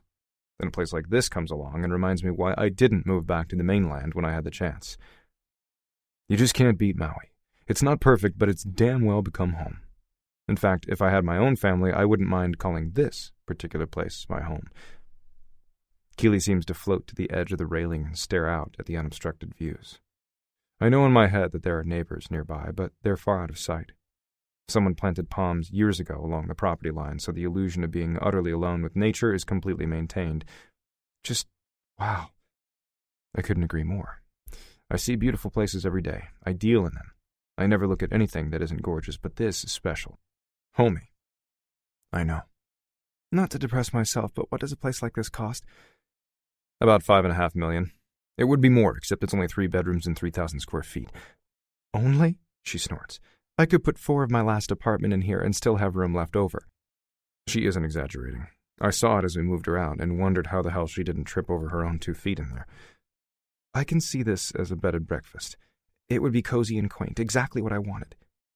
Her face looks wistful, but her posture is completely defeated.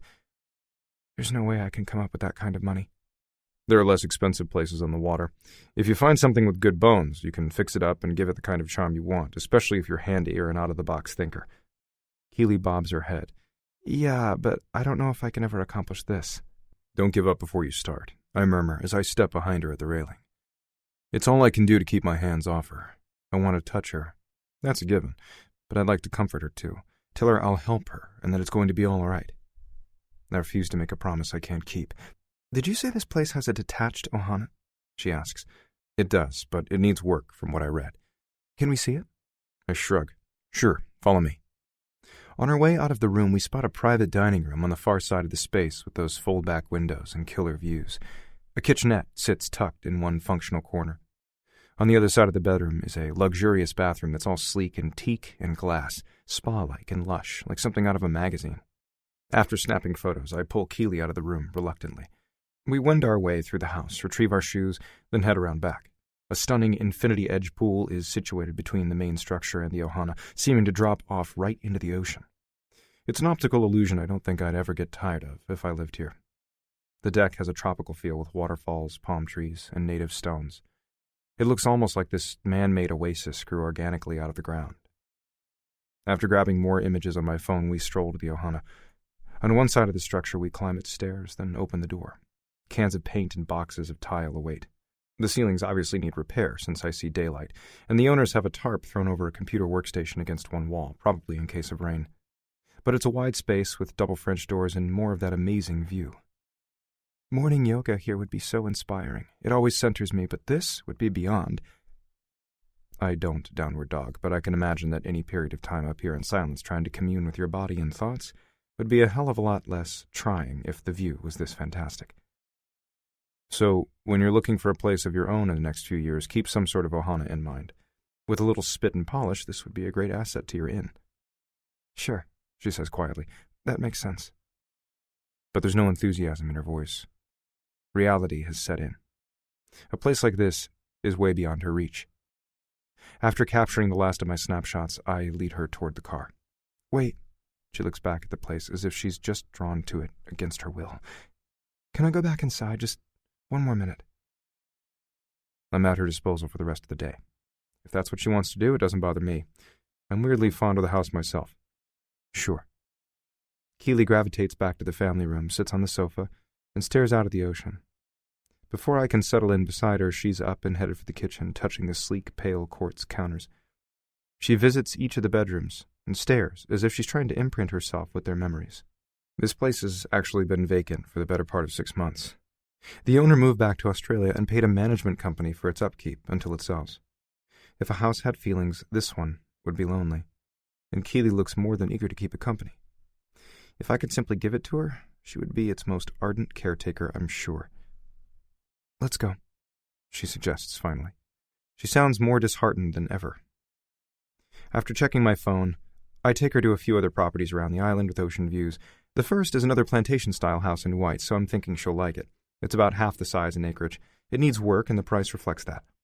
But it's got nice bones and a good view of Molokai. We tour the house in silence. Like the last one, it has 3 bedrooms and 3 baths. I admit the kitchen needs an overhaul, the bedrooms are cramped, and the bathrooms are crappy, but the beach is awesome, very private. She could do worse. Well, she shrugs. I'm just not feeling it. I know, but I'm trying to teach you 2 valuable lessons. Keely raises an annoyed brow at me. You're kicking a girl when she's down, huh? No, sunshine. It hurts me to see her dejected, so I take her hand. I'm so thrilled when she doesn't pull away, helping you see this through a business eye. First, when you start shopping for property for real, don't look outside of your budget. It's way too easy to get attached to something you can't afford. Yeah, I'm learning that lesson fast. You should have warned me to stay in the car on our last stop. You would have ignored me, I point out. Her noisy sigh tells me I'm right. You could take some of the blame. Her grousy attitude is kind of adorable. All right, I will. It's so my fault. Thanks. I don't feel better. What's my second lesson? Don't look at what it is. Consider what it could be. I lead her out the door from the family room onto the lanai. This place could benefit from a fresh coat of paint. They're selling it furnished, so that saves money. A lot of this furniture is really beat up. Smoke and mirrors. Buy some slipcovers. Learn to reupholster. Add bright accents. You'd get the most out of this view by taking half the crap out of the crowded space anyway. Spend the money to replace some of the old windows with an accordion glass door and maximize the view. That's why vacationers come here, not for the sofa. That other stuff can wait. We walk the place one more time, and I give Keely the more logistical breakdown of how this property could be a moneymaker. She's not having it. In all fairness, when she points out that none of the bedrooms have a view of the water, I can't refute that. That's something else customers want. Her realizing that enormous flaw is a bonus. We hit the next place. This one about $300,000 more expensive than the last. It's got 5 bedrooms, but only 2 baths. Awkward for guests who don't know one another. It's smaller than the last place. Nice reviews, sure. But the house is a turquoise-colored cracker box in need of repair with a giant satellite dish in the front yard. No. Keely doesn't even want to go inside. The house has redeeming qualities, I argue. I don't care. The dirt road up here was so jarring, I don't even know how many teeth I have left. You're being stubborn, I point out. You're being ridiculous. Who puts this giant hunk directly between the house and the beach? She points to the dish. The existing owners have tried to cover it by planting a bird of paradise, but there's really no disguising something this ugly, and it's so far away from civilization. Is this place even connected to the island's sewer system? It's completely off the grid, but you've got solar panels and a freshwater well that's certified. If you're looking to appeal to green-minded guests, but I have to live here, too, and that's a lot of hassle. Let's go. With a sigh, I escort her to the car and drive her to the last location on our tour. It's in Haiku, perched on the side of a cliff. When we pull up, the views are absolutely majestic, but How do you get down to the... Keely frowns as she looks over the edge.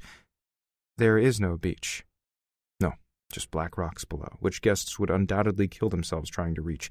You'd have to see about building a great pool. I doubt the ground is level enough since this place is built into the side of a mountain. Besides, if I'm on vacation, I've come to the islands to feel the sand on my feet, to splash the ocean salt on my skin. I can't argue with that. At your price point, you have to compromise. This house has more than 180-degree views of the ocean. We head through the front door. The layout is immediately freaky because we've just walked into a disaster. Someone called the 1980s. I'm sure they want their kitchen back. She's getting tart now, feisty. I'm just the messenger. This place is already close to $1.4 million. 3 bedrooms, 2 baths, 2,000 square feet. And hey, water, electrical, and sewer are part of the bargain. Besides, the kitchen isn't that bad. Lots of windows, good view. The marble floor is classic. Gutter paint what you don't like. Why is the refrigerator on the far side of the room next to the breakfast table? I shrug. You're nitpicking because you're still attached to the first place. Keely doesn't say anything for a long time. All right, I am. I'm not sure how to get past that. Time, perspective, thinking about what's really important to you in a property. But it was as if I could see my whole life at that first place, entertaining guests, walking in the sunlight, teaching yoga, raising children. Normally I would poof that and tell her to get practical, but if Keely was more practical, she wouldn't be the woman I know and want. And oddly, I can picture being in that big house. I can imagine living there with her. Crap, I need to get my head screwed back on straight. Lunch? I ask. There's a great fish place not far from here. She shakes her head. I need to get back and study before we start working on whatever we're going to work on tonight. Tests begin Monday. Sure. I take her home. She's absolutely silent. I see the pensive thoughts roll across her face. Instead of reminding her of her own sage words, I understand wanting what you want when you want it. I reach across the car to squeeze her hand. She doesn't stop me. In fact, she squeezes back. I'm silently celebrating my small victory when we hit my front door, but the moment we enter my condo, she runs into the spare bedroom and shuts herself in. I hear the lock engage. I'm not sure, but I think I hear sobbing ensue, too. I want to comfort her, but I think she needs time to reconcile her dreams with the reality of property value on Maui. Besides, I'm pretty sure she'd tell me to fuck off. When 7 o'clock comes and goes, I still haven't heard from her. This time is supposed to be mine. We still have so much about Griff to discuss, but I don't want to be a bastard and add to her burden right now. I order some pizzas from room service in case she gets hungry, then take my laptop out to the lanai. The view really is spectacular. Being out here clears my head. Even if I don't have Keely beside me, I can thank her for the appreciation of my outdoor space. That's something. But I'd rather be holding her right now. Chapter 9. The next morning, Keely teaches her seniors yoga class, then returns. About the time she pops in the door, I receive a frantic call from a client whose neighbor advised them that their investment property sprung a leak and there's water everywhere. By the time I arrive at the house, located on the other side of the island, it's flooded. I know the exotic hardwoods are toast, and this will be a major remodel before we can market the property again. I get the emergency cleaning crews out there and deal with the mess the owner can't manage because he's half a world away. Then I look up. The sun has already set. I haven't eaten since 7 a.m., and I'm exhausted. When I open the door to my condo, the smells of Italian greet me. I inhale, so damn glad I don't have to call someone for mediocre food that takes an hour to arrive. Lasagna? She asks. Please. I grab a beer from the fridge, then notice an apple on the counter.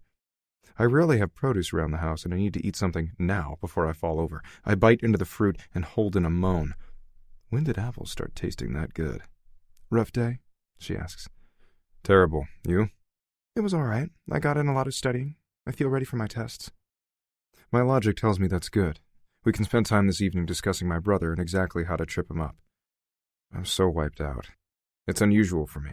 I don't normally like TV, but all I want to do is curl up with Keely on the sofa and feel her soft body beside me while we watch something mindless. That's good. I take another bite of the apple as I open my beer and wash it down. You okay? She asks. I will be once you feed me. How about you? Keely pauses, as if she's gathering her thoughts. Yes, I apologize if it seems like I threw a hissy yesterday. I was overwhelmed by how far apart my dream and my pocketbook are. It's not your fault, and you were trying to show me alternatives, the bright side, other ways to look at this. I was being a brat, I'm sorry. Not a brat, sunshine. It's my fault. Realtor 101. Never show someone a property they can't afford. They'll always fall in love. I didn't put a viewing the property for my client together without your pro and con list until it was too late. She purses her lips together. There really were major flaws in all the other properties you showed me. Absolutely, but this is when the business side of your brain needs to kick in. If you have to make hard choices, figure out what you value most. What can you live with? What won't you accept? You'll find your answers. Will I ever succeed, or is this just a pie-in-the-sky dream? She's looking at me with such troubled eyes that I can't stand it anymore. I reach out, pull her against me. She stiffens for a moment, but doesn't protest. When I settle her against my chest and kiss the top of her head, she lets out a long breath and relaxes, curling her arms around me. This is the most satisfying moment I've felt in nearly a week, since the last time I held her. You'll make it, I murmur. You're too stubborn not to. It won't be easy. It will require sacrifice, but you're helping me with Griff. I promised I would help you with your inn. We'll get there. At the reminder of our deal, she backs away, swiping at a teary eye. She gives me a brave nod, and I wish I'd kept my damn mouth shut. Of course. If you want to shower or change clothes, we've got about 20 minutes before dinner. Both. I risk pressing a kiss onto her cheek. Her body goes rigid, but I'm already dashing into the bedroom before she can protest my embrace. Back then. As I stand under the spray, I'm tempted to take my aching cock in hand. I'm hard and I have soap. I've had plenty of orgasms here, especially in times, like now, when I've been too busy to give my sex drive the relief it craves. I lather up and give my erection a few strokes. I'm having trouble concentrating with Keely in the next room. I feel like a stupid teenage kid jacking off instead of simply telling her I want her. She knows, and she might turn me down, but I refuse to admit defeat that easily. Maybe a little wine, a little conversation, and a little charm will work wonders. I give up on the self-pleasure concept and finish my shower. Some shorts and a tank top later, I'm waltzing into the kitchen as she's dishing up steaming plates and handing one to me over the bar. "And I ask. Why would we eat inside? Her voice tells me that concept is absurd. I smile as I swipe a bottle of wine and a corkscrew and take them outside. She's following with her own plate and a salad bowl a few minutes later. She's barely dressed the tossed greens and taken 3 bites of food before I've cleared my plate. At the empty carnage of red sauce all over the white china, she blinks. That was fast. I was starved, and that was amazing. To the sound of her laughter, I head in for seconds. When I emerge and start eating again, the pace is still brisk, but at least I'm not imitating a Dyson. After last night, I'm at your disposal, she says between bites. What should we do? I'm about to suggest something that requires her to straddle me, or maybe a reverse cowgirl would be awesome, if athletic, after the crappy day I've had. But I have to get serious about my goals, too. Griff didn't lose a whole damn weekend to other clients, I'll bet. No matter how tired I am, or how much I don't want to think of Keely with my brother, I have to start taking advantage of the time I have with her now. I've been giving this some thought. In order for you two to meet and spend time together, you'll need a cover story. The easiest would be for you to come to him as a client, but he refuses to romance where he sells. He's got an assistant he won't part with. Sheila is ruthlessly efficient, and she'll have to quit if she ever wants to be rid of him. Besides, after Britta, he'll never touch someone in his office again. His social circle is like mine, small and closed. Who has time anyway? The one thing I know he does is hit the gym. We have that in common, too. He ran cross-country and played basketball in high school. He does some of his best thinking when he's in an aerobic zone. And thankfully, one of his neighbors is an older and very nosy woman who is more than happy to tell me everything if I call to chat with her. I know where he works out. I also know they're looking for a morning yoga instructor. I'm not certified. I had Britta call the gym. All you have to do is audition. They're having trouble keeping anyone decent over there. She, introduced herself as you. They're very excited you'll be coming in on Friday to discuss a job. It pays decent money. You said you didn't want me working while I was helping you. I'll make an exception for this. So I'll be in the same gym as Griff. How am I supposed to meet him? Does he do yoga? I scoff. I doubt that. All right, then I'm supposed to, come on to him while he's working out? Yeah, that's sounding less likely. Or hell, just strike up a conversation. Get him to talk about himself. He likes to do that. Smile. Be his friend. You already look pretty, so you don't have to try there. Dazzle him with your charm. If he's attracted to a sharp professional woman, how am I supposed to dress smartly in yoga pants? She has a point. Not that he'd never look at a woman in spandex, But he's like iron to a magnet when it comes to a babe in business garb who has a sharp brain to match. If I want to snag his attention and distract him quickly, I need a different tactic. I really don't want Griff seeing Keely dressed in the way designed to slay him. I certainly don't want my brother thinking about her sexually, but how else will he ever let her in his life? Since my brother won't touch a client, pursue a colleague, or let a new friend close, that leaves me one option. Keely will have to sweep him off his feet, the way she did me. Shit. Never mind. I sigh, completely annoyed. I'll check with Harlow, find out what bar he's frequenting these days when he's feeling lonely and wants a hookup. I'll see if she knows when he'll be swimming the pool of other single professionals looking for a watering hole and a meaningless fuck. I'm still not sleeping with him. Please don't. Totally understand. I just need you to tempt him a little. She nods nervously. I hope this mission doesn't require more. On Monday afternoon, I cut the workday short. Rob and Britta finally capped on my way of thinking about the Stowe estate, so they're plunging headfirst into what my assistant likes to call a more elegant strategy. A nice way of saying we're going to strip this bitch down and focus on showcasing her tits. Sorry, her breastises. They're brainstorming so hard, I'm half expecting a tornado to take out the office before I leave and head back to the condo. Sure enough, when I arrive, Keely is there with an iPad hooked up to a portable speaker. It takes me a minute to realize she's YouTubing karaoke music and singing the hell out of a Katy Perry ballad. I watch her and let that sweet velvet voice caress my eardrums. Every note resonates with something that feels a lot like heartbreak. I want to touch her. When she cries out for the final time that she's wide awake, she turns off the tablet, then spins around for her bottle of water and spots me in the entry. She presses a hand to her chest with a gasp. I swallow my tongue because she's wearing a bikini top that barely holds her in and some of the tightest yoga pants I've ever seen. A glance at her ass tells me she's undoubtedly commando. I didn't hear you come in. She looks away in embarrassment. I didn't expect you for a few hours. We've got an appointment tonight. Makeover Phase 1 is about to begin. Oh, she doesn't look thrilled. What about dinner? We'll get it while we're out. I grab her hand, glad when she doesn't resist. It's regrettable that you need to throw on a bra and panties, but you'd start a public riot wearing what you've got on. Oh, and choose clothes easy to slip off. You are not seducing me, Max and Reed. She wags a finger at me. Maybe not in the next 5 minutes, but soon. At the very least, I need to remind her which brother she met first before I send her off to derail Griff. It's nothing like that, I tell her innocently. She doesn't look as if she really believes me, but she disappears into her room.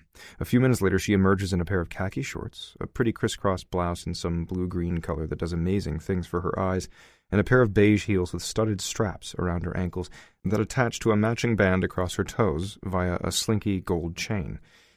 If shoes ever said, "Fuck me," it was these. I almost swallow my tongue. The trip down to my car is an exercise in restraint. I want to adjust my dick in my ever-tightening pants so badly it's driving me mad. When I get Keely settled, I manage to move my zipper so it feels less like a tourniquet for my cock, and we drive down the road to an outdoor shopping center to grab a nice steak. It's so awesome to spend time with a girl who likes her meat. Yeah, I went there. Afterward, I take her hand and we stroll a few doors down. You going to tell me where we're going? And end your curious squirming? I give her a mock frown. Why would I do that? She pulls free. You're mean. I just grin. It's one of my better qualities. Says you. She scowls. Well, yeah, my opinion is the only one that counts, I tease. At least tonight. I expect Keely to have strong thoughts about what we do in the next hour or two, but I know my brother, so this is my show. She needs to listen when I tell her something will drive Griff crazy with lust. I shove aside the reality that he will check her out like a slab of meat, but he will. It pisses me off, too. Keely is way more than that. Will he love her singing? Will he care that she's a damn good cook? Will he even bother to notice how funny she is? If he's going to treat her like a pig... I stop the thought cold. Maybe that's better for me. Maybe, after this stupid pissing match with my brother is at an end, Keely and I can try something more than being each other's one-night stand or partner in crime. Maybe we could actually date, or try a relationship. Yeah. I feel safe with her. Okay, that sounds fairly stupid because obviously she's not the sort who will take a tire iron to my face, but I feel as if I can be myself with her and she accepts me. That's pretty epic. Certainly not the way my commitment with Tiffany worked. Stop with the hints and spill it. What are we doing tonight? She can't stand not knowing. It's kind of nice having the upper hand for 2 seconds. As clever as Keely is, I don't expect it to last. You can't worm it out of me, I vow, unless you want to make me lewd sexual promises you'll absolutely fulfill later. Nope, you know the rules. Your rules, I point out, and they suck. Beside me, she shakes her head like I'm an idiot. You can't have it both ways. I'm either with you or with your brother. This is your call. Can you be with me while pretending to be with my brother? I'm actually serious now. I don't understand. She gives me a sad smile. The fact that you don't reminds me of all the reasons I have to say no. So I guess we're at a standoff. Neither of us is giving in. Ugh, I miss girls who act stupid. She turns to me, her expression of warning that she better not have heard me right. What? You know what I mean. You're twisting my balls until they're fucking blue. At least other girls pretended to be dumb so I could talk them into raunchy acts that would make everyone but a porn star blush. Well, maybe a few of them, too. But you? I sigh. All brains and ethics and doing things right. I'm not used to that. Keely laughs at me like she can't do anything else. Poor baby. And now I'm making your life miserable. Yeah, because I won't be your quick, conscienceless lay. Something like that. But there's more. You know, I'm not the only woman on this island. I narrow my eyes at her. You're telling me to go fuck someone else? We're not committed. That answer absolutely pisses me off. I've zeroed in on who I want. She cocks her head at me, chin slightly tilted, hair brushing her arm. We've talked about this. Just because you want me doesn't mean you can have me. The teasing has turned serious, and I need to make myself clear. You should rethink that. When I want something, I will pursue it to the ends of the earth.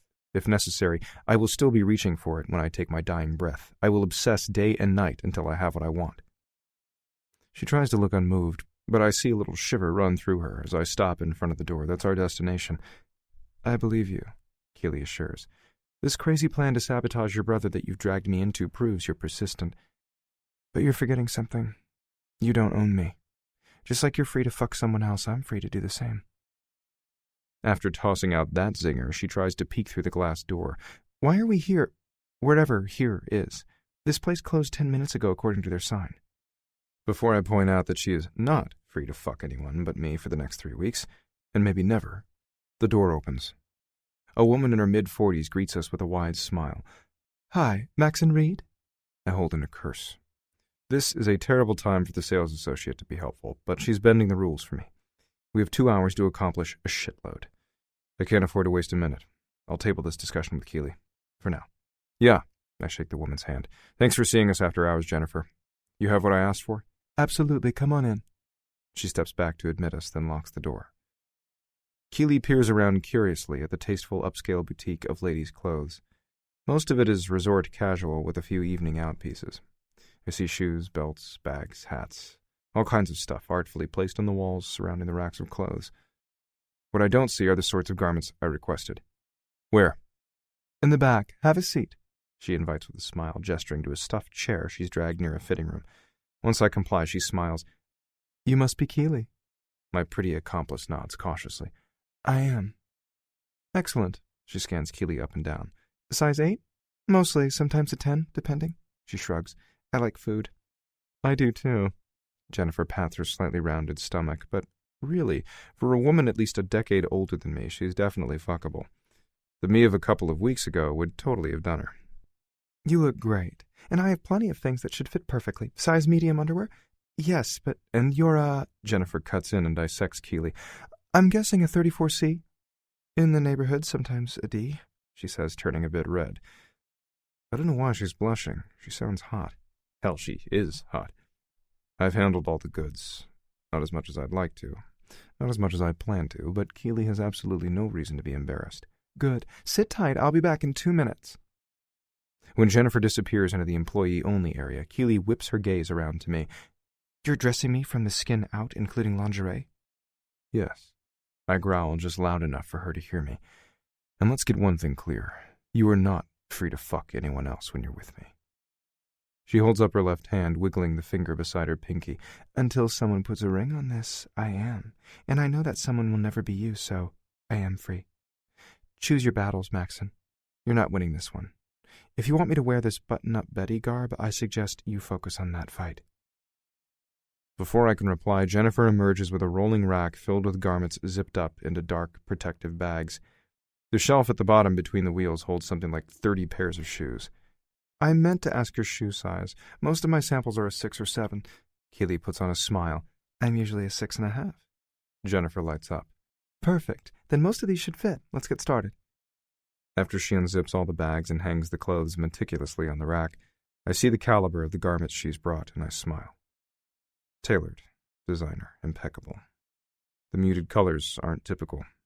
Yeah, there are navies and grays, but I see pale peach and a powerful orange. A soft green suit with a leopard print trim at pockets and cuffs catches my eye. I spot a really sexy dress in black with cream-colored cutouts at cleavage and waist, giving the illusion of skin that's actually covered. A pretty salmon-colored skirt snags my gaze next.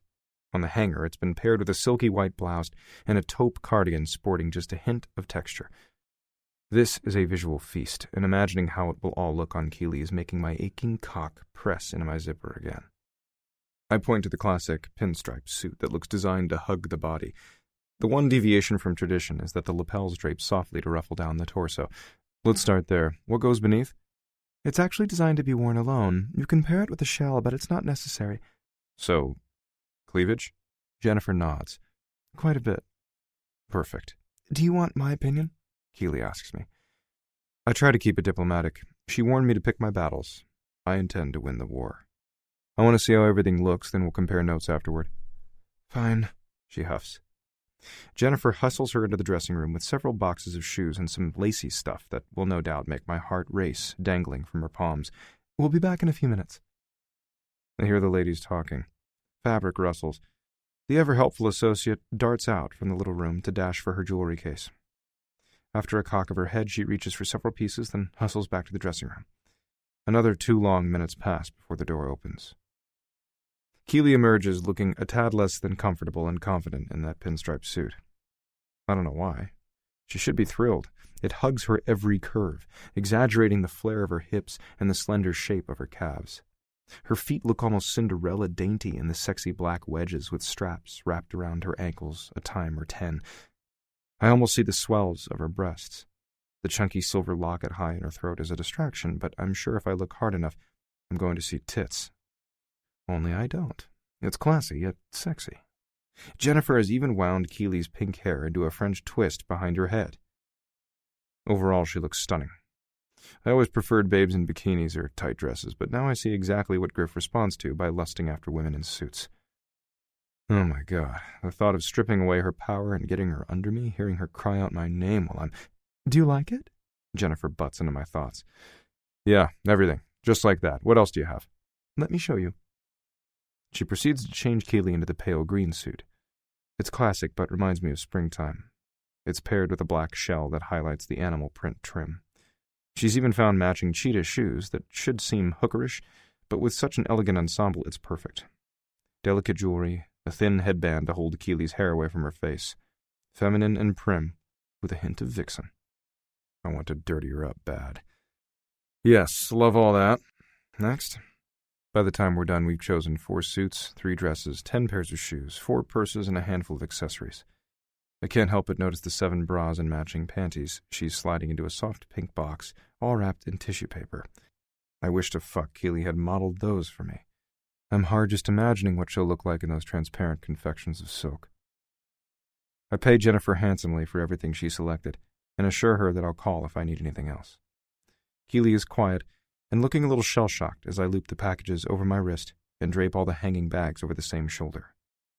With my free hand, I take hers as we leave. You okay? I ask. She takes a few minutes to answer. It's realer now. We're really going to do this. She looks up at me with concern. Maxon, I'm not very good at deceit. I can picture that. Keely is so open and kind. She would help puppies and old people across the street. She'd stand between a bulldozer and a historic building. She would hate lying to anyone. That's a crappy trait in business.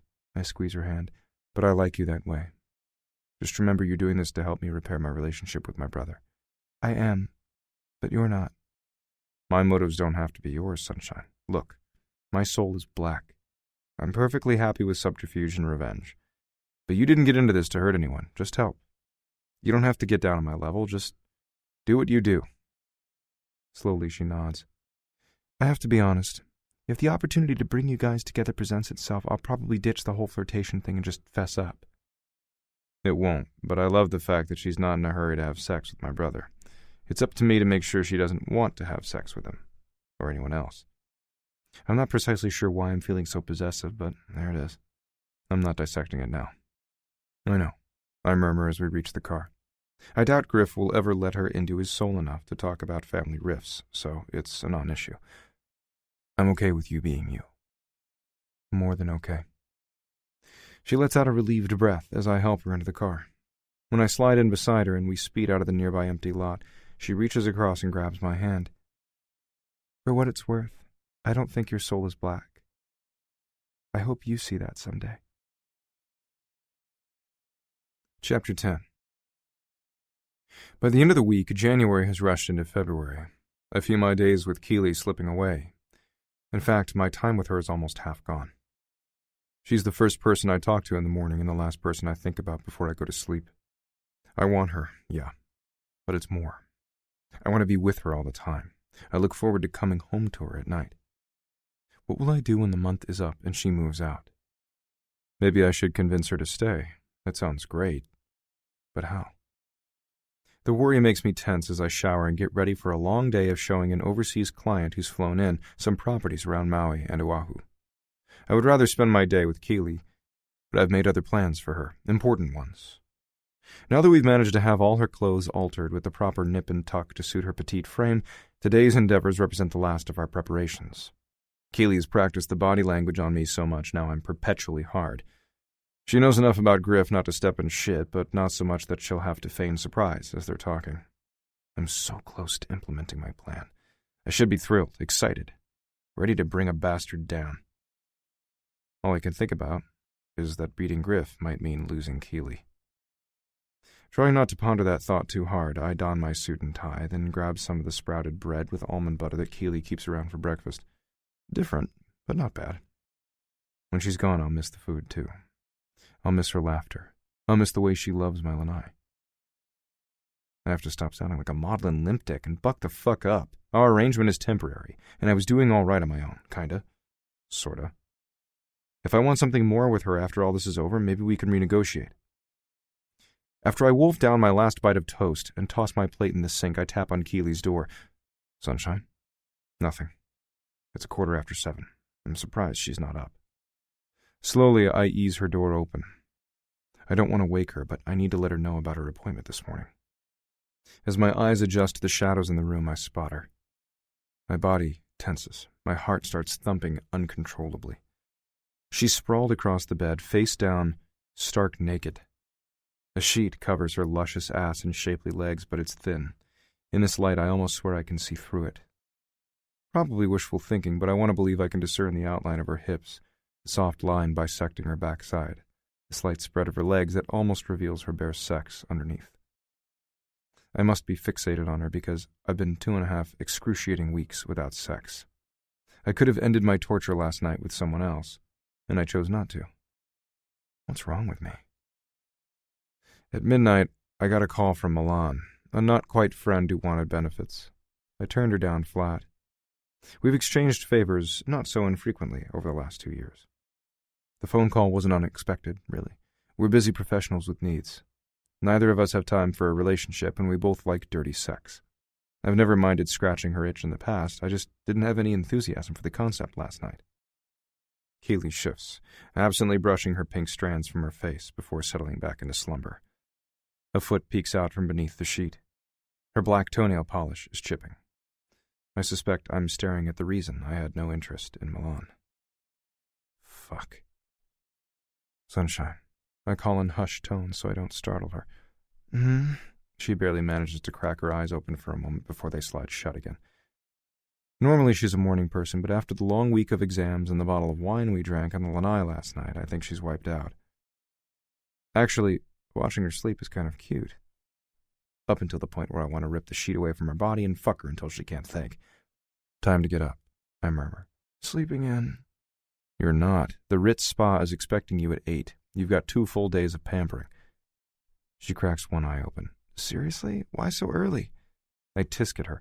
Poor thing. How dreadful all that massage and therapeutic aromatherapy must be. I know manicures and pedicures are a terrible chore, and who the hell wants a relaxing facial or a seaweed body wrap? I'm totally glad I'll be with some dude in a suit with whom I share a language barrier all day. That sounds like way more fun than being rubbed on and coddled. So glad I don't have to endure your torture. Keely grabs the sheet and pulls it up, covering all her goodies before she rolls onto her side and sends me a quelling glare. I see the early hour hasn't dimmed your sarcasm. Nothing dims that, I assure her with a wink. Now up with you. I can't resist smacking her ass. She shrieks and jumps to her feet, clutching the sheet. Don't do that! Get out, I'm naked. Are you? I act surprised. I'm not sure I believe you. Maybe you should drop the sheet and prove it. Gritting her teeth at me, Keely gives me a shove. Go! If I have to be downstairs soon, I need to rush through my yoga and put myself together. As much as I'd rather stay and bait her, a glance at my watch tells me I have to go. I'm meeting a client at a chopper hangar by the airport. We're touring property all day. I don't know what time I'll be back, probably late, if at all. And I hate that so much. Oh. Her disappointment gives me hope. Whether she wants to admit it or not, she likes spending time with me, too. Okay. It's the banker we checked out that plantation-style house for last weekend. He just flew in from Hong Kong and only has 2 days to find a place. I have to stay until that's done. Sure. But she doesn't sound any more thrilled than before. Just, I guess, keep me posted. Let me know whether I should cook for 2 tonight. I will. I risk coming closer. The reality that I won't see Keely all day, and maybe all night, isn't making me a happy camper. I'd rather be with you. You know that, right? She gives me that stunning, crooked smile. I would hope I have more appeal than a stuffy banker, or I need this spa appointment way more than I thought. I smile back. Have a good day, sunshine. You too. She doesn't back away. As I stare at her, breathing isn't as easy as usual. Sleep has softened her face even more. She looks like a goddess rising from that white sheet, and knowing she's not wearing anything else is taking everything I have not to call the banker and tell him to screw himself so I can fuck her. Next thing I know, I'm raising my hand and brushing a stray curl from her face. Her cheek is smooth and warm and delicate. On my next pass, I can't resist dragging my thumb over her bottom lip. I swallow. Maxon, she breathes. Yeah. Does she want me half as much as I want her? She doesn't speak. I see the thoughts turning in her head. Tumult shines in her eyes. She's questioning something. Everything? But doesn't make a sound. Sunshine, you okay? Do you ever wonder if you're making the right choice? I mean, in your situation, you could probably just pick up a phone and call Griff's office and ask him if he wants to end this feud. It might be a huge relief to have your brother back, and... She sighs in exasperation.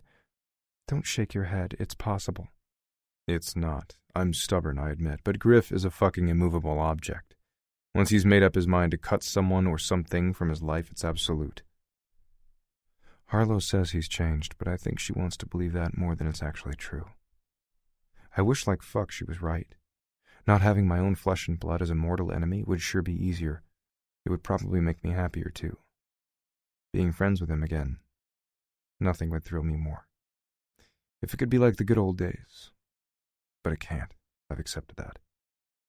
Once Keely knows Griff, she'll understand, too. But that was 3 years ago, she argues. 3 minutes, 3 hours, 3 centuries. Griff's resolve will be the same. I know you want to believe the best of people, and it's one of the things about you I find most attractive, but the man has refused to acknowledge his own son. Jamie is a little boy who did nothing to Griff except be born. My brother has chosen to live without the little guy because he thinks the boy's mother is a liar. If he can handle every single day without caring about his own kid, I'm pretty sure his brother means even less. But you don't know that. You could try. There's a whine in her voice that surprises me, like she really wants me to see her perspective. To help her understand, I'm going to have to admit something so real to her. It's one reason I don't like talking about Griff. This fact just slaps me in the face over and over. I did. If I put myself out for him like that and he pushes me away again, I don't know if I could take it. It's just your pride, Maxon. It will heal. Damn it, will this woman not understand? It's my heart. He fucking broke it, and he doesn't give 2 shits, so now we're enemies, and that's it. Will you drop it? I step back, rake my hand through my hair. Jesus, has no one ever broken your heart? Is that why you don't understand? Yeah, someone has. I chose to get over it. Repair the damage, forgive and forget, be happy again. Even delivered in the softest tones, I hear the rebuke in her words. They're like a blade slicing open my chest and jimmying around my heart, creating utter carnage. I know she doesn't mean them that way. I'm probably overreacting. I can't seem to stop. Well, you're a better person than me. We both know that. In my pocket, my phone buzzes and I yank it free. Mr. Zhang is waiting at the hangar and I'm 20 minutes away. I have to go. I want to touch Keely again, but I don't. Instead, I turn and leave, pretty sure I'm going to have a miserable fucking day. Sometimes I hate it when I'm right. Mr. Zhang didn't like any of the properties I showed him on Maui. Too remote, too relaxed. He's looking for a party palace. Why else would he have agreed to drop $4 million this afternoon on an oceanfront penthouse with decor that makes a French bordello look sedate? But after island hopping to Oahu yesterday, my pal from China finally fell in real estate love in Honolulu. I submitted the offer earlier today. For hours, we waited for the seller's response in a bar during which the banker got utterly shit-faced and loud. I nearly kissed the bartender when the seller accepted our terms. Afterward, we took the chopper back to Maui, and I put Zhang in a taxi back to his hotel. I'm finally heading home. Now that I've got some quiet, I wonder if Keely missed me last night. I tried to call her, but it was late and she didn't pick up. She texted about 8 this morning to say she'd slept through my call because the spa exhausted her, and if they plucked one more thing on her body, she might punch someone. With a laugh, I told her if she was going to get into a girl fight to roll video for me because that turns me on. Keely replied by snapping a pic of herself performing an obscene finger gesture. We may not have much in common, but I love her sense of humor. By the time I pull up in front of my condo, I feel as if I haven't seen her in 2 weeks. Anxiously, I call the spa. When the receptionist answers, I cut the engine. Hi, this is Max and Reed. Is Keely Kent finished with her appointments? Almost, sir. She should be ready to check out in the next 10 minutes. Which will give me just enough time to walk over there and pay her bill. Convenient. But my cynical smirk dims. Truth is, I'm really eager to see exactly what they've done to Keely. She's a gorgeous girl in my eyes. I hope if they've transformed her, they've merely enhanced her beauty, not changed her entirely. I'll be right there.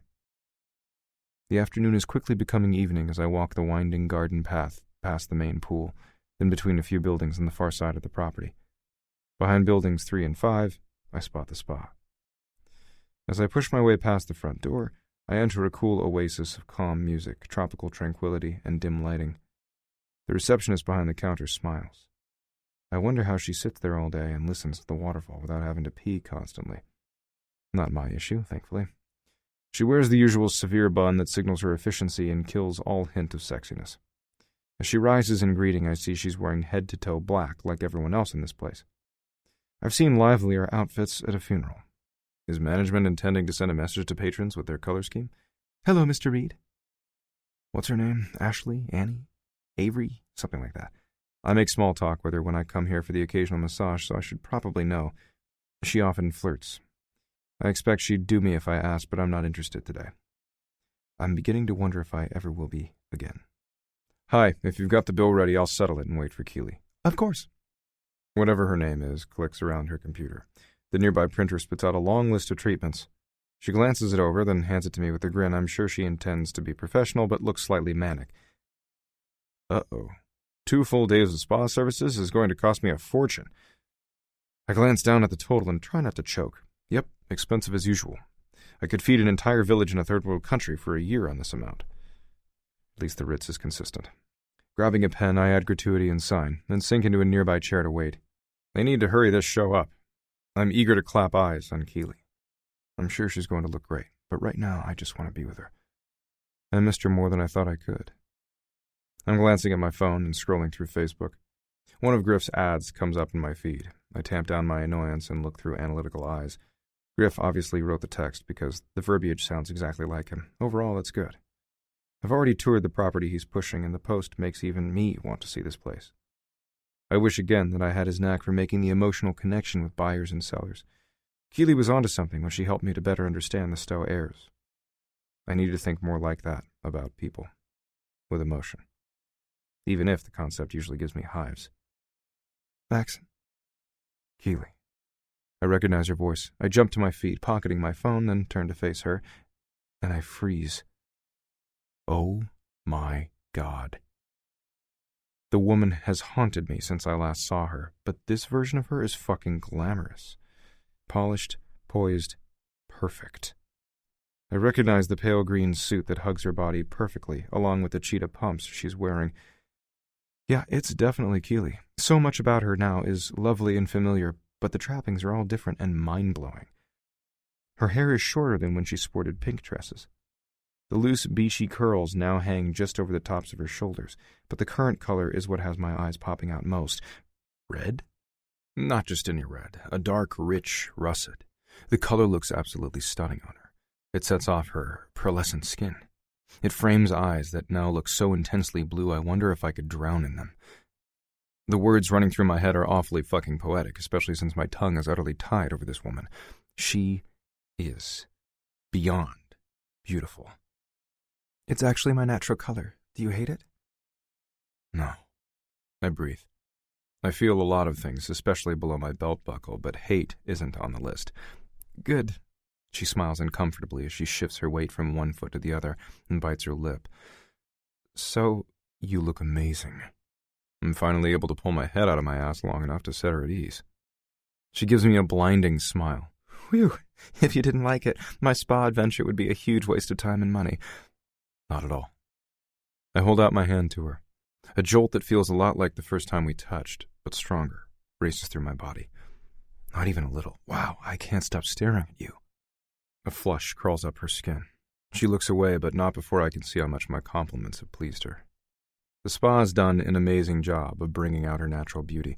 The best part is that she looks put together without looking made up. I believe she could be a corporate powerhouse, but no one would ever mistake her for anything less than a woman. Even the way the technicians applied her cosmetics is subtle and perfectly suited to her skin. The receptionist barges into our moment by handing Keely a sizable, sturdy bag. Here are your purchases, Miss Kent.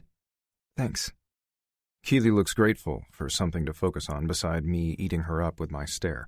Then she risks a glance my way. If I have to recreate this look, I need the things in this bag. A shampoo that will keep my color vibrant, a moisturizer. She pulls it out and holds it up. This will help my new foundation lay flawlessly on my skin. She withdraws the little bottle of liquid pigment, too. And I don't have any eyeshadows or blushes like this in my makeup case, so whatever you need. I assure her to stop the explanation she seems awkwardly compelled to give. She relaxes. Good, thanks. I nod. How do you feel? Do you like it? I'm not used to the clothes yet, but the hair, the makeup? Yeah, I feel like me. I've only been pink for the last 3 months. I was platinum before that. I like to try different looks, but I always come back to red. It's still impossible for me to take my eyes off her as I hold out my hand again.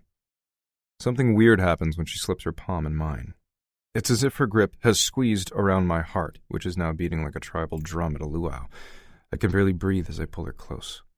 My ability to speak evaporates once more. Are we going? She blinks in question.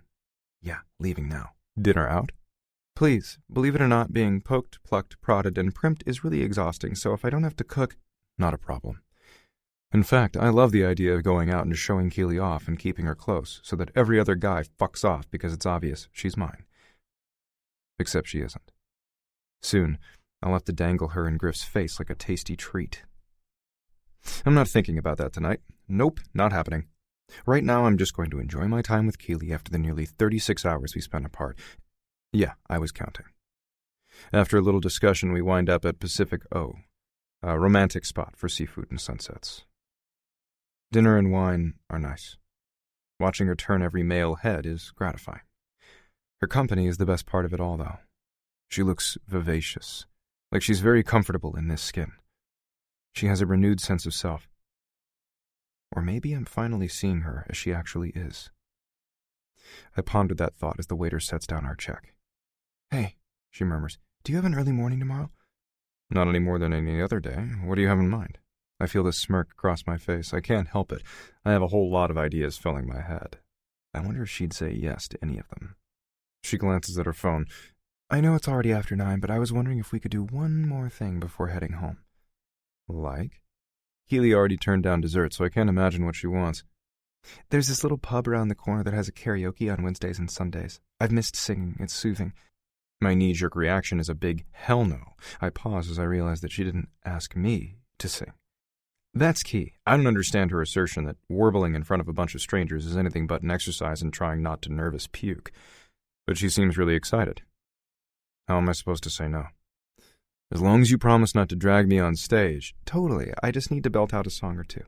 I'd love to hear her sing again. Do I get to pick the songs? When we get there, you can look at the choices and make suggestions. I'll see if I can manage any of them. Deal? Deal. This could be fun. When we get there, it's dark and loud and a little crowded. We spot a couple leaving in the back and grab their high-top table and chairs. As soon as we're situated, someone passes us the big binder full of songs. I hope Keely gets to sing soon because some drunk tourist in platforms trying to be Beyoncé is already giving me a headache. Keely passes the thick tome of song selections my way. I riffle through absently as the waitress takes our drink order. Anything catch your eye? I grin, like a virgin. She gives me an adamant shake of her head. Absolutely not. What's wrong with that? First, it's really one of the dumbest songs ever, in my opinion. Second, I'm not in the habit of lying. But most of all, come on. How about a challenge? Point taken. How about buttons? Who doesn't like the Pussycat Dolls? Mostly, I just want to hear her sing suggestive lyrics to me. Keely shakes her head. I like the song, but Nicole Scherzinger isn't hard to sing either. How about something with some teeth? Britney Spears? She rolls her eyes. Stop insulting me. Harder. You want it harder, baby? I flash her a leering grin. I know I'm about to get smacked, but it's too fun to stop. Vocally, not sexually. Give me the book. Oh, I'm still making it too easy on her? Fine. No, I said I'd pick something. I will. I whip out my phone, and after a little Google, I choose 3 songs and dart up to the DJ. Despite having a bad hair decade, the guy is really easy to talk to, and we soon settle on a great song I can't wait to hear. He has me jot her name and info on the sheet attached to his clipboard. Then it's done. All I have to do is wait. When I head back to the table, Keely looks beyond annoyed. We were supposed to discuss this, she grits out as I slide onto my stool beside her. We did, but since you're such a pro and my selection wasn't difficult enough, Google helped me go for the gusto. What did you sign me up for? Now she sounds almost nervous. I just smile. Not telling. It's hard to find patience until Keely is called, especially when I have to sit through a terrible rendition of Smooth Criminal and an even worse stab at Waiting on the World to Change. The bar finally starts to clear out. A version of Don't Let the Sun Go Down on Me, that's only slightly awful, follows. Finally, the DJ, who really does the comb-over proud, grabs the mic. Time for Keely on the stage. Keely, everyone. What am I singing? She asks as she gets to her feet. You'll see. I'm stubborn like that when I want to be. I'm totally getting you back for this. You're welcome to try. She sends me something like a snarl before she heads to the front. After a verbal interaction with the DJ that includes a little arguing and a lot of nodding, she finally grabs the mic off the stand and takes a deep breath. God, she looks stunning. Especially when the first note hits, and she lifts her head to meet the song head on. 3 minutes later, I'm absolutely floored. She nailed Titanium, including every one of those high notes the DJ swore to me tripped up most. I didn't give her the song to watch her fail, though. In my head, I could hear her singing it. I knew she could do it. I wanted her to know that she could, too. But messing with her in the meantime was too much fun. The crowd cheers. She smiles back. On her way off the stage, she speaks to the DJ. He looks over at me. Oh, that's how she intends to get me back. Make me embarrass the hell out of myself in public. No way, no how. As soon as Keely reaches the table, I grab her hand. Let's go. Nope. She plants herself firmly on the floor and raises a brow at me. Your turn. You promised I didn't have to sing. If I don't get to have a say in my own song, I don't have to keep my word, she points out. Suck it up, Buttercup. Not happening. I'm leaving. The waitress finally comes with our cocktails and hustles away before I can pay. I don't even know how much the drinks cost. Shit. You were saying? Keely smiles and flutters her lashes innocently. This sucks. She laughs. You'll live. I'm nervous. It's stupid because I know I'll never see these people ever again. Hell, half of the patrons in this dive are so sauced I doubt they'll remember being here at all tomorrow, much less some tone-deaf chump butchering a tune. That still doesn't stop me from looking for the waitress, cash in hand, so we can find the exit. Maxon, the DJ calls. Where is... He spots me and motions me over. Come on down, buddy. With a groan, I get to my feet. I shoot Keely a glare that promises retribution. When I reach the stage and grab the mic, I try really hard not to realize that about 50 people are staring at me like they expect awesome. I will sorely disappoint them. Keely says you're a karaoke virgin, the DJ begins. I nod. I haven't been called a virgin in a long time. The crowd laughs. At least I've got a little comedic goodwill going before I burst their eardrums. Your lady picked an oldie for you. She said you'd want a challenge. Oh, that's it. Despite paying a small fortune for her makeover, I'm going to kill Keely the moment we get home. I stare across the bar at her. She's smiling and looking so damn happy. I put that expression on her face. My stupidity and sheer lack of talent are making her downright gleeful. Okay, I'll suck it up this once. I'm worried she's assigned me a song that requires fast thinking, like Eminem, or worse, chosen something damn near impossible in the neighborhood of Bohemian Rhapsody. Instead, when the monitor lights up, I see a song title scrolled across my screen. Wichita Lineman by Glenn Campbell. Wasn't this one of my granddad's favorites? I think, yeah. It reminds me of summer, of sneaking ice cream past Grandma and into the barn for an afternoon treat, of good times with a good man. Maybe if I focus on my fond memories of tinkering with the old guy, I can get through this. After the whiny opening notes, the words on the screen flash, and it's clear I'm supposed to start singing. I don't really remember the melody or cadence. Hell, I barely remember the song at all. Somehow I make it through the first couple of lines, but I can't disguise how badly I suck. Not a single note is on pitch. I look to Keely for help. I know I should be a good sport and all, but I'm really not equipped to make an ass of myself in public. Say what you want about the male ego, but this kind of torment is making my insides curdle and my balls shrivel. I'm so focused on how tragic my singing must be on everyone's eardrums that I miss the next line altogether. She makes a hand gesture at me, and I look at the monitor. I'm behind. Damn it. The words flashing are blurry. I'm sweating. My fingers are tingling as I try to hold the mic. Why can't I breathe? As the tune fills my ears, my brain kicks in. It seems kind of familiar, so I pick up again and sing something about the wine before managing most of the next line. But when I gear up to belt out the last word in the verse, I vaguely recall the note is much higher than my limited range can handle. If I even try this, my voice will crack like a 13-year-old boy's. I fall silent. More panic grips me. The sweat is coming faster. My heart chugs uncontrollably. I'm getting dizzy now and brace myself on the DJ's table. I look to Keely for help. She grabs her stuff and runs up to save me. But by the time she makes it to the stage, I'm blinking at the audience like an idiot. I'm trying to get it together, but the words seem to be scrolling even faster across the screen. I swear to fuck, my knees have locked and I'm about to pass out.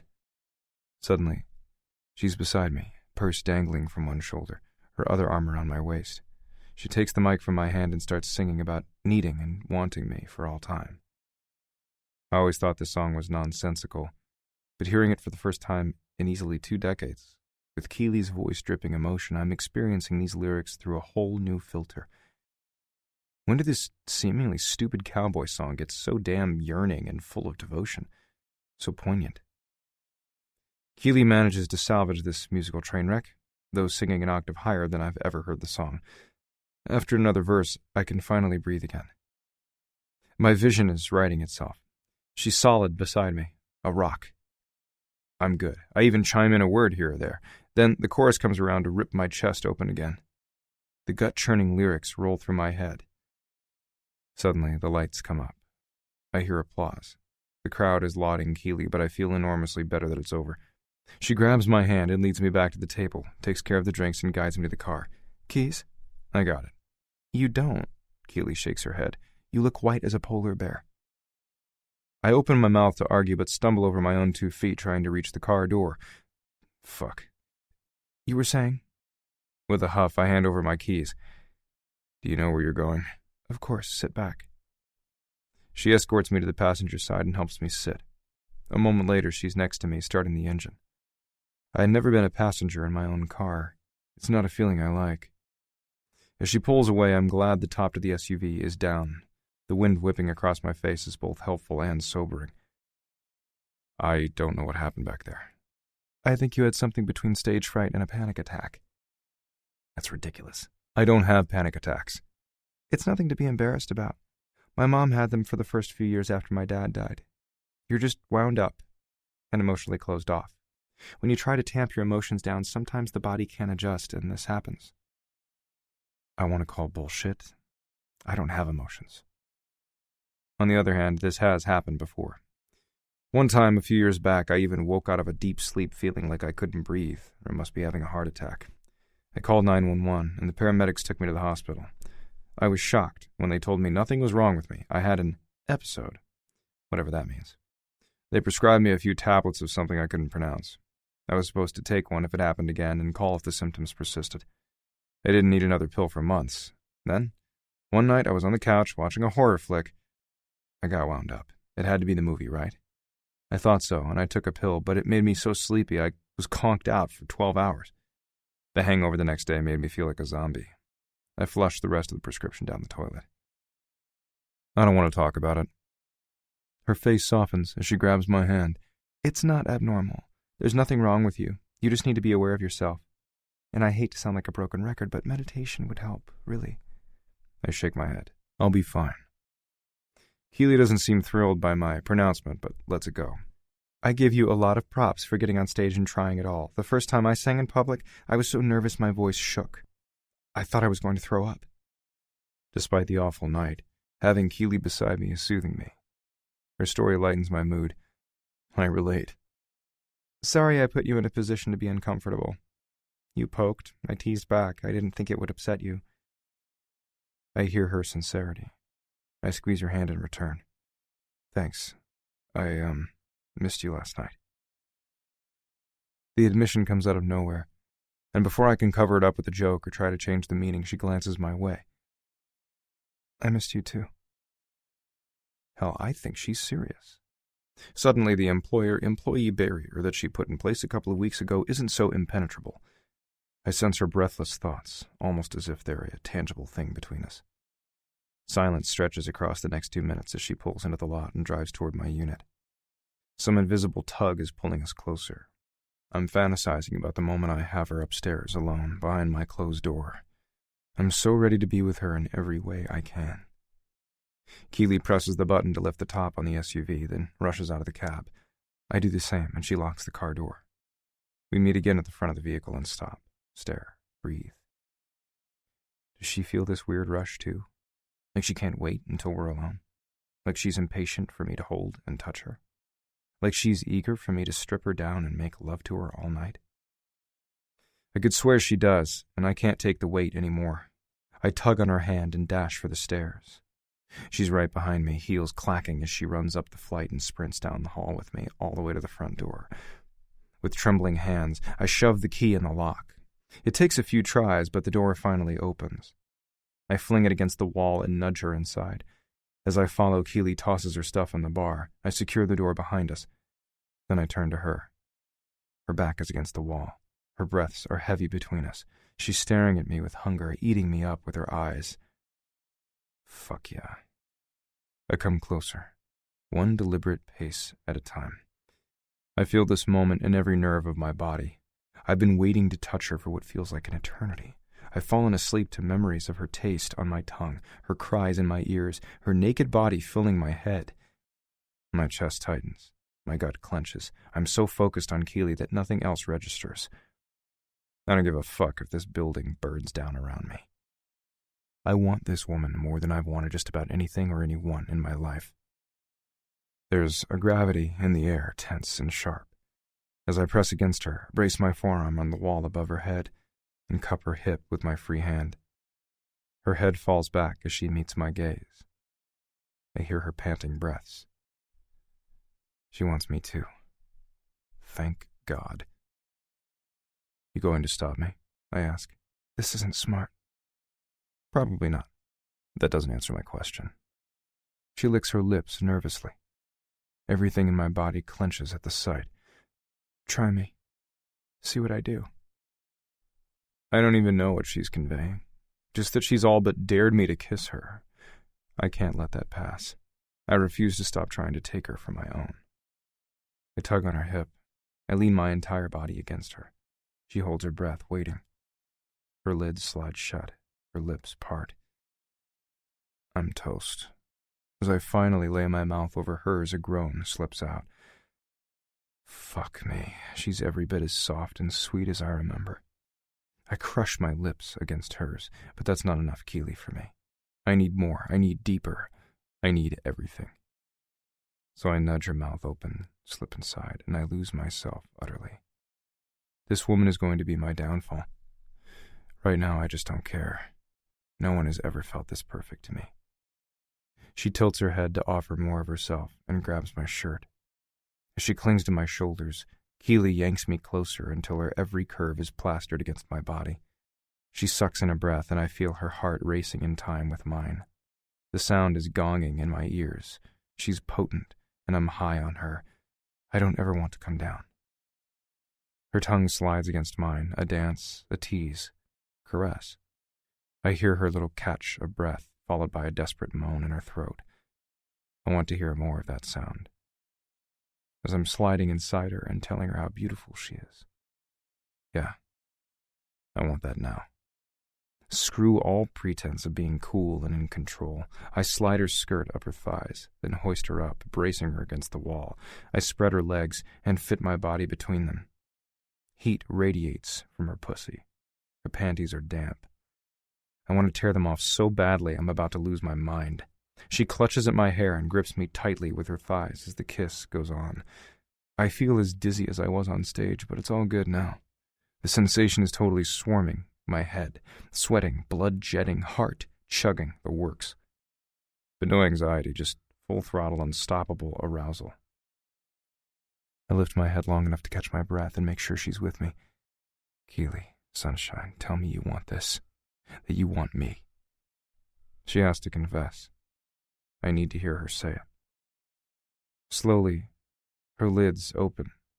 She focuses on me, her blue eyes so dilated and hypnotizing and searching. No idea what she's looking for, but it's all I can do to stand still and hope she finds what she's seeking in me. Suddenly, the emergency chime on my phone dings. I'd ignore it, but only 2 people know how to ring that roof is on fire peal. They both work for me, and they know not to freak me out unless the situation is critical. What is that? She asks. The worst possible fucking timing ever. I snarl as I back away and wrench the phone out of my pocket. With the press of a button, I answer. What? Maxon? It's Britta. She sounds unsure, but I hear a note of excitement in her voice. Yes. I'm trying not to tear her head off in case it's really important, but Keely is watching me intently, her thumb caressing my jaw and neck, then sliding into my shirt. I close my eyes. Shit, I can't concentrate with her hands on me. Sorry it's late. I had to run back to the office to pick up some photocopies I need for the barn's closing first thing tomorrow. We had a voicemail. We have them just about every day. I wish she'd get to the point. And? I tried to text you, but... Are you sitting? If you're not, you should. George Stowe called. He wants to hear your pitch this coming Friday at noon. That shocking pronouncement whacks my short attention span into shape. Really? Did he say anything else? Just that he'd looked you up and realized that he should at least give you a listen. Of course, he's also hearing Griff, the afternoon before you. He was upfront about that, but we have a decent chance. Absolutely. I know the next words out of her mouth, though. Our strategy isn't ready. Get to the office as soon as you can tomorrow. We need to get this bitch nailed down. I've already planned ahead. Makeo is going to take Jamie to daycare on his way to work, so I don't have to worry about doing it after I get the barn's escrow wrapped. I'll call Rob and let him know, too. She pauses. Do you think we can get this done right? I doubt a bunch of words and a solid present will be enough. My assistant is a damn smart woman. Of course it won't be. I'll have to out-Griff my competition. I glance at Keely. I'm glad I've already got a plan in place. I just have to find the balls to tempt my brother with her. Shit. We'll figure it out, I assure Britta, hoping that's true. What the fuck time is it in Vermont now? 6:30 in the morning. But his voicemail says he's an early riser, so you can call after 7 his time. I'll ring him up in 30 minutes. Let him know we're in. Thanks. I know that means staying up late. Britta hesitates, but I'm hoping the payoff is worth sacrificing a little sleep. Absolutely. Landing this listing is worth sacrificing everything. A little gasp draws my attention to Keely. She overheard my exchange with Britta, and obviously she's taking it the wrong way. Or is she? The gorgeous redhead in my arms is the key to this plot, the bait. My sacrifice. I've had the passing thought once or twice that going down this path will most likely mean giving her up, but there's no avoiding that ugly reality now. She's made it clear that she won't pretend to have the hots for my brother while having a fling with me. She rips out of my embrace and sends me a stare I can only describe as crestfallen. God, it's like a stab in the gut. Keely. Sunshine. She doesn't heed me. Instead, she whirls around to storm out of the kitchen. My heart drops. I have to go. I rush to hang up the phone, but Keely has already marched into the living room. I follow. Come back, let's talk. She flips me off. Not much more to say than that. I groan. Sunshine, don't do this. Do what? Be angry that you'd rather put business above whatever we could have? She tosses her hands in the air. This is my fault. I really let myself believe you weren't the mercenary asshole I thought you were when we met. I'm not. Well, not completely. Keely goes on as if I didn't say a word. I should have known better. You shouldn't. I mean, I want to be with you. I insist, but she's still stomping away from me. No, you want to bang me, she calls over her shoulder. I can't tell her that's not true, but it's also not the whole truth. Damn it, will you sit down and listen to me? Oh, I've heard enough. Go work on your big listing. You don't need me. I never said that. Let's forget business until tomorrow. Enjoy our time together, and it's over. I told you when we agreed to this deal that if I was going to be your accomplice, I wouldn't be your convenient lay, too. My small lapse of judgment a few minutes ago aside, I meant it. I grab her arm. Why does it have to be one or the other? We're two adults who can share a good time while we do our jobs. That may be business as usual for you, but this hired whore doesn't work that way. I'm going to bed. Alone. Keely slams her bedroom door shut between us. I can't miss her silent message. I don't know what to say, but my choice is obvious. Am I really prepared to use this woman I want more than anything to tempt my brother into losing the deal of a lifetime? Chapter 11. Do you hear what I'm saying? Rob's voice breaks into my thoughts. It's noon on Monday, and I've put literally everything else aside to work on the Stowe presentation. Britta ran in an hour ago, after the barn's closing, carrying bagel sandwiches and coffee. Now that we've all chowed down and caffeined up, we should be set to brainstorm for hours. Why am I having trouble keeping my thoughts on business? The answer is easy. Keely keeps crashing into my head. Last night I didn't have a clue what to do. Despite a restless night's sleep and focusing on this dilemma way more than I should, I still don't. Keely is important. More important than she once was. More important than my head wants her to be. I can't seem to control how often I think about her, or how much I ache to touch her, or how completely I want to make her happy. I have no idea what the fuck is wrong with me, because when I talked to George Stowe last night, he made it clear that I'm the underdog, and my presentation better blow him away, otherwise he'll be choosing Griff. But no pressure. I need to get my head in the game. Sure, it would be easier to walk away. Let my brother have this one. I hate to admit that he's probably earned it, but if he closes this deal, he becomes the #1 agent on the island, and I lose. At that realization, I hear my dad's voice in my head, the same stern taunting he's been barking out since my brother and I were old enough to talk. He's asking me for the umpteenth time if I'm a pussy or a fighter. So, yeah, I can't let Griff win. There, I've admitted the problem, and I kind of loathe myself for it. What kind of full-grown man is still looking for daddy's approval? On the other hand, is it so wrong to want your father to be proud of you just once? What if I have to give up Keely forever to earn it? Invest in your heart. I hear Britta in my head again. Second place is first loser. Are you going to let your younger brother be the winner in this family? And there's my shining male role model right on cue. Fuck, I'm so confused. Maxon? Rob barks into my thoughts, snapping his fingers. Where are you, man? We've got to start making some decisions. I jerk my thoughts to the present, or I try. What's really rolling through my head is the way Keely shut me out last night. I tried to talk to her through the door, but she merely started the shower so she couldn't hear me. After my dutiful half-hour call with George, I thought she might have cooled down a bit. But when I checked her door again, it was locked. I went to bed last night wanting to hit something, to scream, yell, even cry. None of that is adult or manly, so I refrained. But seriously, I'm tied up in knots. When did this woman I never intended to want for more than a night begin to mean as much to me as a career-making deal? Am I really thinking of chucking my ambition, pride, and future for her? Maybe I'm looking at this wrong. Is it possible to land this listing the old-fashioned way? Good idea, good pitch, good schmooze. Maybe. If I go home to Keely tonight and admit I've been an asshole, she might listen. If I apologize and explain that my bad personality is really a family predisposition I'm struggling to overcome, she may not feel so betrayed. If I explain that I intend to persuade George Stowe to give me a chance without using her to distract Griff, it could possibly make a difference. Maybe, but if I do that, I'm almost guaranteed to lose almost everything else, even my self-respect. What the fuck am I going to do? Right, decisions. At least I've got a clear head about the pitch. I'm thinking we take a total departure from the norm. Like I've been saying, the Stowe estate doesn't have to be billed as flashy or splashy. I think we understand that Susan Stowe came here for solace. Her children may not have understood her need to grieve alone. They might not still. But we can make this property about the calm and serenity, about returning to nature. We focus on the grounds and the atmosphere, not the over 10,000 square feet, the 8 bedrooms, and the multi-level infinity pools. We make our presentation a tribute to a woman who loved her husband so much that she couldn't bear to live the life she'd once led without him. Britta and Rob both look at me as if I've sprouted another head. Yeah, that insight is pretty damn sensitive for me. But throw in the Ohana and you're talking about really posh party space for 20, Rob points out. Britta frowns. Think of the weddings someone could host here. You're both right. What I'm suggesting is that we also look at this from the perspective of someone who might want more than a fiesta pad or a place to stash a harem. I'm saying we tell the Stowes that we want to honor their mother's memory and see if someone wants to buy it as a private treatment center or a secluded getaway from the real world.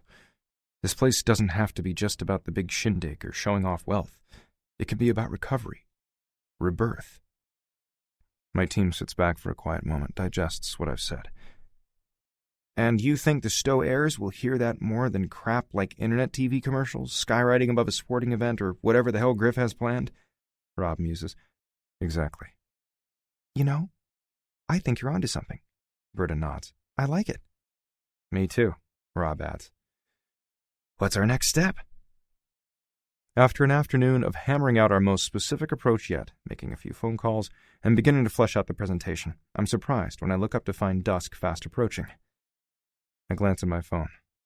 I've tried to call Keely a few times today. She hasn't answered.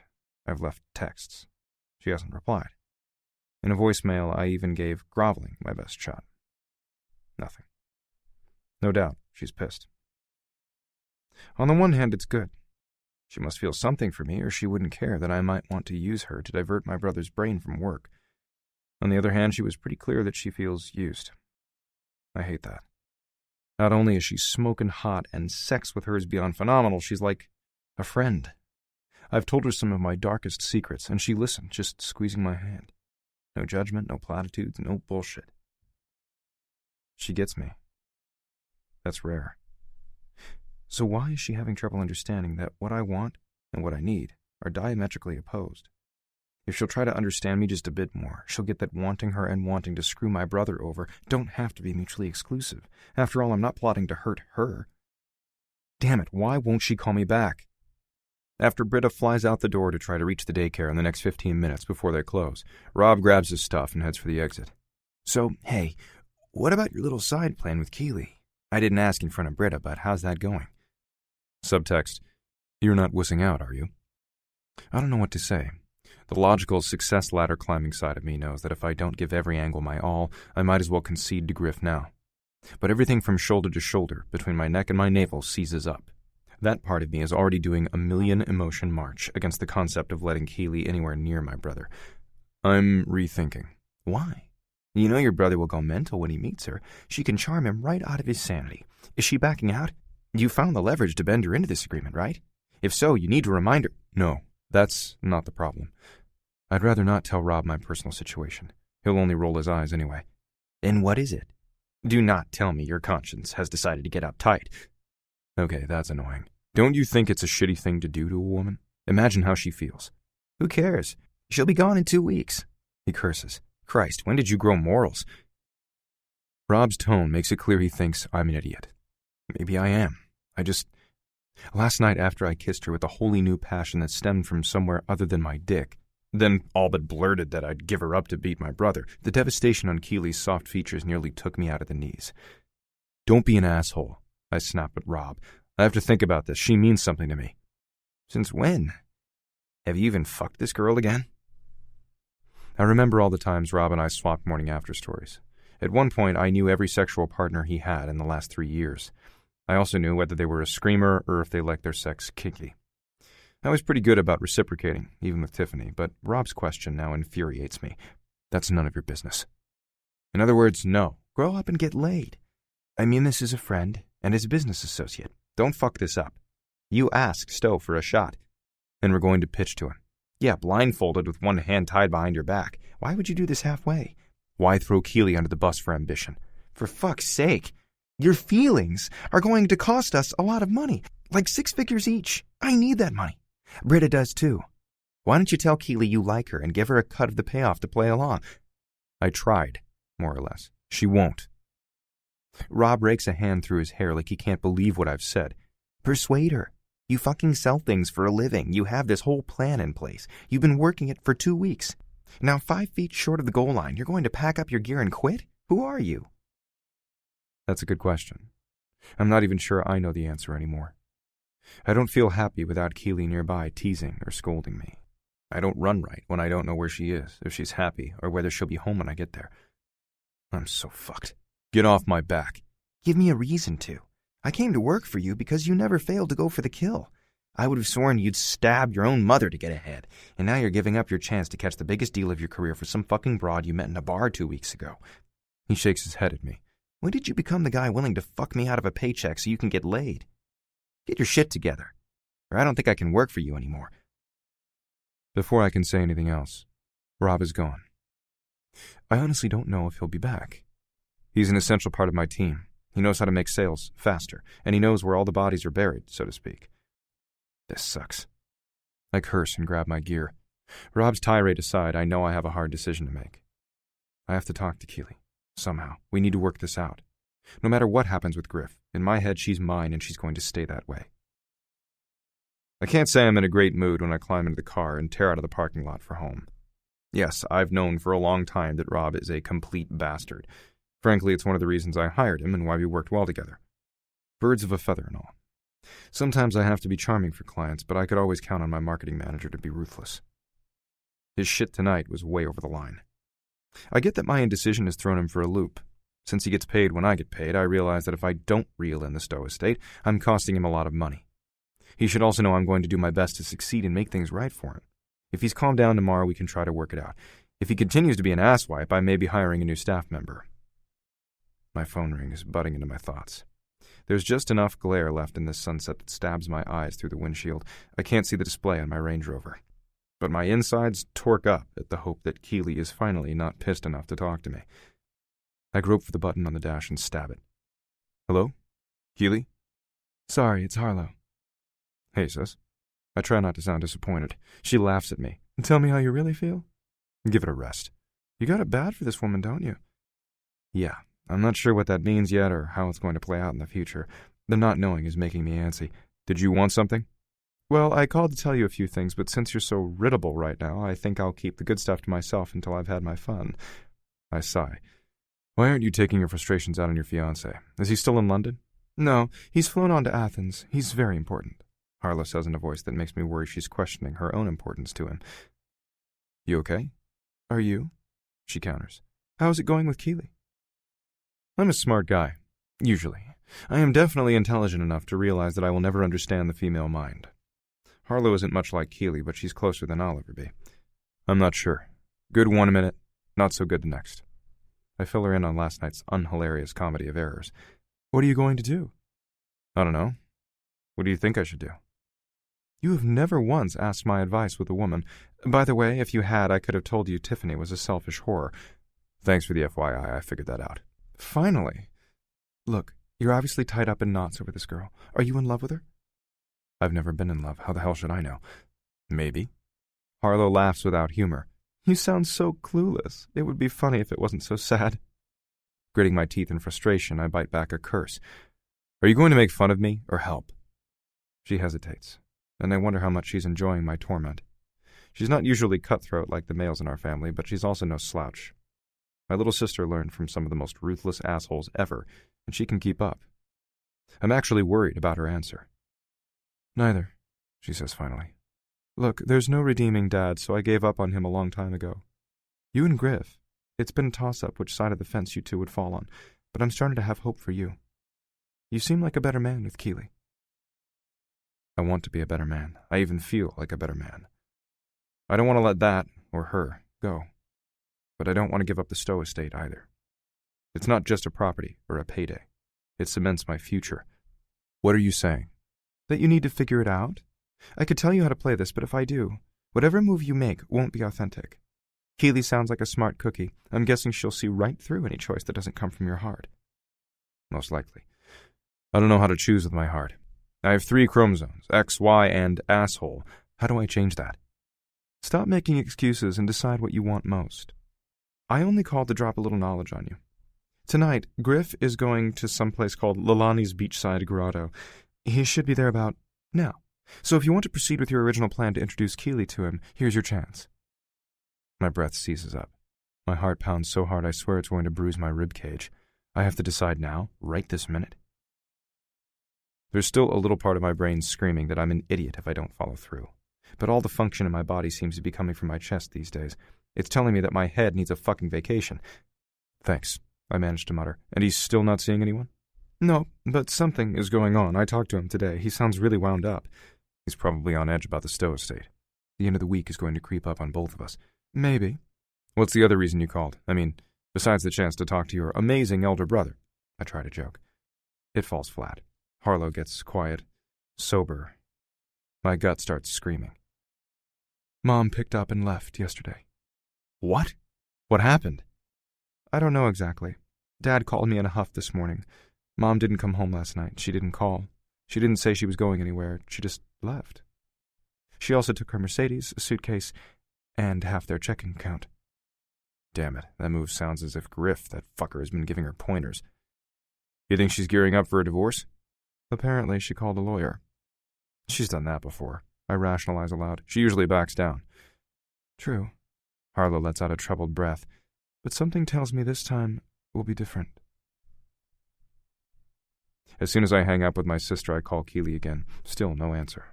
I leave her another voicemail with some assorted groveling and a casual question about the bar Harlow mentioned. Has she heard of it? Damn it, why won't Keeley even talk to me? I can't seem to go on without this woman.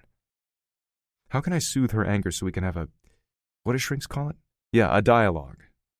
I start racking my brain for ideas. I'm pretty sure she would find flowers lame. In the larger scope of things, they're easy and cheap. But if I try to buy her something expensive or substantial, she'll tell me she can't be bought. Where does that leave me? I reach my condo and dash through my door, hoping that Keeley will be here waiting. Maybe she's just too pissed at me to answer the phone. Maybe she wants to yell at me before we talk. I'm okay with that. I'd probably feel like I wasn't important if someone tried to persuade me to flash a little leg or whatever to make them a buck. My hands tremble as I shove the key in the lock and push the door open. Keeley? Nothing. The place is painfully quiet.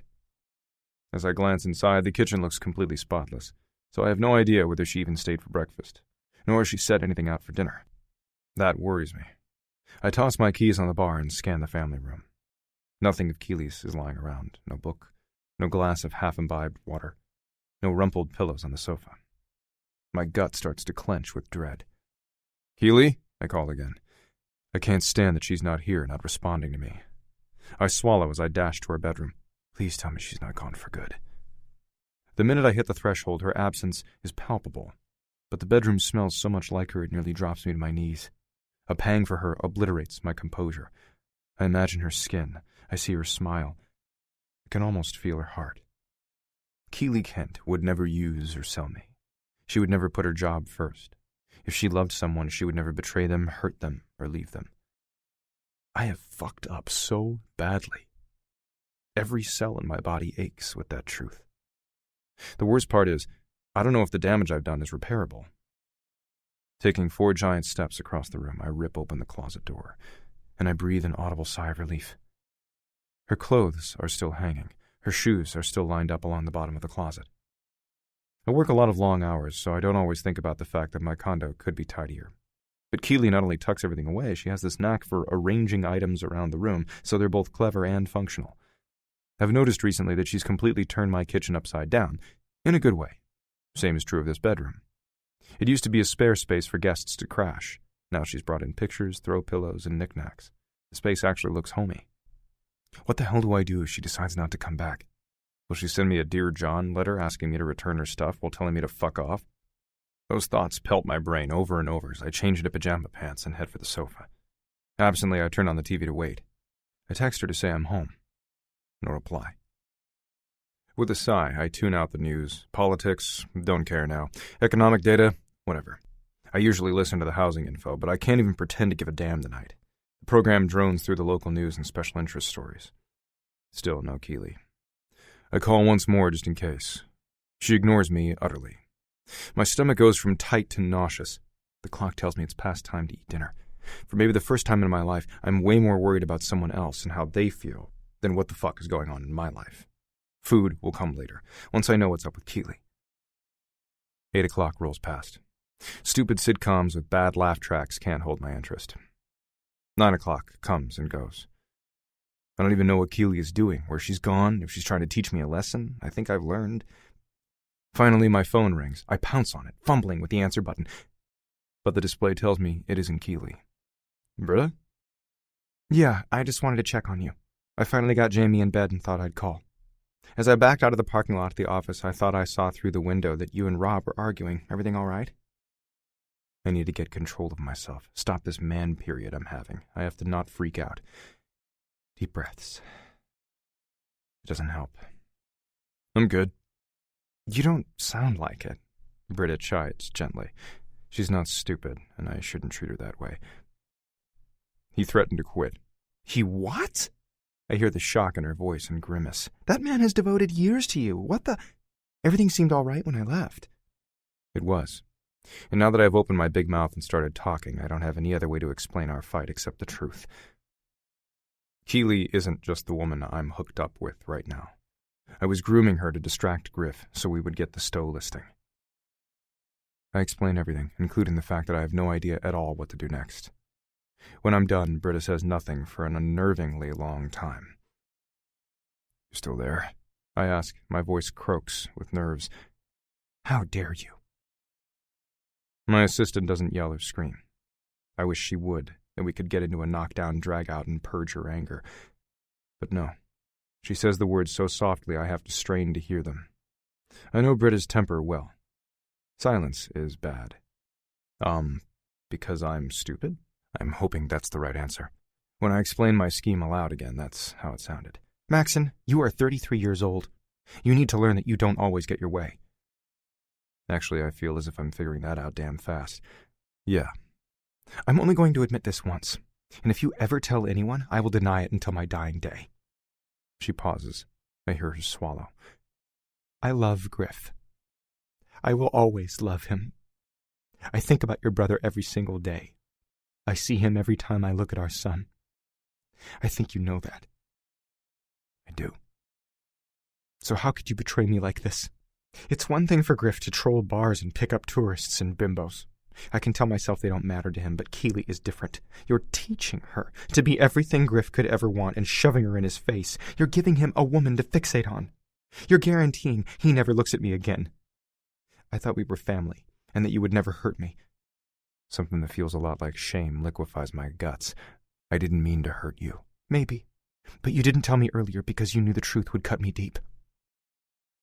She's right. And if I refute her or attempt to soft-shoe this, Britta will know. And she will only distrust me more. I'm sorry. A stifled sob sounds over the line. I tense against her cry because it almost causes physical pain. Maybe you are, deep down. But you're also your father's son, just like Griff. You're all selfish bastards to the end. I know, I'm sorry, I swear. I don't know what else to say. I screwed myself up, if it's any consolation. I'm really into Keely, and the thought of her with anyone else... I can't finish that sentence. How about with your own brother? I grip the phone and close my eyes. At her words, I'm both sick and want to commit murder. She said she wouldn't sleep with him. Unless she wanted to. Oh, grow up. You've seen your brother in action. He can be very charming. If you don't want her to become another notch on his bedpost, then stop all this. Do the right thing for once, Maxon. Be the bigger man. Think about the people around you. Care about someone more than yourself. She's right. I know that deep in my heart. There's just one problem. I'm not sure I know how to. And there goes my voice again, broken and coming from someplace deep in my gut. Figure it out, because if you do this, if you go ahead with your plan to make her Griff's latest lover— Don't say that, I growl, teeth all but bared. Lover, his lover. Keeley would be Griff's lover. She spits the words at me. Call it what it is. Now that you started this ball rolling, you can't run away from it. You groomed her to warm his bed, and you didn't give a damn who you upset in the process. He hurt you, so you wanted to beat him and fuck everyone else. But if you continue with this, fair warning, Maxon, I quit. I groan aloud with the actual pain twisting my insides up. Don't. You're not leaving me many choices. I'll never try to stop you from seeing Jamie. You're his uncle, and he loves you. He was just asking for you this morning. Her voice is clipped, as if she hates to admit that. But you and I can't work together if you're going to intentionally do things to keep breaking my already broken heart. Rob threatened to quit if I didn't go through with my plan. Then you have a choice to make. This is all on you. She sniffles. Why doesn't she just take an axe to my chest? It would hurt less. You know what's at stake. I realize I'm wheedling and quit. Money. Your pride. My career. My future. As much as that's inconvenient, those are indisputable facts. I'm incredibly fond of you, and I love Jamie, but— Don't rationalize this. She finally starts yelling at me. There will be other big-dollar properties. You will still have a career and a future without the Stowe listing. Your biggest problem is that you can't stand to let your brother win. You have an insane need to be better than Griff at everything. You know I'm right, and he's no different. You two are both egotistical, and I'm tired of trying to be the water always flowing around your immovable rock. If you want me to stay, you're going to have to change direction for once. I'm digesting her speech. It's raw, starkly honest. She stripped me down to the ugliest place in my soul. I'd rather look away, but just like a train wreck, I can't stop staring. Britta, don't call me again unless it's to tell me that you're not going forward with this stupid scheme. And by the way, I know I need to accept that your brother and I are never getting back together. Mikhail asked me to marry him yesterday afternoon. I'm going to say yes. And she's gone. I scrub a hand down my face. Holy shit. Britta married to someone other than Griff. I guess it's time. I mean, they've been apart for 3 years. I shouldn't be shocked. Somehow I am. My brother used to be the most protective, possessive boyfriend ever. I can't imagine that he'll take seeing Britta wearing another man's ring well. Then again, I never imagined he'd let her go at all. I know I don't want to, professionally speaking. She knows me well. We work together seamlessly. She fills in the blanks when I'm too busy or disorganized. She's so knowledgeable. I would be lost around the office without her. I look at the clock. It's after 10 now. I can't sit here. I have to pace. 30 seconds later, I realize that wearing a path on the floor from one side of the condo to the other isn't doing me a damn bit of good. I feel so fucking wound up and turned inside out. I need more space. I need air. What I really need is Keeley. I wrench open the door to the lanai and step outside. The sultry Hawaiian breeze immediately sweeps across my skin, ruffling my hair. I look out at the inky waters shimmering under the golden moon, hanging low and lazy, but there's no peace. I seize the railing in a crushing grip, as if I can funnel everything I'm feeling out of my body through my hands. Impossible. Along the beach, I see the rocks where I stripped away Keeley's reservations and clothes before I took her body. At the moment, I'd give anything to take that night back and start over. Get to know her just for her. Because she's interesting, unique. I sigh. Because it feels like she belongs with me. To me. I'm fucking doomed now. What if she never speaks to me again? What if— Oh, shit. What if I fell in love and I realized it too late? Behind me, I hear the slam of the front door. I spin around and see Keeley entering the living room, staring at me through the glass door. She's decked out from head to toe in the pinstripe suit that hugs her body so well it's impossible not to see that she's made for sin. I wrench open the patio door. Keeley? Thank God you're here. I called. I texted. Where have you been? Doing my job. I met your brother tonight. She lifts her chin. We should talk. Chapter 12. My heart comes to a screeching, skidding halt. She met Griff?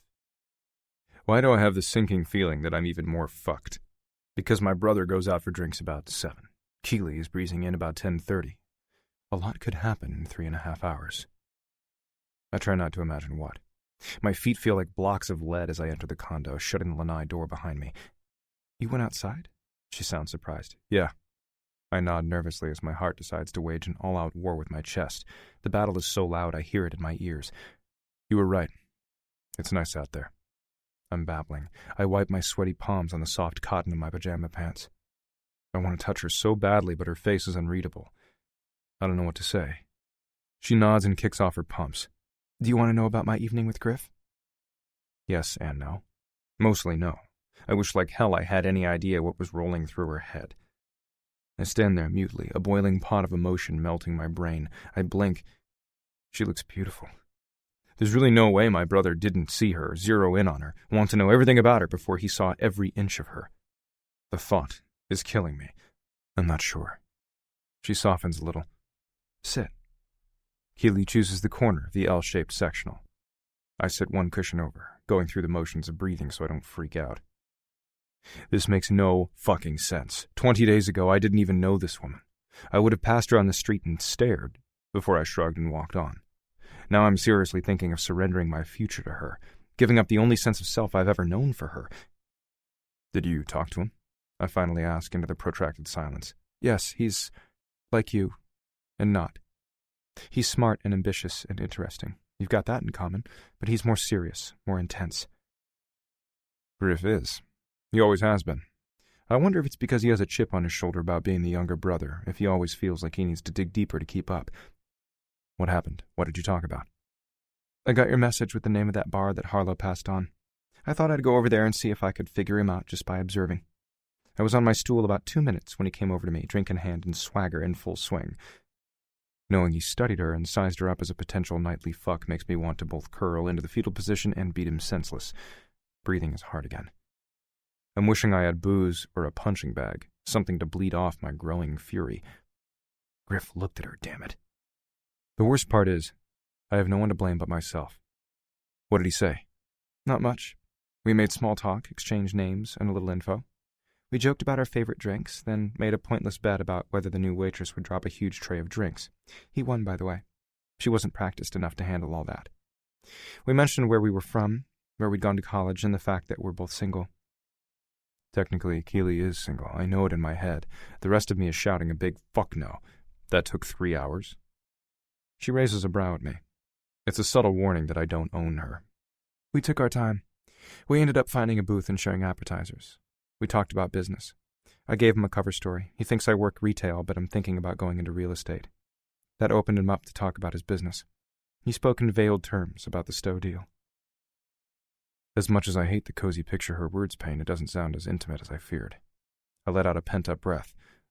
Okay, so that's it? No. She folds her hands in her lap and looks at her entwined fingers.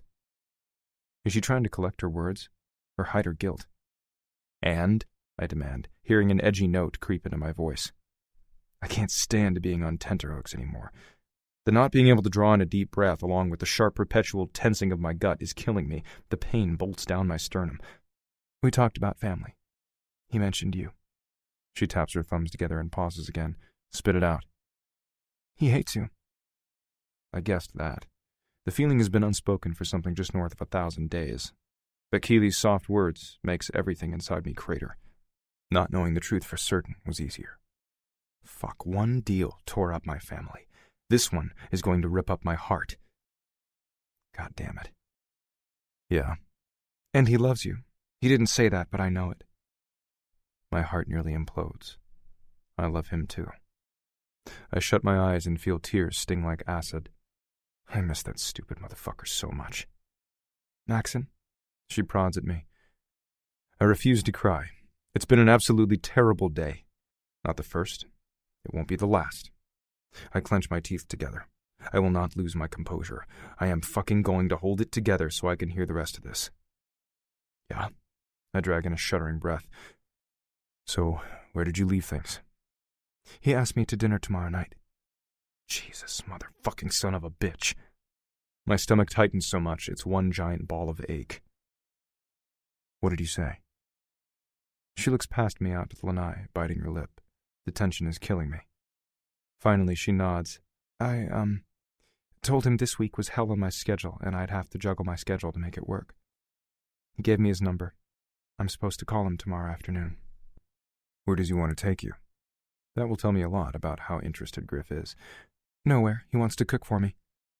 That's a lie. He wants to fuck her. I can't take that sitting down. Lurching to my feet, I lunge across the room, raking my hand through my hair. It's a ploy. He only invites a woman over when he wants to sleep with her. I've been around the block, Max, and I know. What the hell? She can't go. I can't let her. On the other hand, will she even listen to me? Does she want Griff? So you had drinks and appetizers and came home. I came back to your place. She corrects me.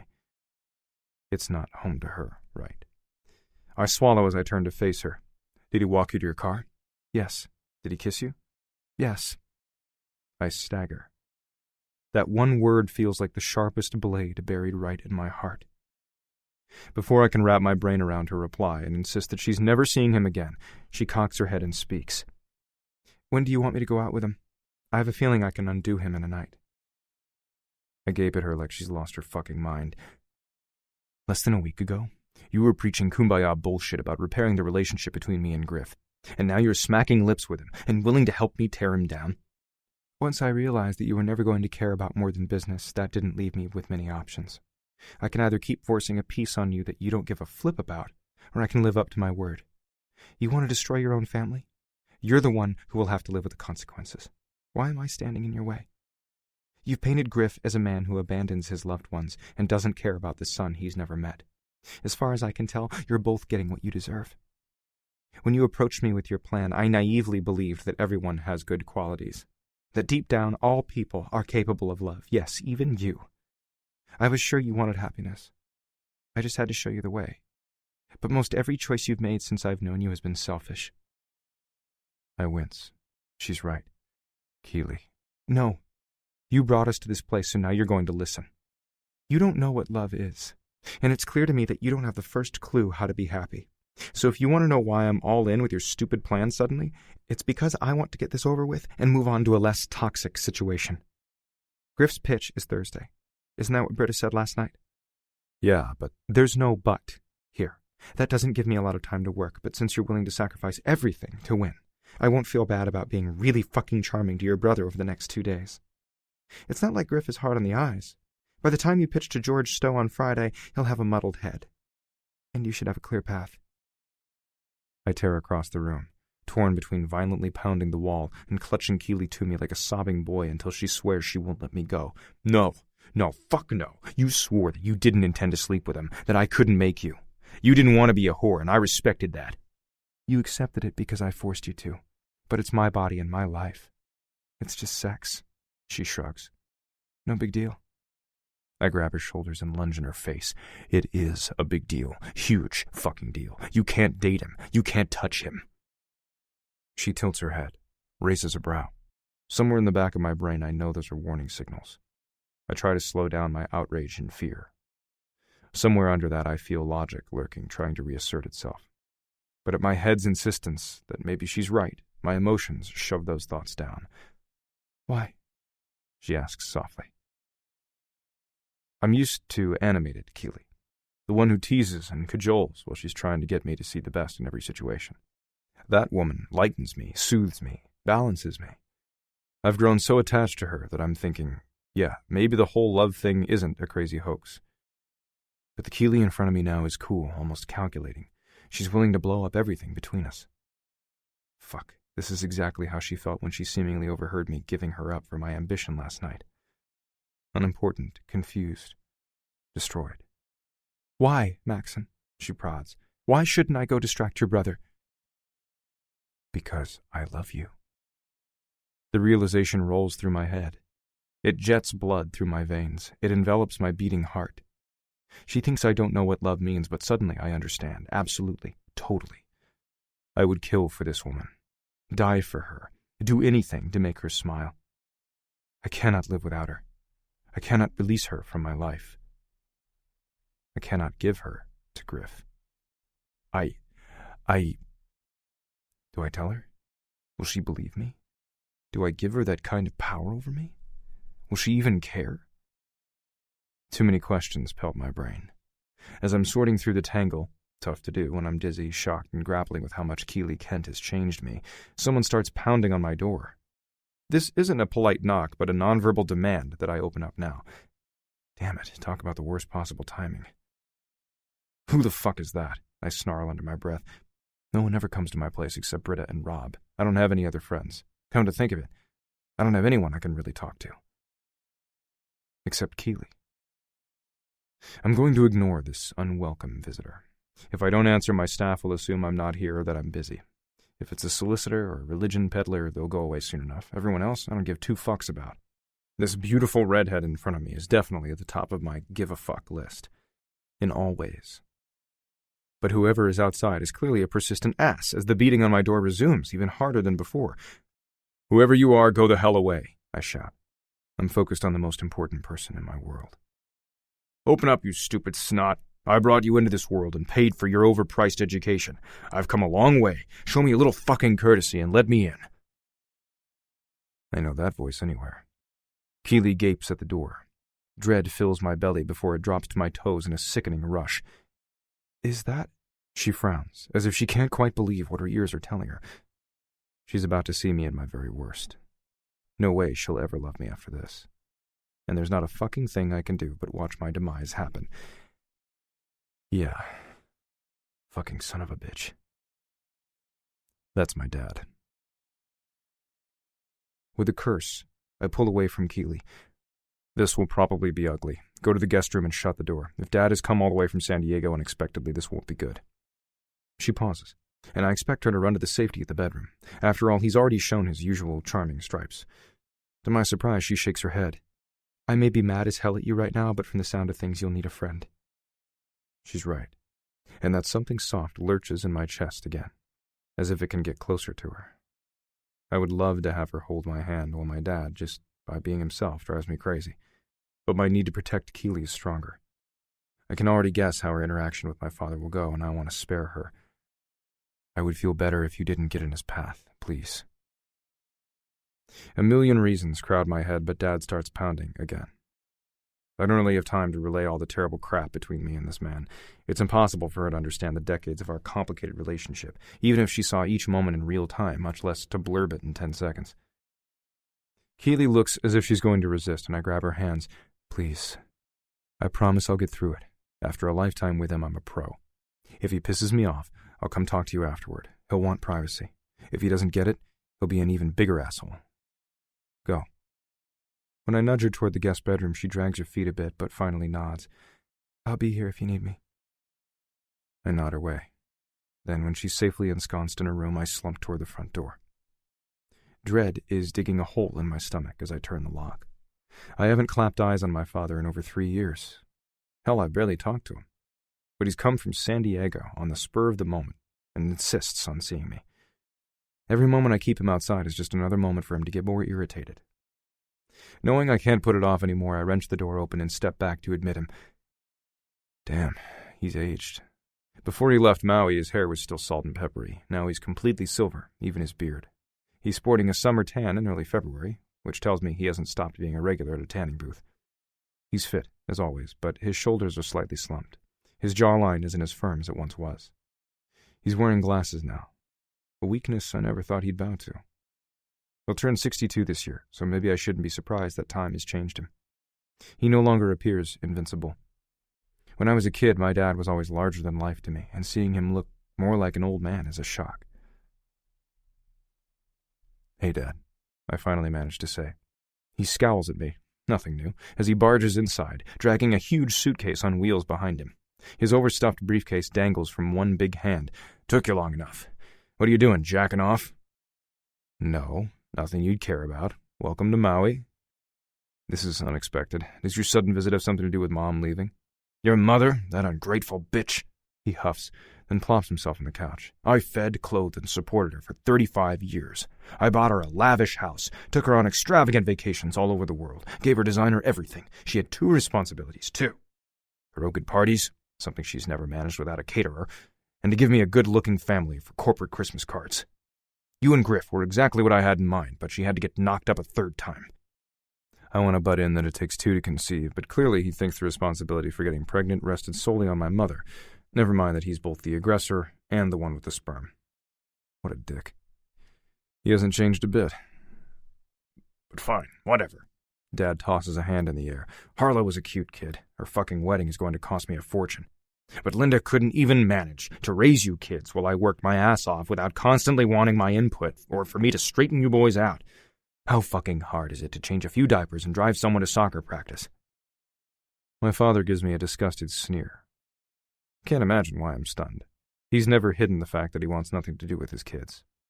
Playing the family man gave him good corporate optics at a time that shit mattered. He's good at his job. Great, even. He should be, since he's a workaholic. He has no friends and doesn't value his family. With every passing year, he's grown more cynical and bitter. I can't stand him. Even as I'm staring at him, thinking what a grade-A asshole he is, and that I shouldn't let him upset me, the fact that I was nothing more to him than a clean-cut face on a card sent to his associates once a year cuts me deep. Maybe it bothers me so much now because I'm already agitated by the kiss Keeley shared with Griff. I'm fucking bleeding inside at the thought. I don't need my father's attitude right now. Have you gone mute? My father hisses, then rakes a hand through his hair. Jesus, I gave you good genes to work with. Your mother was a beauty queen with half a brain. I'm a self-made billionaire. What's your problem? It's just been a long day, and I wasn't expecting you, I bite out. So Mom has never been all you want her to be, and what else? She left me. Me! Are you fucking kidding?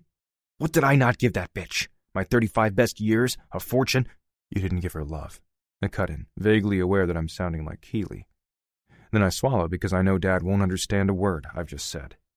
The shit is about to hit the fan. Oh, boo-hoo. I knew I should have left you here when I moved back to San Diego. Apparently, you've grown a vagina since then. You know love is all greeting card crap. Yes. I've known how he felt my whole life. Linda knows that too. Love was never part of our deal. That throws me for a loop. I guess I shouldn't be surprised that he approached marriage like a business agreement. Somehow it kinda does. So Mom has finally decided to leave you? Why do you care? I don't know why I'm trying to understand. Dad will cut off her access to all other funds, and within a few weeks she'll most likely come home. This drama played out when I was 4, again when I was 8, and for a final time at 15. Since then, their marriage has seemed steadier, though not necessarily happier. But after they came through 3 incidents in roughly 10 years, I'd hoped the last 18 years without separation meant something. Obviously not. I care because it looks bad. She claims that she's fallen in love with Marcos, some asswipe she met on a dating site for the over 50 crowd. He likes old movies, antiquing, and wine weekends. My father rolls his eyes. What kind of pussy does that sound like? The explanation that all people are different and each have various likes and dislikes will only be lost on him. I know from experience, so I don't waste my breath.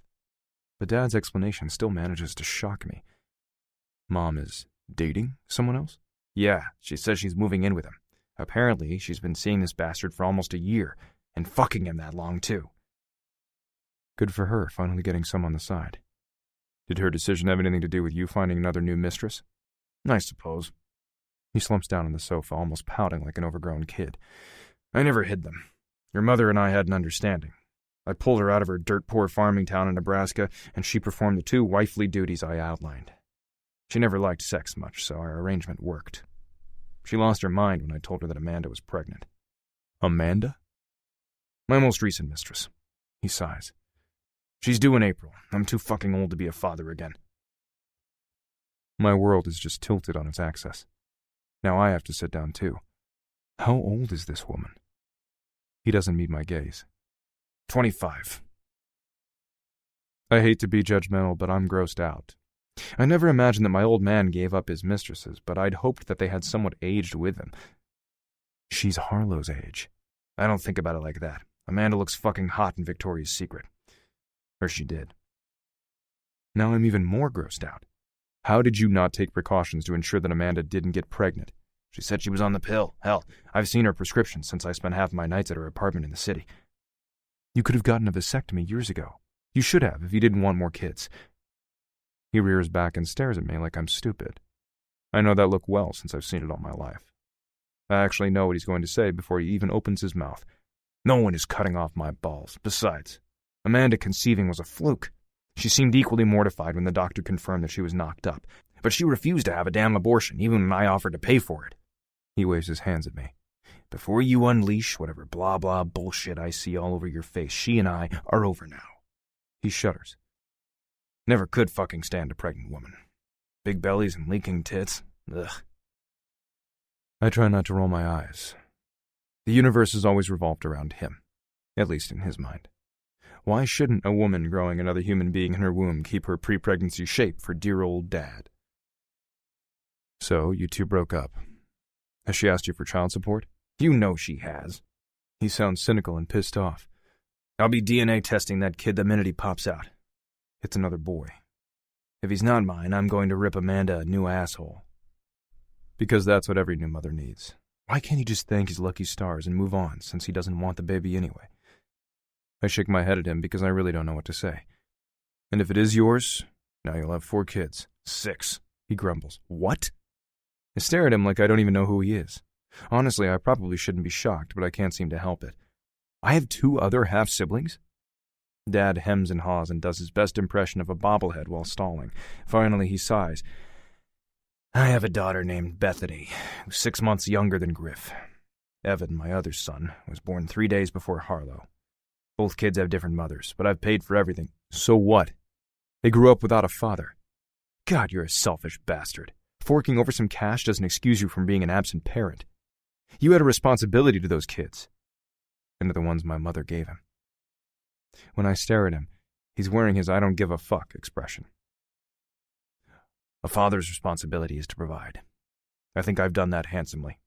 What good would I have done by being a more involved father? Actually, he's right. He would only have warped us kids more. Mom was unhappy and worn down by life, but she at least tried to be kind and occasionally affectionate. Dad made her too brittle to love us, I think. She tried her best, but he mentally belittled her and beat her down, just like he has everyone else in his life. I, too, know exactly what it's like to feel small and inconsequential after a chat with him. In fact, I feel like that after virtually every conversation we share. So what's your next move? I ask. Are you actually getting divorced this time? He raises a brow. I hear she's trying to serve me with papers. I am not giving that bitch 50% of everything I've broken my back to earn. She took half the money in our checking account. Fine, it's a pittance, but my portfolio is substantial. I'm not giving her a penny of that. Mom deserves it. Hazard pay for putting up with him for so many years. The mental abuse, the infidelity, the single parenting, and corporate bullshit. But I'm keeping my opinion to myself. It's not worth the argument. He's not worth it. I can't change the fact that this small-minded, bitter man is my father. He's right that he gave me life and one hell of an expensive education. But I learned by his example, and I'm not proud of it. He also gave me anger and baggage and years of misplaced indifference toward most everyone around me. How are you going to avoid that? You can't sidestep being served until Mom can claim abandonment. You're talking years. You've never been able to stay away from the office for more than 7 days. I'm still working on that. Right now I'm taking a vacation while I sort out all the legal stuff. I'm talking to a cutthroat lawyer who can ream your mother a new asshole before we ever make it to court. What leg do you have to stand on? I ask before I can think better of it. I'm outraged on Mom's behalf. But as soon as I've spoken the words, I know the dragon I've tried to slay for years is going to turn all his fire on me. Oh, because I'm the philandering prick? Because I wasn't sensitive and didn't let her carry my balls in her purse? I provided for her, gave her identity and community. She was someone because she was married to me. I bought her diamonds in Paris. I made sure she became PTA president when she wanted to run. I never missed a birthday, holiday, or special occasion. You think the courts are going to punish me because I don't believe in love? He scoffed, as if he found that laughable. Your mother knew exactly who she was marrying when she said I do. She told me she would do anything to ensure she didn't have to go back to Halsey, Nebraska, population 144, the day I met her. She was Miss Blaine County, and had earned a scholarship because of it, so she'd managed to get as far as the university in Lincoln, but that wasn't far enough from home for her. She wanted to move somewhere warm and never worry about money again. I gave that to her. She swore she'd never care who I fucked and vowed never to divorce me. In the last few months, she's gone back on her word in every way, while I've lived up to every promise I ever made her. And you think I'm the bad guy here? Fuck, you've turned into a whiny little bitch, like I always said you would. He stands and reaches for his suitcase. I'm going to your brother's. He's got more steel in his spine. That's why you always played first loser to his winner. He claps me on the shoulder. Until you pull your head out of your ass and be a man, you always will. I want to scream at him that I'm not a loser, but I bite the knee-jerk defense back. Instead, I hit him with something he'll understand and respect. Fuck you. I'm the #1 real estate agent on Maui, thank you very much. I've earned that. Griff has been chasing my tail for the last 3 years. My dad shrugs. Call me when you've made your first 100 million. Then I might be impressed, but I know you, Maxon. You lose to him every fucking time because you lack the killer instinct. Your mother coddled you too much as a kid, until I told her to stop ruining you. By then it was too late. I even tried pitting you two boys against each other in the hopes that you'd grow some real balls. But only Griff's got bigger, because you didn't accept that even your brother can be your enemy. Instead, you rolled over and showed him your vulnerable belly and tried to make him your friend. He shakes his head like he's utterly disgusted at me. Dumbass, what a waste. I'm going to go stay with the winner. Does Griff still live in the same place? I can barely digest all the ugliness in his speech. Worse, I know this is Dad's version of truth. He really believes everything he's saying.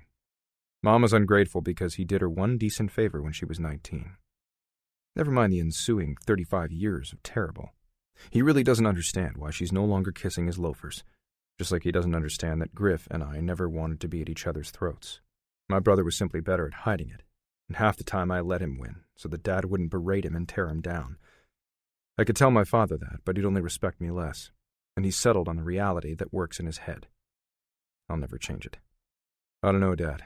Griff and I haven't spoken since a few months after you moved away. Did you argue about a deal or a girl? Does it even matter? Both. It's too late to tell you to wrestle that deal to the ground and hump it into submission, I'm sure, but fighting over a woman. Tiffany? I have no idea why he wants to know. Yeah. My father shrugs. She might have been good in bed, but she wasn't worth losing a deal. Get your fucking priorities straight. I feel as if an elephant stepped on my chest. I can't breathe. You slept with her? It was easy. He says the words as if any idiot would have logically made the same choice. Girls like it when you flash cash and give them attention.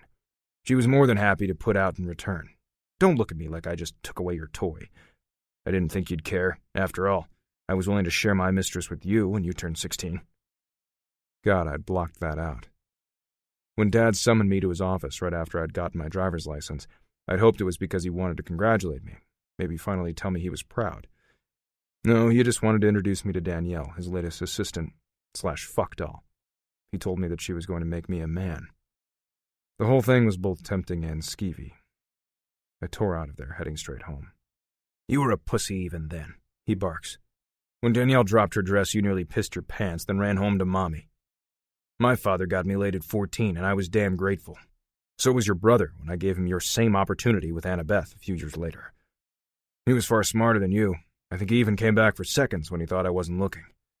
He's always had the killer instinct. I don't know how the fuck I went wrong with you. I can't take any more. This whole day has been too much. Rob and Britta both threatening to quit, then Keely disappearing for hours, only to find out she's kissed Griff. Hearing that it's not a big deal to her if she has sex with my brother, and now my father dropping all his shit in my lap and making me feel like an inadequate boy all over again. Worst of all, Keely is just on the other side of her bedroom door, no doubt hearing one of the most terrible, demeaning conversations of my life. Seen through the filter of my father's eyes, he's still trying to man me up. But through Keely's lens, she knows just how tainted my soul is and why. She probably has no problem understanding the reason I was all business and bravado when she met me. And now she knows for certain that I'm not redeemable. It's killing me to know that she'll never look at me again the same way. At the thought, every joint aches and every bone feels as if it's about to break, but I can't look at this hateful bastard for another second. I pick up his suitcase and walk it to the door. Get the fuck out. He stands slowly, laughing. Look at you, suddenly all defiant. It only took you 33 years, Maxon. That doesn't change anything. He hoists his briefcase onto his shoulder and meanders to the door, gripping his suitcase as I open the portal. You're still a loser, and you're always going to be one, especially where your brother is concerned. And you're always going to be an asshole, you miserable bastard. You're going to die alone, old and bitter, knowing that no one cares about you. And I'm going to cheer, because we'll all finally be free from your toxic cloud. I hope to fuck you've learned something by then, but you're so stupidly self-important, I'm not counting on it. I slam the door in his face and throw the latch. Finally, he's out of my life, and I should be happy. Right now, I just feel exhausted and turned inside out. I lean my forehead against the door and drag in labored breaths. I know I have to turn and face Keeley, who will be emerging from the bedroom any second. But I can't catch my breath. My heart races. My fingers are tingling again. I can't hold myself together. I'm so fucking angry he unloaded on me that I still feel like a kid again after being verbally whipped by the old bastard and his slurs, that Keeley will know me at my absolute weakest and worst. No. No, fucking no. I can't take it. I stomp to the kitchen and swipe all the loose papers there onto the floor. It's wholly unsatisfying. There's no crash, no destruction. If I'm coming apart, everything around me should be too. God damn it. I look for a better target. The coffee maker stands squarely in my crosshairs. Yeah. Yanking the cord from the socket, I jerk it from the counter and hurl it against the closet door on the other side of the foyer. It falls to the ground in a twisted heap. The water in the reservoir splats all over the walls and floor. After a belch, the guts hang out. The unit lies there without fright, totally dead. Unfortunately, I still have a raging ocean of fury flowing inside me. It's boiling, brewing, bubbling. I look around for my next victim. The microwave looks promising. That son of a bitch has never worked right, and it would be so satisfying to teach it a fucking lesson. But as I pull the cord free and wrap my arms around it to hoist it up, I feel a soft hand on my shoulder and I freeze. Keeley. I drop the appliance on the counter. If I didn't want her to see me beat down my old man, I didn't want her to see me enraged either. Shame slithers through me. I close my eyes, wishing the world would swallow me up whole. Go away. Let me do this alone. I don't want to talk about it. With a gentle hand, she curls her fingers around my arm. I know I should resist, but how can I refuse something I want so badly, someone I love so much? I let her pull me around to face her. I still can't look at her, but I feel her all around me, her empathy, her tenderness, her adoration. Maxon, I'm here. She pulls my stiff form closer toward her embrace. I try not to go. I try not to cry. I try not to be the loser my father accuses me of being. You should go. I won't leave you like this. I don't want you feeling sorry for me. Don't do it. I stab the heels of my palms into the sockets of my eyes and retreat from her until my back hits the counter. Don't you fucking dare. That's not what I feel at all. Maxon, look at me. Please. I'm huffing. I can't get myself under control. I can't find my center. The fury rages with the sadness I can't get out from under or push away or process out. It's just sitting in the middle of my chest, suffocating me. But her voice is pulling me away from the darkness, beckoning me with hope and kindness and promise. Finally, I open my eyes, blink, stare. Jesus. Oh, sunshine. Chapter 13. Keeley is naked. Every inch of her skin is pale and glowing and exposed. She's looking at me with blue eyes full of not pity but concern. Desire to help and comfort, an open kinship that says she understands and she'll be with me. My guts knot, my eyes sting. Water. What the hell is she doing to me? It's all right, she promises in a voice so soft it almost hurts me. I shake my head, slowly at first. Then the motion picks up steam and I think over and over how wrong and terrible tonight's scene was. I never wanted you to hear that. All of a sudden, she wraps her fingers around my fists and kisses her way up my clenched jaw. I feel her gentle touch clear down to the living, breathing anger inside me. I know, she assures, and I know everything he said hurts. I'm sorry, truly. But I understand so much better. What? That I'm fucking broken?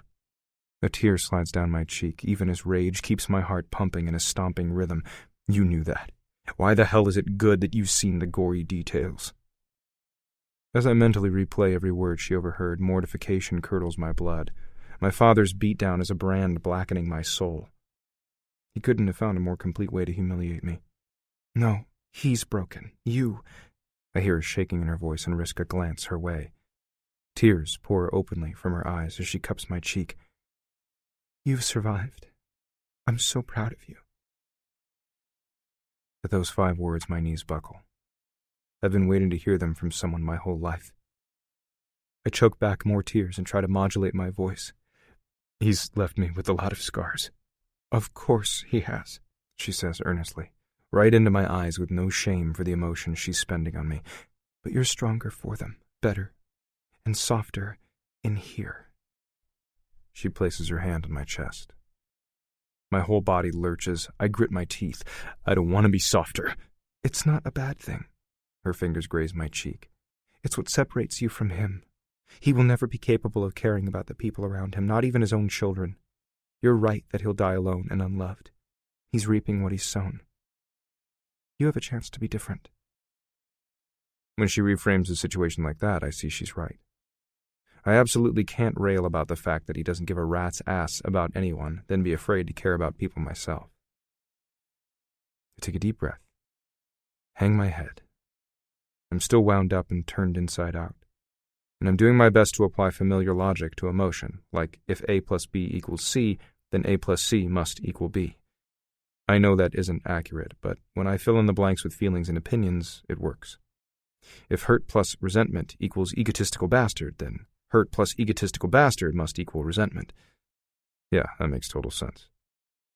You have a chance to purge everything he dumped on you and be whole, Maxon. Let it go and be happy. The words come out so softly. Every syllable grips my heart and squeezes. But her meaning kicks me in the teeth. Forget everything the old bastard has ever said or done to me. Carry on as if the demeaning way he's treated me for 33 fucking years doesn't matter? I can't bend my brain around how to pretend all that away. How would that make me happy? I gape at Keeley. A cynical comeback streaks through my head, perches on my tongue, then I stop. Think. What good does it do me to expend so much energy and hate on an asshole I rarely see if I neglect to live? I've come to a fork in the road. I can be a motherfucker, like my old man. It would certainly be easy. I've learned from the master, after all. Or I can be my own man. I can't believe how much courage it takes to simply open my eyes and look at Keeley. No way I can hide the tumultuous confusion churning my insides like a blender. For once, I don't even try. I just lift my head and meet her stare. She's blurry because my eyes won't stop watering. I grind my teeth together. I'm not sure I've ever openly cried in my entire adult life.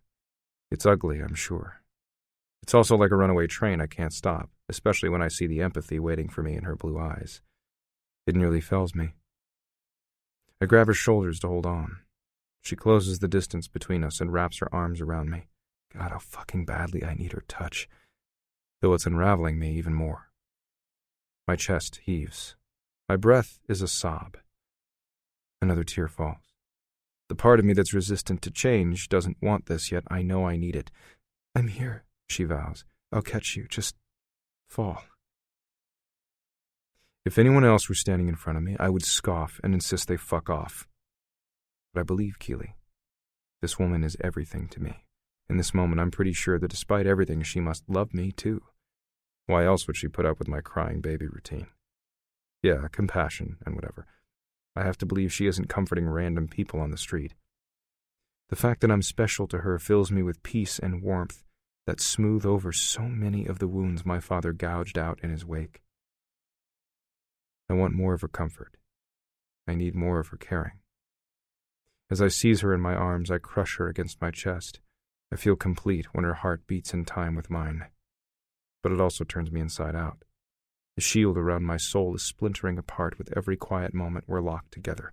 All I can do is hold on tight and let myself feel. I splay my fingers across her back until there isn't a single breath between us. I can smell her, feel her, inhale her. I fucking sob into her hair. A part of me is waiting for her to laugh, call me a pussy, and bark at me to man up. But that old tape belongs to my dad. Keely will never say those things. She simply soothes me with slow strokes of her palms up and down my back, comforts me with kisses up my neck and across my cheek. I feel her tenderness like a blanket wrapping me in safety, care, love. The idea of this woman giving her heart to me is both reassuring and terrifying. I would never mean to, but what if I'm a thoughtless jackass and I break it? She's giving me something precious. I have to figure out how to not fuck it up.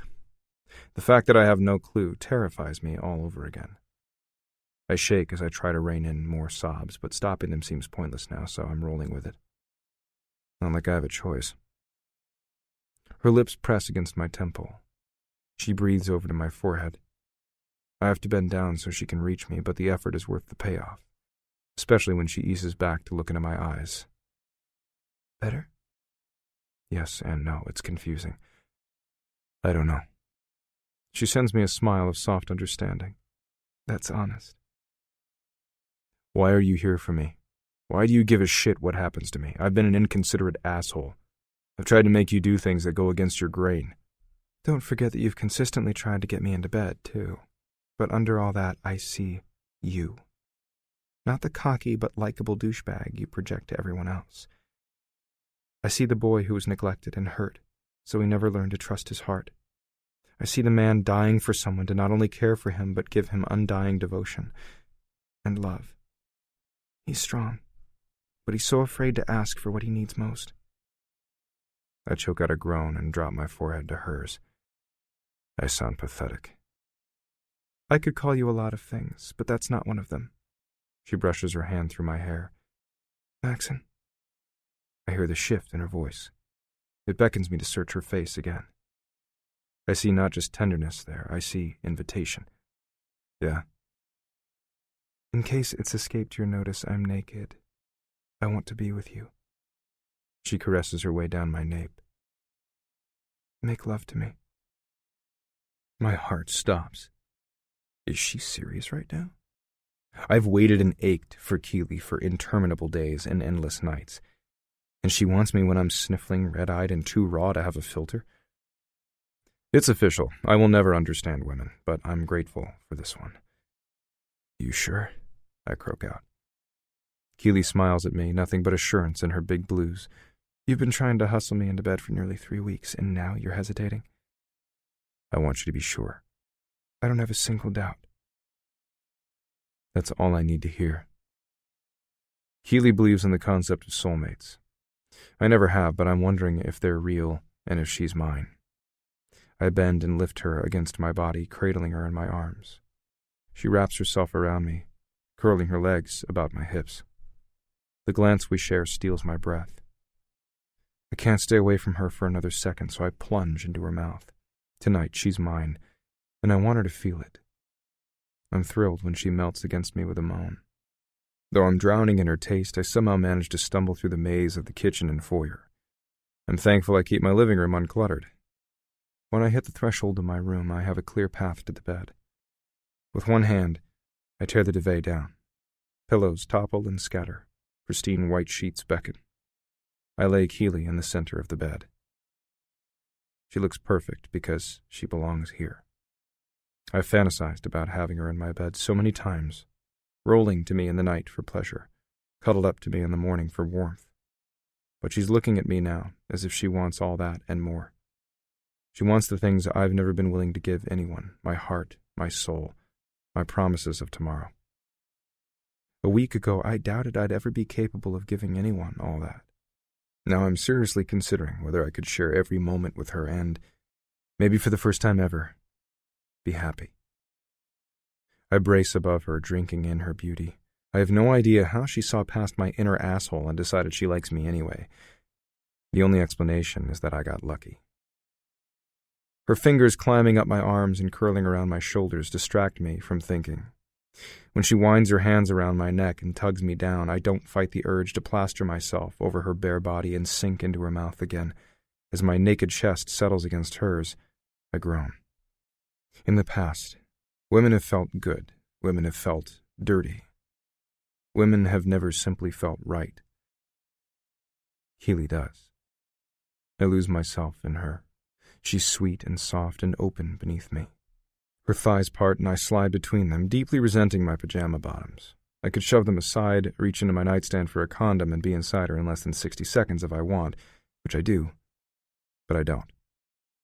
Over the last couple of weeks, I've had time to think about all the ways I wish I'd touched and taken Keely that first night. I'm not letting this opportunity pass me by. Yes, I want what I want when I want it, and I'm determined to get it this time, but I also want her to be dizzy and dazzled. I want to give her everything she could ever yearn for in a lover. That means I can't go about this like an impatient shithead again. I tangle my tongue with hers, losing myself in the sway of our rhythm. And I ease back, press a kiss to her mouth, brushing my lips over hers before I lean away. She groans and tries to pull me down again. 1 second, sunshine. Trust me, I'm not going anywhere. It's too dark, so I flip on the light. I want to see her. Once I do, I blow out an amazed breath at the soft glow beaming across her bare skin. Then I reach into the nightstand with one hand while shucking my pants with the other. Keely smiles at me and crooks her finger my way with a come-hither glance. She won't get an argument from me. I knee my way between her legs again. She welcomes me without hesitation, and I set the foil packet aside. It's within reach when I'm ready, but that won't be for a while. Because for the first time in my sexual life, the goal of tonight isn't pleasure, it's connection. Shit. Do I even know how to do that? I'm good at sex, but I don't know the first fucking thing about joining more than bodies. What's wrong? She whispers. I can't tell her that I'm lost. I'll sound stupid and dickless, inept. Sunshine, tell me how to give you what you want. I want to do this right for you. Her face softens. Then she curls her fingers around my hand and brings it to her breast. She caresses my chest in return. Just touch me, be with me. Let it flow from here. Keely makes it sound so simple. Like all I have to do is close my eyes and breathe. Does it have to be more complicated than that? I'm certainly willing to give it a try. The alternative is to hang around with my dick in my hand, staring at her like I'm stupid. No, not happening. Instead, I cradle her flesh, thumb her nipple, and bend to take her rosy lips under mine. They're already slightly swollen and so fucking soft. She meets me halfway, eyes half dazed, arms winding around me. As we join mouths, I delve deep. We share breaths. She arches into my palm. Her legs wrap around me. I feel her heat, sense the excitement skidding through her. Maxon, she moans. I press my forehead to hers to catch my breath. Normally, after a few kisses, I'd be impatient to get on with it. Not now. Not with Keely. I don't want to rush this, sunshine. I didn't savor you last time, and I've regretted it like hell. She nips at my lobe with a dainty bite, then whispers in my ear, I don't regret anything. In fact, I think it happened for a reason. It brought us here. Good point. Damn, this woman is smart. I need to keep up, make sure that after all the waiting for tonight, it's worthwhile. Give her something she'll never forget. After a passionate crush of my lips on hers, I kiss a path to her chin, over her collarbones, down her sternum. Her breasts beckon. No, they're not just tits. Keely's are special, at least to me. I nuzzle the side of one, dragging my tongue up the so-soft skin while my thumb teases the hard tip. The little sounds in the back of her throat urge me on. Her body has a language all its own. The way she's flushing and arching speaks volumes. I wrap my lips around her nipple, suckling, laving. Even her skin is slightly downy and sweet. I bring her closer, move in for seconds, lose myself in everything that makes her special. She glides one hand over my short hair and tries to pull me in tighter. She pants. She sighs. She writhes. I move to the other breast. I don't even want to open my eyes and deal with any reality except Keely right now. So I suck harder on her nipple while I press my fingers around the other, giving it a squeeze. Satisfaction jolts me when she cries out my name. Risking a glance up her pale body, I watch in fascination as she tosses her head back, throat arched, lips parted. God, she's so beautiful. So, what's the word? Unabashed. Keely isn't afraid of anything, least of all what she feels. My father would call me a loser and a pussy for even imagining she matters as anything but a fuckhole, but he can eat shit. This woman excites me, inspires me, completes me. Clutching her waist, I travel farther down her body, my hips sliding out of the cradle of hers. As my knees hit the floor, I drag her to the edge of the mattress. Her legs part even more as she plants her feet on either side of my head. She braces on her elbows and stares down her body at me. You don't have to. I want every part of you I can get my hands and mouth on. Pleasure seems like a small gift after all you've given me. But I can give you so much of it, sunshine. Let me. As I kiss the inside of her thigh, she melts back to the mattress with an aroused sigh. Please. Keely doesn't have to ask me twice. I rake my tongue through her slit. She's wet, plump, ready. So fucking sweet. I swipe at her hard button and focus there, suckling, teasing, mixing the touch point and pressure. It doesn't take long before she's curling her toes around the edge of the bed, grasping for the fitted sheet and panting out in passion.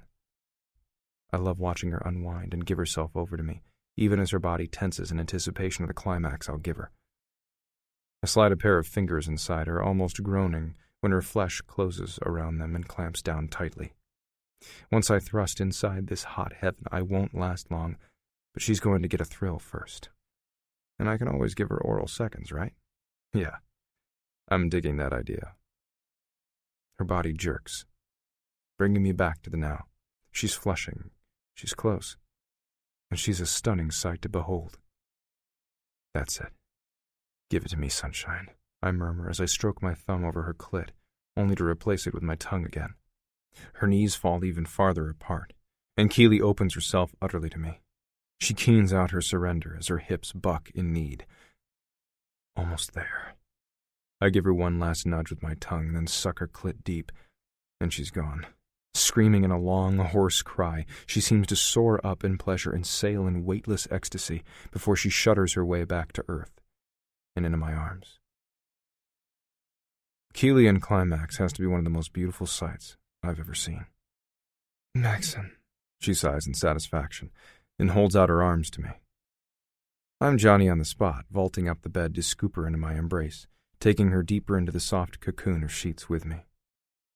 I can't wait to get my hands on her again, especially when I look into her eyes. They're dazed and dilated, her cheeks are red, her breathing rapid, and that crooked smile of hers is epic. Hi, sunshine. I can't help but grin at her. Happy? I hope so, because I know that's what she wants out of life. Yeah. Her smile widens. You're awfully proud of yourself. I glance off, as if I really have to think about this, but she's right. I'm thinking I just gave you some of the best minutes of your sex life. It's always about you, she laughs with a roll of her eyes. I pause. No. That was all about you. That statement was just my asshole way of making sure you really liked it. Her smile morphs into a laugh. You know I did. I'm pretty sure your neighbors know it too. Fuck them. I settle over her and stroke her hair away from her damp forehead. I love the spill of loose red curls across my sheet. I'm glad my bed will smell like her again. I'm thrilled that I'll have a memory of her here with me I can play over and over, before we make more together. I'd be happy to reciprocate, you know. She brushes her fingers across my jaw, caresses my shoulder. I'm excited about the idea of Keely on her knees in front of me, moaning as she takes my cock between her sweet, bowed lips, into the sweltering heat of her mouth, while I wrap my fingers in her hair and let her have at me. Just imagining it, more blood jets south. I'm not going to lie, of course I want that, but right now I want to feel her beneath me, against me, around me, way more. That sounds great. I reach for the condom. Later. Her breath catches. All right. Can I ask a favor? This ought to be interesting. Keely never fails to surprise me. Shoot. I'm poised to rip the foil wrapper depending on what she says. She nods at the little square. Can you hurry that along? Impatient for me, are you? Her eyes soften as she seems to open the windows to her soul wide for me. I'm impatient to be with you. I want you to feel as good as you made me feel. God, the woman just keeps giving to me with her big heart. How am I worthy of her for even a second? I have no doubt it will be my pleasure, sunshine. I tear into the condom, roll it down my length, then align my erection against her opening. Keely is already welcoming me, curling her arms and legs around me, tilting her head as I nudge forward and plunge inside her, taking both her sex and her mouth at once. I groan into her. Now I understand the difference between mere pleasure and connection. I feel the contrast between sex and love. I'm drowning in something that feels so much like devotion. Fuck, I really do love this woman. We are rocking together, breathing together, surging through pleasure together. I break the kiss. I have to look into her eyes, see if Keely is feeling the way I am. She's right there with me, lids heavy, lips parted, skin rosy. To a man who didn't know her, they might see the quirky, carefree, emotionally in-tune woman. If he wasn't looking carefully, he'd fail to see the sensual grace just under her surface that blooms when given attention and passion, when she trusts. Weeks ago, she told me that when she gives her body, she gives her soul. I feel both now. Tonight, she's all mine.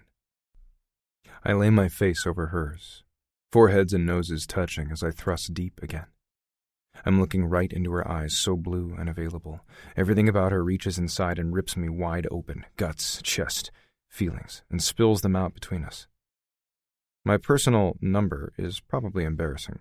I've nailed too many chicks to count. None have felt anywhere as amazing as Keely. Her fingers curling around my shoulders suddenly begin digging into my back. I feel the prick of her fingernails, the tightening of her walls around me. Her breathing picks up pace. Those pretty blues flare with sensual tension. Maxon, I need to come. Do it, sunshine. I'm right here. I'll make sure it's so good I won't let you down. If I have to bite the shit out of my tongue and think of something boring, like the fine print to escrow documents, in order to keep my self-control together, I'll do it. For her. Come with me. A high, keening note fills her voice. It's so tempting. I ease back and rock into her again. And again. Jesus, I'm going cross-eyed. It's that good. I know I have something precious right now, and I don't want it to be over, but holy crap, I don't know how long I can hold off. I want it to last. I pan out before I take her lips again. Kissing her is an addiction. There's always something new about her mouth to explore. She's sweet, but then she's tart. She's teasing and sly before she turns eager and draws me in like a siren. I'm waxing on and on, mostly because I never knew I could feel this way about a woman.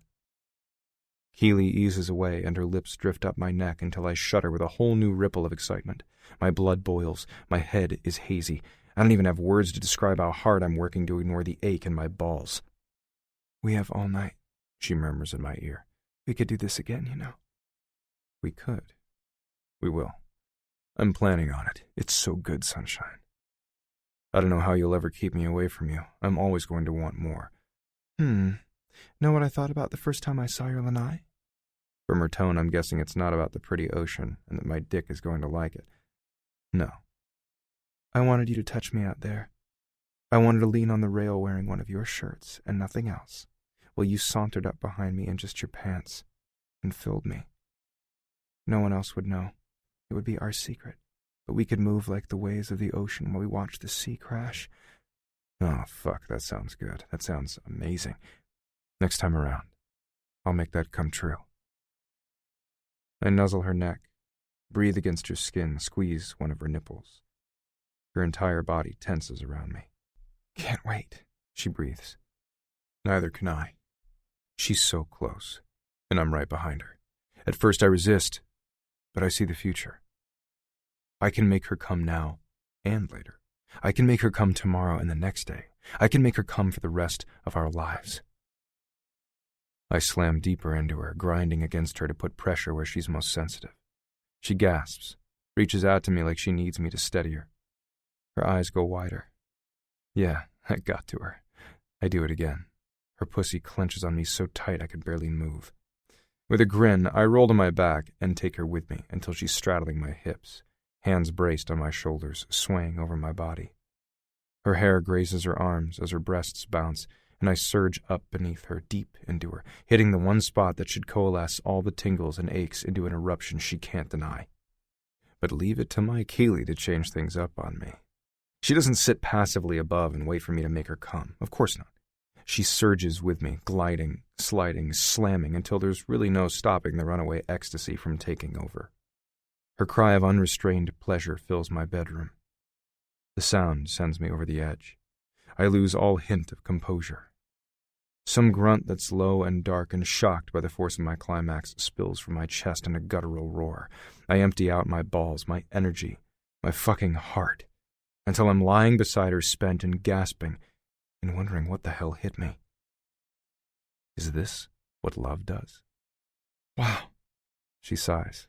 I gasp. Yeah, we should do that again soon. I look over, watch her chest rise and fall rapidly as she tries to catch her breath. She looks sated and happy, just like I feel. Very soon. That was amazing. I prop my head on my elbow.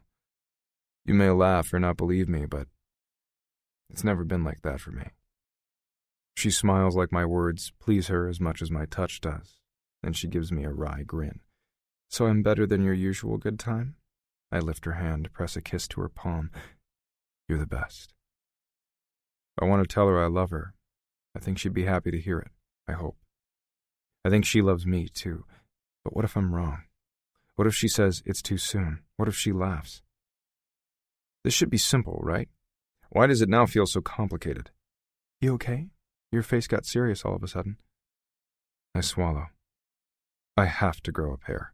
It's not as if she's going to put up with me for the rest of my life if I can't tell her I love her. I mean, I want to hear it from her, too. I suddenly realized that Dad didn't believe in love because he didn't want to deal with emotion.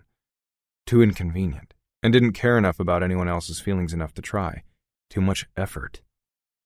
Fuck him. I am different. What's the point of living and working your whole life if you don't share it with anyone? Granddad used to say that. I wonder why my mom couldn't be more like her father. Maybe Barclay Reed shut her up over and over, so she just shut down. I can't imagine ever smothering Keely that way. I don't want to stifle her or make her feel less than worthy. I don't want her to wonder if I love her. I just have to work up the courage to tell her everything I'm thinking. Yeah, no, good, Suddenly my phone rings. How many times can a guy get interrupted in one evening? Then I realize I haven't heard this chime in 3 years. My ears aren't deceiving me, but I don't know how that's possible. After Griff stopped answering this number, I figured he'd changed it. I didn't even remember that I'd set up a special ringtone for him. I certainly never thought to change or delete it. Holy shit.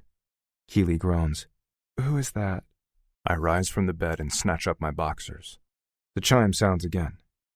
I drag in a bracing breath. That's Griff. Chapter 14. Griff? Keely sounds as confused as I feel. Now? Exactly. The only reason I can think of for my brother's sudden call is Dad. I've already put up with as much shit from that man tonight as I planned to, and I can't imagine why the fuck Griff would bother to call me about him. It's not as if my brother will want to compare notes about what a son of a bitch Barclay Reed is. We both know that well. There's no way in hell Griff simply wants to talk to me. Something must be wrong. Heart pounding, I fumble through my pockets until I find the phone. I glance at the display. Sure enough, it's Griff. With a trembling finger, I press the button. I'm not sure what to say. There's no etiquette for greeting a brother you haven't spoken to since he splintered your business, called you a shitbag, and fucked your ex-girlfriend all in the same week. What? I say cautiously. God, you're still a selfish prick, sending Dad to my place while I'm working my ass off to finish my pitch. These are the 2 most critical days of my career. Harlow swore you changed, but nope. You're still putting yourself first and not even bothering to tell the people around you to fuck off. You just behave like an absolute bastard until they do. Hey, he came here first, behaving like the same ugly sphincter as always, bitching about Mom, and whatever the fuck else he rants about. After he laid into me about his shitty life and tried to make me feel as welcome on this planet as a turd, he decided he'd rather be with you. No idea why. Maybe he feels more comfortable with you since you two are so fucking much alike. But I didn't send him your way. Even if I believed you or gave a shit, you can't deny you're trying to steal the stove business out from under me. I know you wheedled the chance to pitch to them. I don't deny it at all.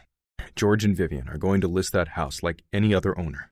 I'm just giving them a presentation from the #1 agent on the island so they can see what I plan to do for them. They deserve to hear more than one thought on how to sell their mother's estate. That doesn't make me a bad guy. Griff scoffs. You tell yourself that lie if it helps you sleep at night. But I'm going to get this listing. I'm planning to make a major splash, and it will blow everyone away, especially you. I'm going to crush you into the ground, big brother. Then I'll be #1 on the island, and you can go eat shit once and for all. Then 3 impersonal beeps tell me he hung up. Our first conversation in 3 years, and it's as brief and ugly as the one that wedged the chasm between us. I stare at the phone, numb. I wanted something different out of that. I'd hoped. Like Keeley says, you can't always get what you want when you want it. What did he say? She climbs from bed and makes her way to my side, arms open. That didn't sound good. I don't think about the fact that some would see me as weaker for needing her embrace right now when I know it will make me stronger. That Dad is cramping his style? Whatever. Griff apparently has a plan for the Stowe estate. He says he's going to win and I'm going down in flames. You know it's talk. He feels threatened. Yeah, I nod. I know, but what if he's right? That he's going to win? First, your careers aren't really a race that ends unless one of you gets out of the business entirely. If he pulls ahead for a year, there's always next year.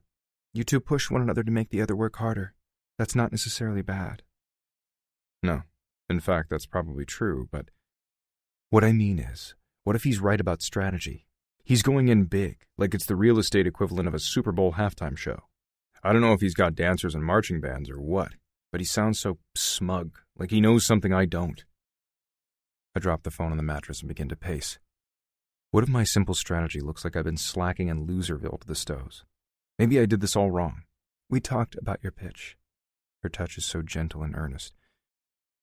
We did, I concede as I plop my ass back on the bed. I don't want Keeley to think I don't value her contribution or see her point of view. She opened up my eyes, gave me a whole new way to view this listing. Hell, my business and my life. But I can't not wonder if the touchy-feely approach won't work with these 2 syrup heirs who just want to unload a property. Maybe they don't want to be understood. Maybe they just want top dollar. Now you're not sure if it's the right approach? I shake my head. Griff's words scorch through my brain.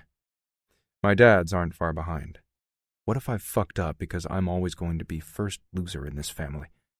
No. I look at her. I'm worried and I don't know what to do. Is he done with his pitch? I shake my head. Still working.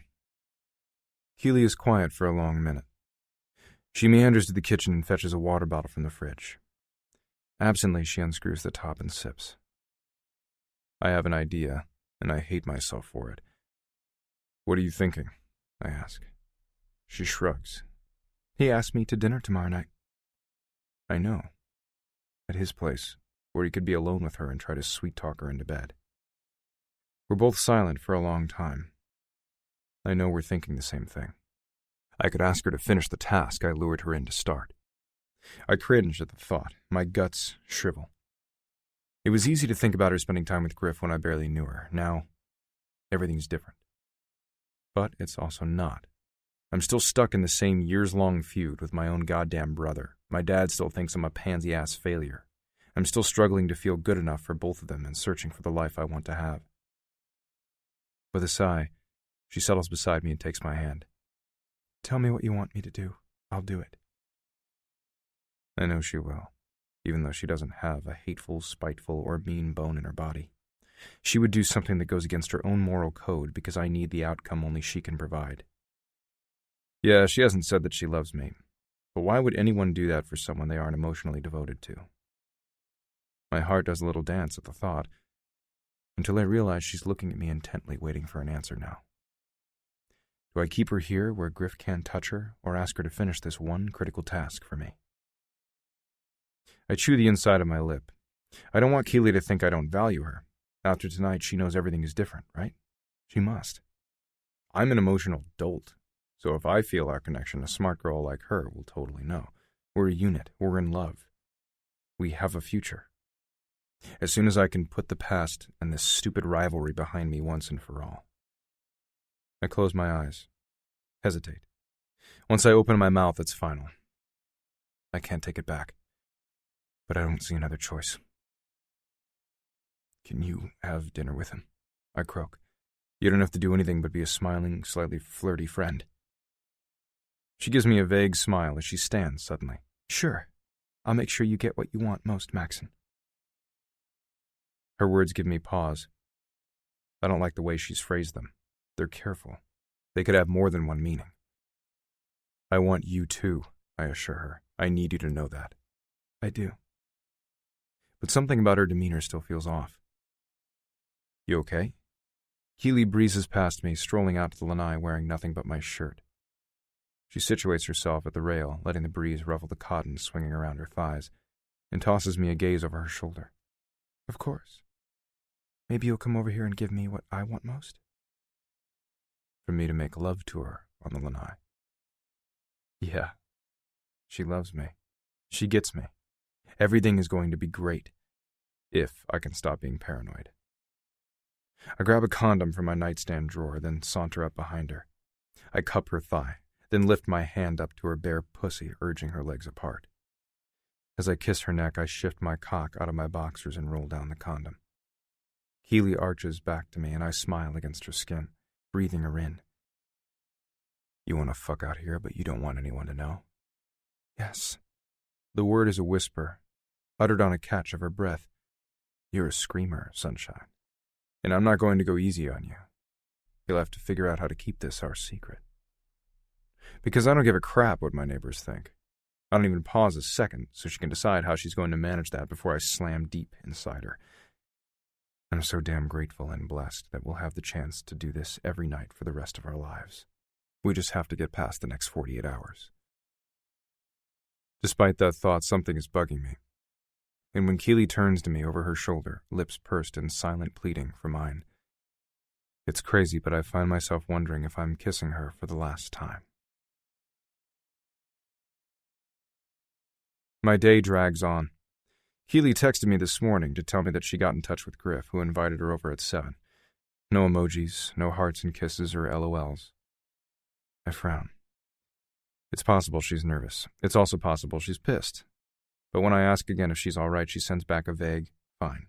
I'm headed into an afternoon study group. You okay? Britta comes up behind me with a gentle hand on my shoulder. I just guiltily shove the phone in my pocket. I hate that she's going to be angry with me. I hate that she's probably going to quit. I search for something to say, some persuasion I can give her to make her understand that my decision to use Keely to eliminate the competition is in no way a reflection of how I feel about her.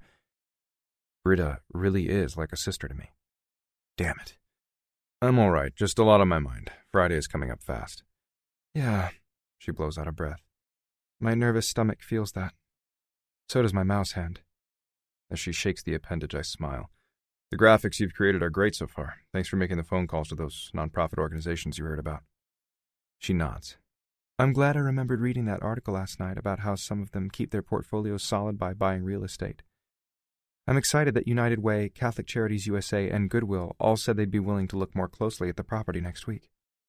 I think it's a strategy that could both keep the Stows happy and make sure the place benefits others in the future. At least I hope I'm not wrong. I don't mention my doubts now. It's really too late to change direction. I have to hope Keely comes through.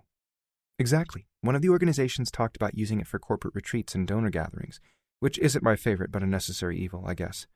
Another charity talked about it as a recovery center for people dealing with depression and suicidal tendencies, that kind of stuff.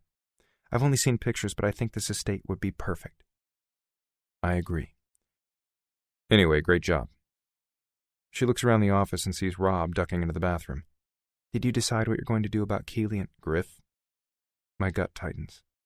She nods, as if she'd rather not say his name. Any thoughts? I hate to lie to her, I really do, but Keely isn't going to have sex with Griff. She probably won't even kiss him again, right? Nothing is final, I finally mutter. I let that trail off so she can draw her own conclusion. I don't want to hurt her, and part of that is not freaking her out unnecessarily. She gives me a stiff nod. How are things going between you two? I blink at Britta. I might be steering into a gray area about my business plan, but no reason not to come clean here. I'm in love with her. I realized that for sure last night when my dad suddenly appeared on my doorstep and infuriated the hell out of me. I fill her in about my parents' divorce and what a fuckbag my dad is. Keely was there to make sure I didn't commit murder or fall apart. She's really great. You guys will get along, I'm sure. As soon as she's done distracting Griff, then we just won't talk about that. It will all end well, so what's the point of hurting Britta? You in love? She and I got off to a bad start, which was my fault, but I want to shake her hand. She smiles softly. Can you two come to dinner tonight? I nearly stumble on my tongue. She can't. She's got plans, I say vaguely. I'm uncomfortable that I'm lying like a motherfucker. I'm even aware that in the last 12 hours my morals have been iffy. But I'm going to get business managed. Then I'm going to be the most devoted husband for the rest of my life. If Keely will still have me. Why don't I take you and Jamie to dinner somewhere? Coconuts? Sure, she smiles. Fish tacos sound great. Mikhail had to hop over to Oahu for a meeting until Thursday, so it will just be the three of us. Fantastic. I'm relieved, actually. He's a decent guy and all, but I feel weird seeing her with someone other than my brother. Stupid, I know, but they just seemed so meant to be. Did you, accept his proposal? Not yet, she says with a shake of her head. Jamie slammed his finger in a door last night. He's okay, but we had to make a trip to the ER. His finger needs a splint for the next 2 weeks. But you can't tell a toddler to leave something like that alone, so we had to wait to see the orthopedic surgeon on call and get his advice. We got home late, so Mikhail and I didn't get to talk about anything before he left, and I collapsed into bed. Then this dinner is perfect timing. I can spend time with Jamie and make sure Britta doesn't find out where Keely is tonight, while I talk her out of marrying a guy she doesn't love. Rob emerges from the bathroom, checking his long, floppy bang in the mirror one last time before he flips off the light. He frowns. You two all right?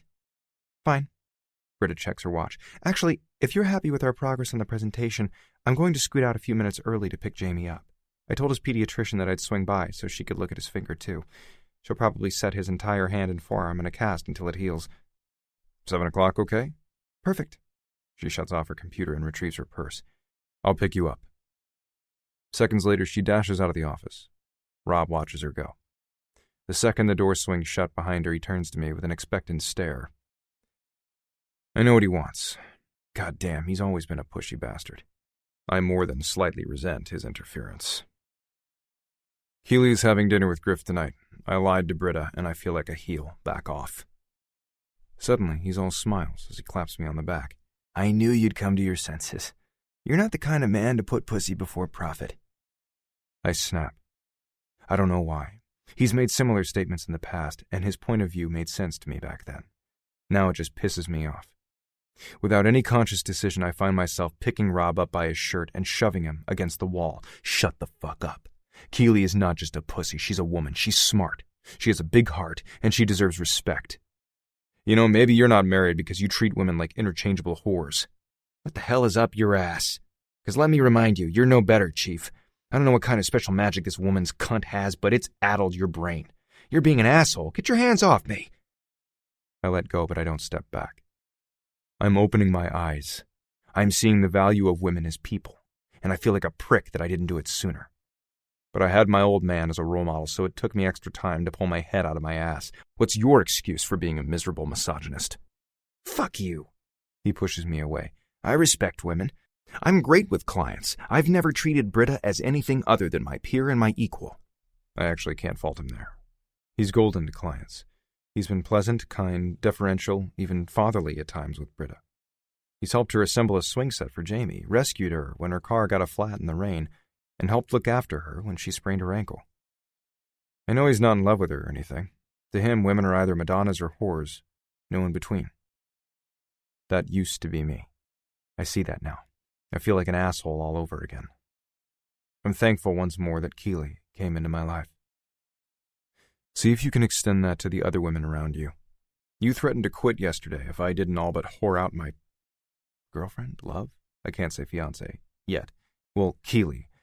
But let's get one thing clear. I will fire your ass if your attitude doesn't improve. I stare Rob down. Regardless of the bluster, we've been friends. He knows when I mean business. Plus, he's got a bit of short man's disease. He talks bigger than he actually is or feels. Once he knows this chauvinist shit bugs me, he'll back off. I can't change his heart and mind, but I can sure as hell adjust how he behaves around the office. Okay. He frowns as if he doesn't understand why I'm making a big deal out of this, then straightens his tie. You don't have to get cranky. I didn't appreciate you threatening me yesterday. Keely is going to try to get the job done, but she's not spreading her legs for anyone. Don't expect her to. And I can't guarantee that she'll succeed in throwing Griff off his A-game. If you have a problem with that, I don't, he rushes to tell me. It was never a guarantee. I just wanted to make sure you were giving it effort. I am. Leave it there. With a nod, I shut down my computer, grab my keys, and get the hell out of the office. As I head to my car, I text Keely to tell her I'm taking Britta and Jamie to dinner. She tells me to enjoy and says she's leaving my condo now. Call me when you've left his place, and don't do anything that makes you uncomfortable or unhappy. Fine. There's that word again. I hope she's okay, but I remember some bit on YouTube where a guy said that when a woman says she's fine, she's pretty much mad enough to cut your balls off. Before I can call her to check on her again, a client rings about an upcoming closing.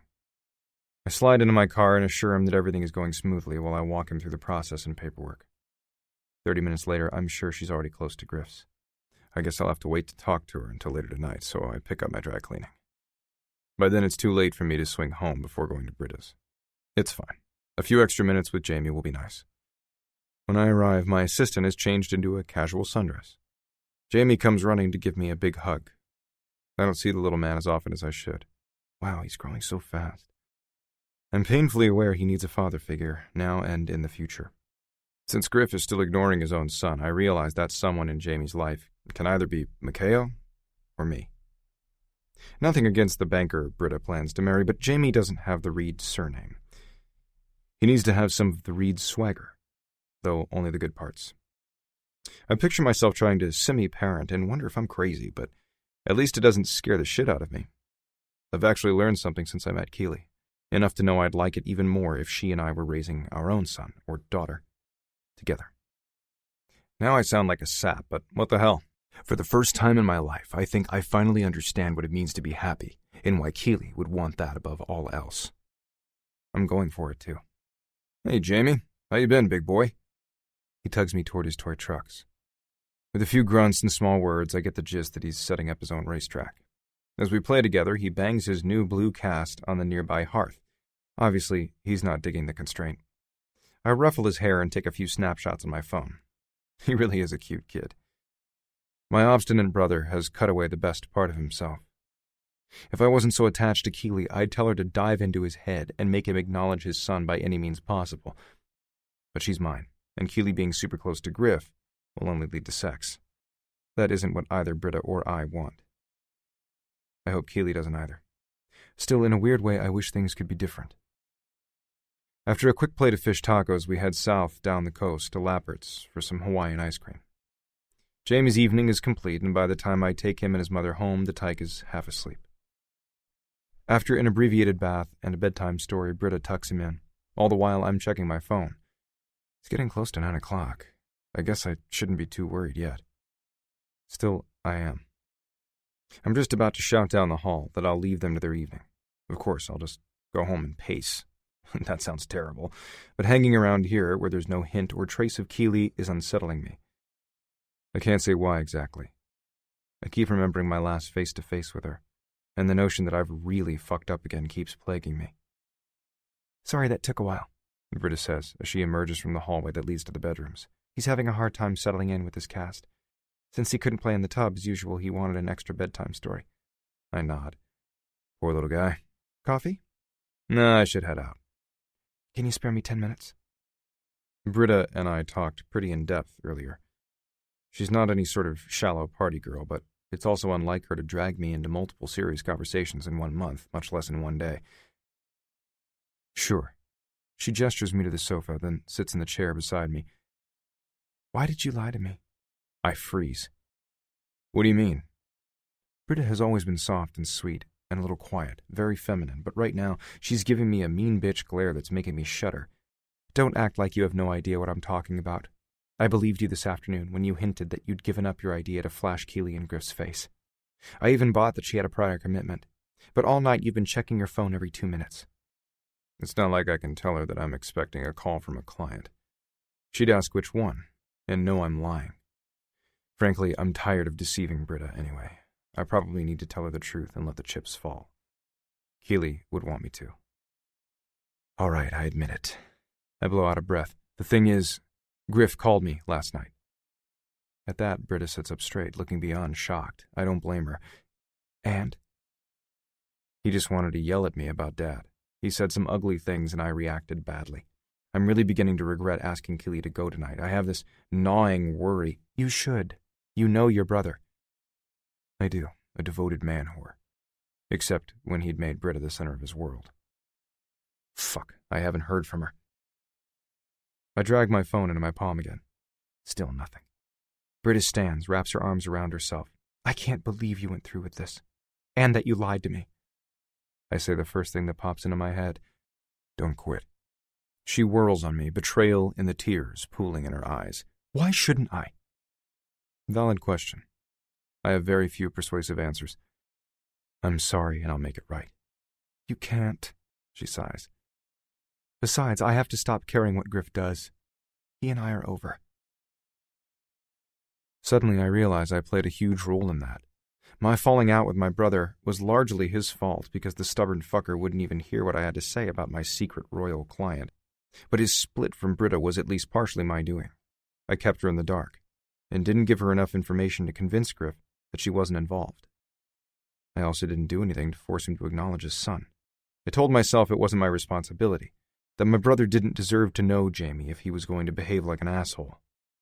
Harlow even agreed, but now I'm rethinking everything. I don't want to make promises to Britta that I can't keep, but I also think it's time I try to right some of my wrongs. Do you want Griff to be involved in his son's life? She ponders that for a long moment. Yes. And no. Jamie needs a father. For a long time, I've wished Jamie could have his father, but I worry that deep down he's too much like his own. You too. I'm trying to change. I think you actually mean that. She sends me a sad smile. But I also don't think you're there. What you did today proves that. I'm not going to lie. That's a knife in the heart, but I've earned it. I'm sorry. She shrugs. Sometimes sorry isn't enough. Britta is right. Unfortunately, I don't know what will be enough to right this stupid-ass wrong I've done. I need to hear from Keely. Are you going to quit? She looks past me out the window. I don't know. I have to give it serious consideration. If she marries Mikhail, she'll have the luxury of leaving her job. He can more than support them all. We fall silent for a long minute. I can't help it. I check my phone again. 20 minutes after 9. Nothing. On the one hand, imagining that Keely can exchange small talk and have dinner, then unravel all Griff's focus about the deal of a lifetime in under 3 hours is crazy. On the other hand, I've seen my brother get a woman from hello to horizontal in under 10 minutes. Are you so jumpy because you're worried Keely will fail? Britta asks. My business brain tells me that should be my main concern. If she doesn't find a way to make sure that Griff's presentation goes poorly on Thursday, I'm probably screwed. But that's not what's on my mind at all. I'm worried because she wasn't acting like herself after we agreed she would have dinner with Griff. Was she mad? I shake my head. She just seemed off. She said she was fine. Britta winces. You know that's bad, right? Yeah, but I think I heard that in a comedy routine, so I wondered. It's terrible. Fine really means you've pissed me off and I'm not going to give you the satisfaction of explaining because you should know, or let you defend yourself because I'm both too angry and I don't want to hear your lousy excuses. That's been my fear. Bitchin'. So what do I do now? Because there's no way Keely cannot talk to me. That can't happen. Britta shrugs. I don't know. All I can say for sure is that you telling her to even go flirt with another man really told her that you value your career and your ego more than you value her. Those words shoot a cannonball of dread into the pit of my stomach. She says what's been dancing around the edge of my consciousness, that thing I suspected but didn't want to acknowledge. It was an inconvenient truth.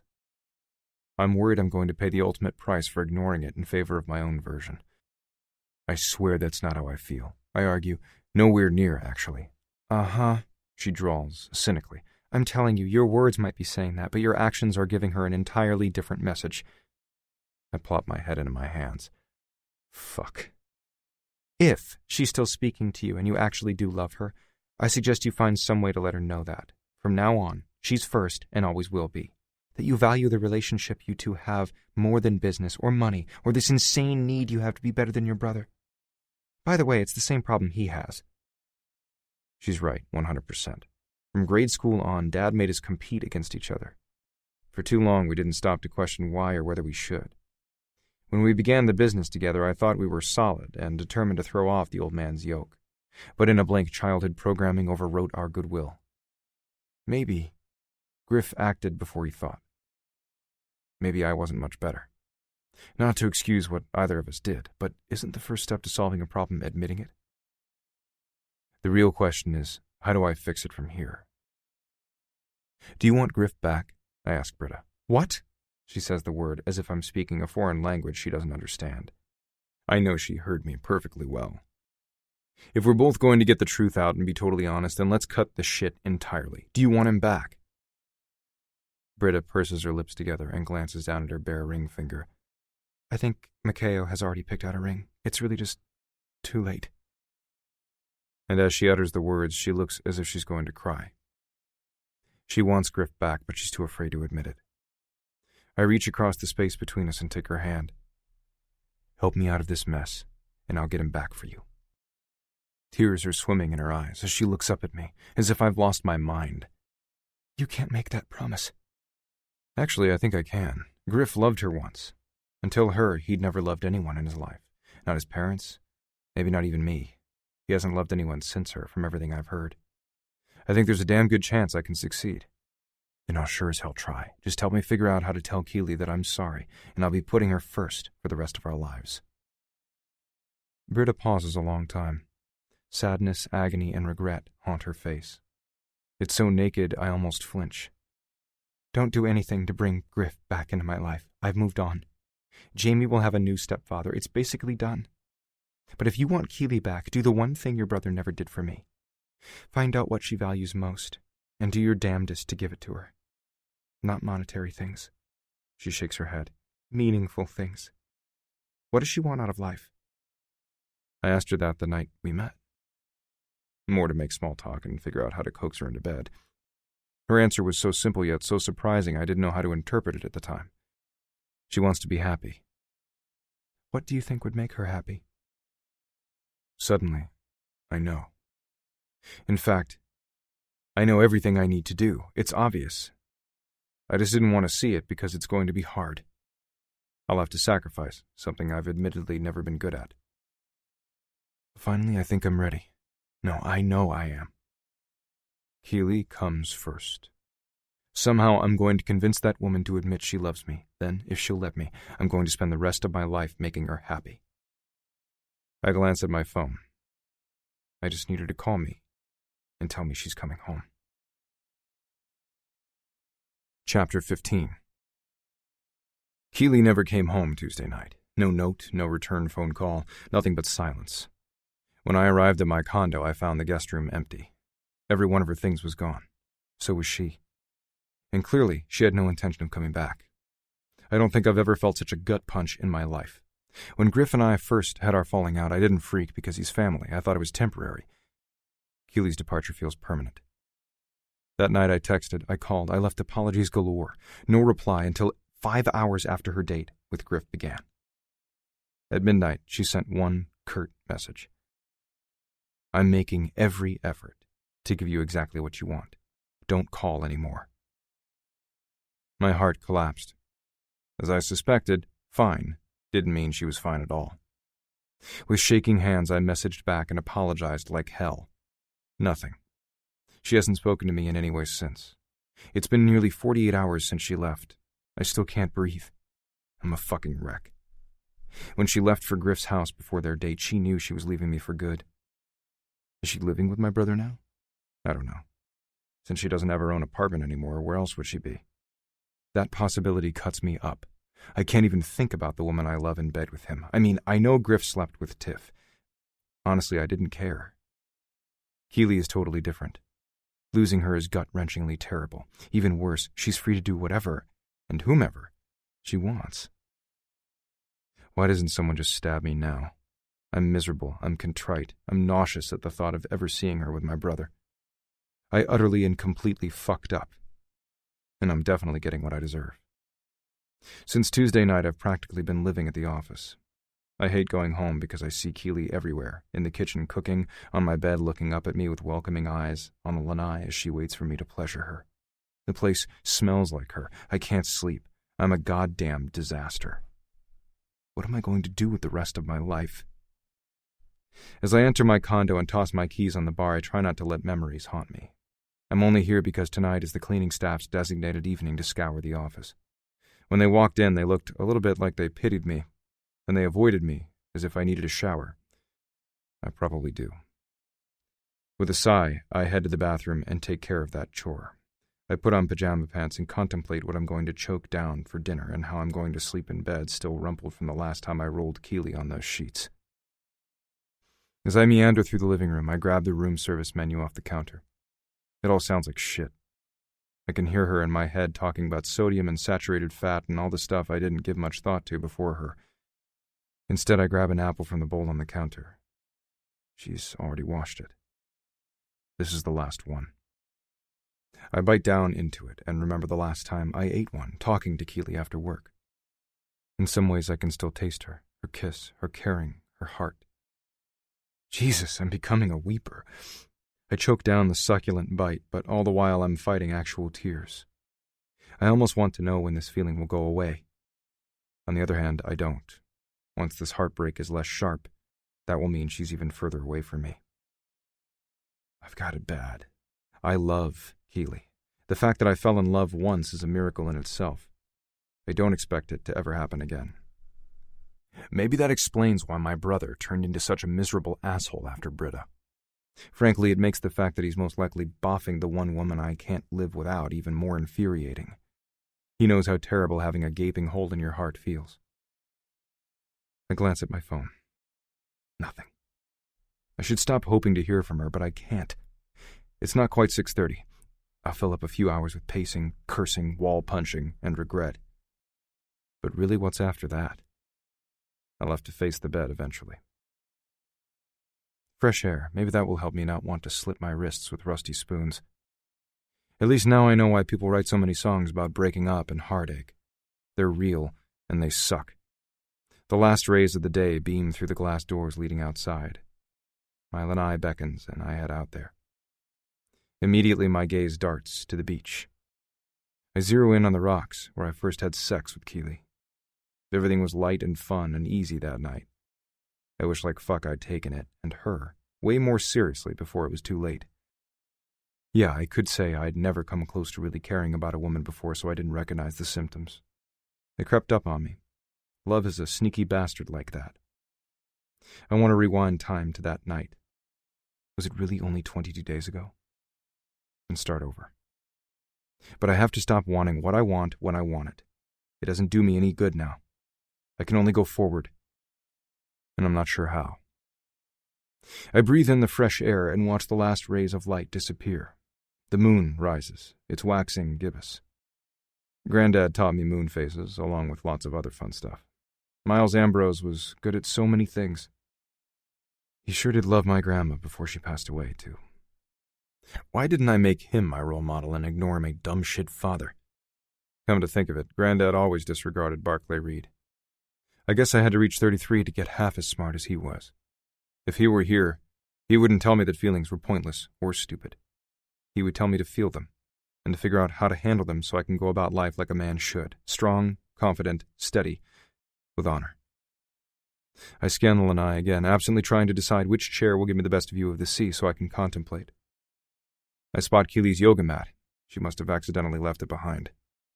I peer at the purple rubbery thing standing in the corner. I roll it out.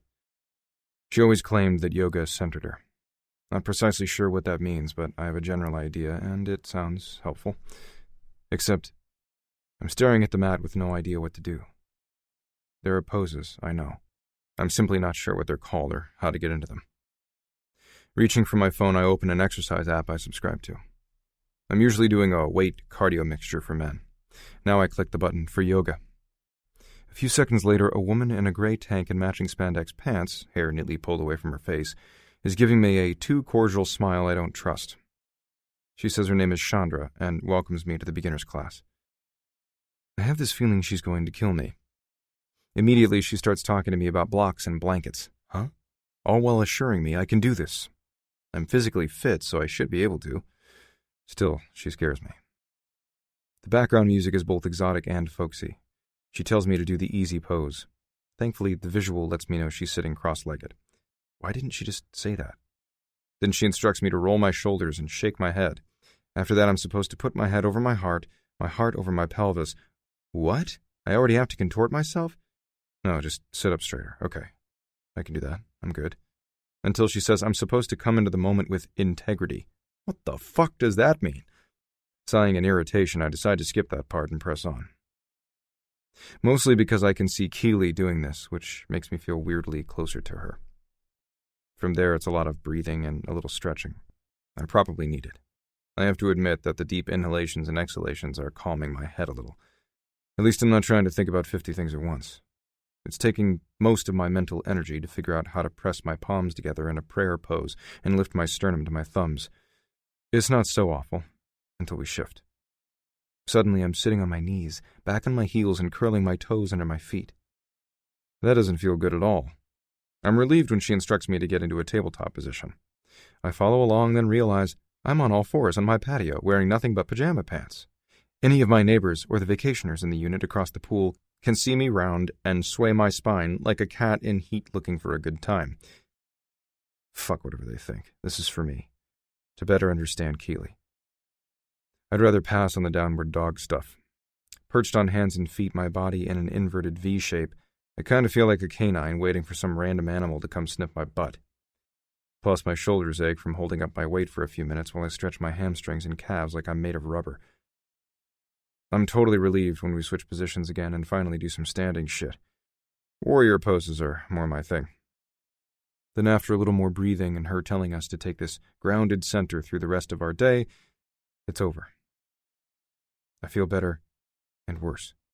I'm definitely less scattered mentally, but the temporary zen of focusing on the exercise is fast dissipating. Reality is crashing back in, as is my mental whine about missing Keely. With a curse, I roll up the mat and slip inside my condo, grabbing my laptop before I plop on the sofa. Magically, I manage some productivity. I answer a few emails, return a few phone calls to other agents. I even sort through the Stowe presentation for tomorrow morning, adding extra notes and incorporating some of the final research details we received earlier. I'm as ready as I'll ever be. Still not sure I've chosen the right tack. The listing may already be grifts, but I can't control that. I can only do my best. Give the Stowes something to think about, and work my ass off the rest of the year. I'll go through the motions of this pitch, but I'm not sure I care anymore. For weeks, it's taken my time and stolen my sanity. And it's cost me Keely. Well, I helped too, but... I look at the clock. It's just before 8. Some people go to bed this early, and I'm feeling exhausted. The sofa in my office must have had a former life as a torture rack in a medieval dungeon. I'll be replacing it ASAP. I'm grateful that I'll be sleeping in my bed tonight, except I still can't decide what to do about the sheets. Change them and get rid of Keely's scent altogether? Once it's gone, but if I sleep on the sheets, I'll likely be torn between crying and fighting the urge to hump the mattress all night. I feel like I should hand over my man card for even silently making that admission. My stomach rumbles again, and I raid the last of what Keely had in the fridge and come back to my laptop. I'll deal with the great sheet debate later. I click open Facebook out of boredom, then remember that I accepted her friend request last week. Maybe she's posted something. At the time we became friends, I was so wrapped up in the Stowe deal that I didn't look through her timeline, but I should be able to see her pictures now. I'd like to see snapshots of Keely as a kid, of her adventures around Maui. I wonder if she posts her bar crawls with girlfriends, political rants, or her innermost thoughts. When I click her picture from my friends list, the first thing that pops up is a change in her status. In big letters, a post last night proclaims that she's now in a relationship with Griffin J. Reed. There's a selfie of the two of them somewhere on the beach as the sun sets, his arm wrapped around her waist. My stomach free falls to my toes and beyond. 24 hours after their first date and Keely is already fucking committing to my brother? And when did Griff get a personal Facebook account? He hates making his private life public. In the next instant, my chest implodes. Then a whole slide of symptoms I'm beginning to know well set in. I can't breathe, can't feel my fingers, can't find calm. I jump to my feet, pace, trying to figure out how all this has happened. I fucked up, I admit it. I've even tried to tell Keely that, but Griff will be no better. He's the sort of man to walk away from his own son, and she knows that. Why is she willing to be in a relationship with him so soon? I was with her for 3 fucking weeks. I got to know about her, care about her. I even tried yoga for her. And I can't believe she chose him instead. I also wonder why Griff is suddenly feeling so public about his commitment. He was never a PDA kind of guy, even with Britta, and now he's practically proclaiming his love for a woman he barely knows all over social media? Of course I wanted my brother to like her. Yeah, I expected him to dig her, but this? I want to hit something. Strangle him. I already know if I did, it wouldn't be enough to release the valve building pressure inside me. Fuck, it's growing, straining my ability to hold it in. My panic is going to swallow me whole. Maybe I should blame her or be angry that she's already jumped in my brother's bed. It would be easy, yeah, but I'm the one who sent her out my door. So no matter how much I want to slam my fist into a wall, I'm going to swallow it down, suck it up, and get my shit together. I guess there's no such thing as a panic attack prevention hotline, and Keely's not here anymore, so I'm on my own. What would she tell me to do? Meditate. Fuck. At this point, I'll try anything. I scroll through my apps and come to one that's supposed to boost the selected brain activity. There's a specialized music and nature sounds for focused work, which I use during crunch time. There's also a section for deep sleep and naps. Thanks for listening.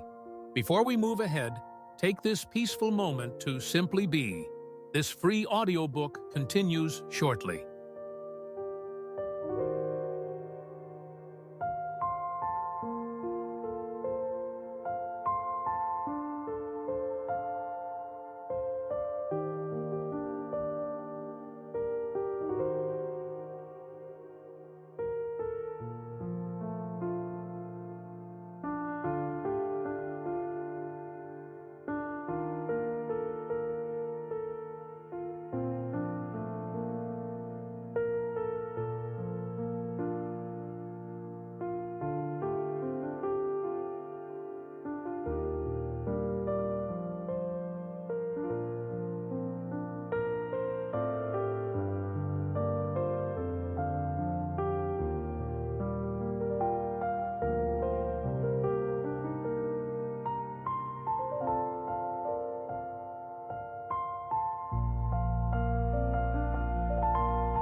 and meditation.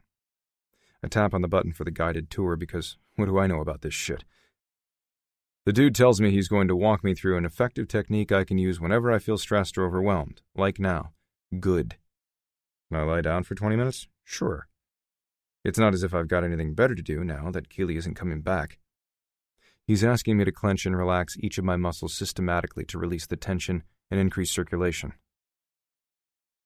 All right, whatever. More closing my eyes, focusing on my breathing, and looking inward while trying to block out the pain.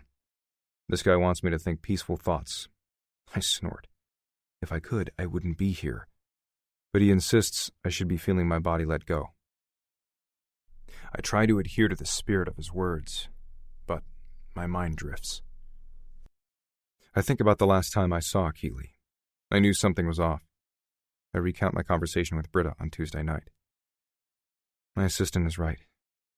Keely didn't feel valued when I chose the Stowe deal over her. How much better would I feel if I could tell her how untrue her assumption is? Would she listen? Maybe not, because those are just words. They're easy to say, but what if I showed her? Would she still be choosing Griff if she really knew how much I love her? I drafted a plan a mere 2 days ago. I just need to update it a bit, go the extra mile, and implement. When my tour guide calls me back to full alertness, I feel a little better.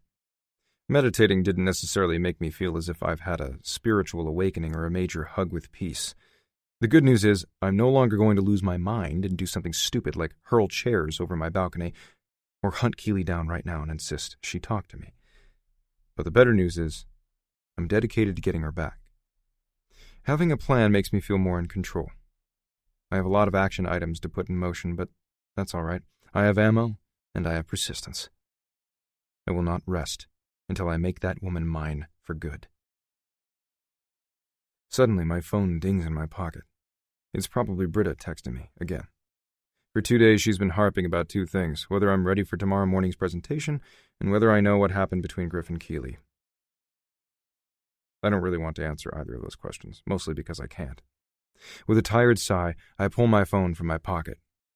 Maybe my assistant wants to make sure I intend to wear clean underwear tomorrow, too, or have shiny shoes. We're doing this presentation over Skype, so I don't think George and Vivian Stowe are going to get a good look at my undergarments or loafers. I'm shocked when I glance down and see Keely's name on my display. Her message is short and to the point. You promised to meet your brother at a time and place of my choosing for 1 hour, no arguments. Tonight, 9 p.m., Merriman's in Lahaina. I stifled the urge to reiterate via text that I fucked up and I'm sorry. She's heard all that and was unmoved. Instead, I try something new because, well, I have to.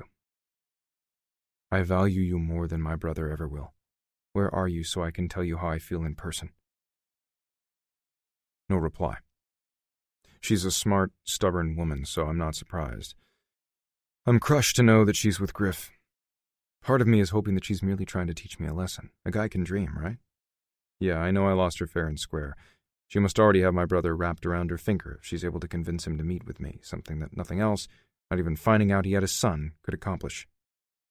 The realization hurts like hell. But I'll do my best to move past it, man up, and be better. Someday, somehow, some way, I will win Keely back, put a ring on her finger, make her Mrs. Maxon Reed, and love her forever. The screen tells me it's 8:30. Britta and Rob would disapprove of me going out now. We agreed to have a calm evening and get a good night's sleep so we'd be crisp and ready to do another practice run first thing in the morning before the real presentation. Fuck that. Griff knows where Keely is, what she's doing, how she's feeling, and I need to know because she is way more important than any listing, any paycheck, any prestige.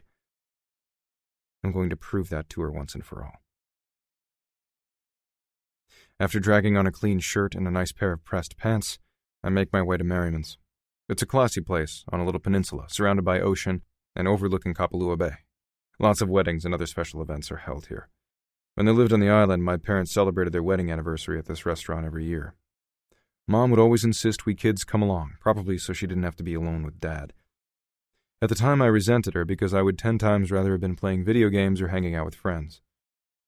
Can't say I blame her now. I refuse to be alone with that asshole, too.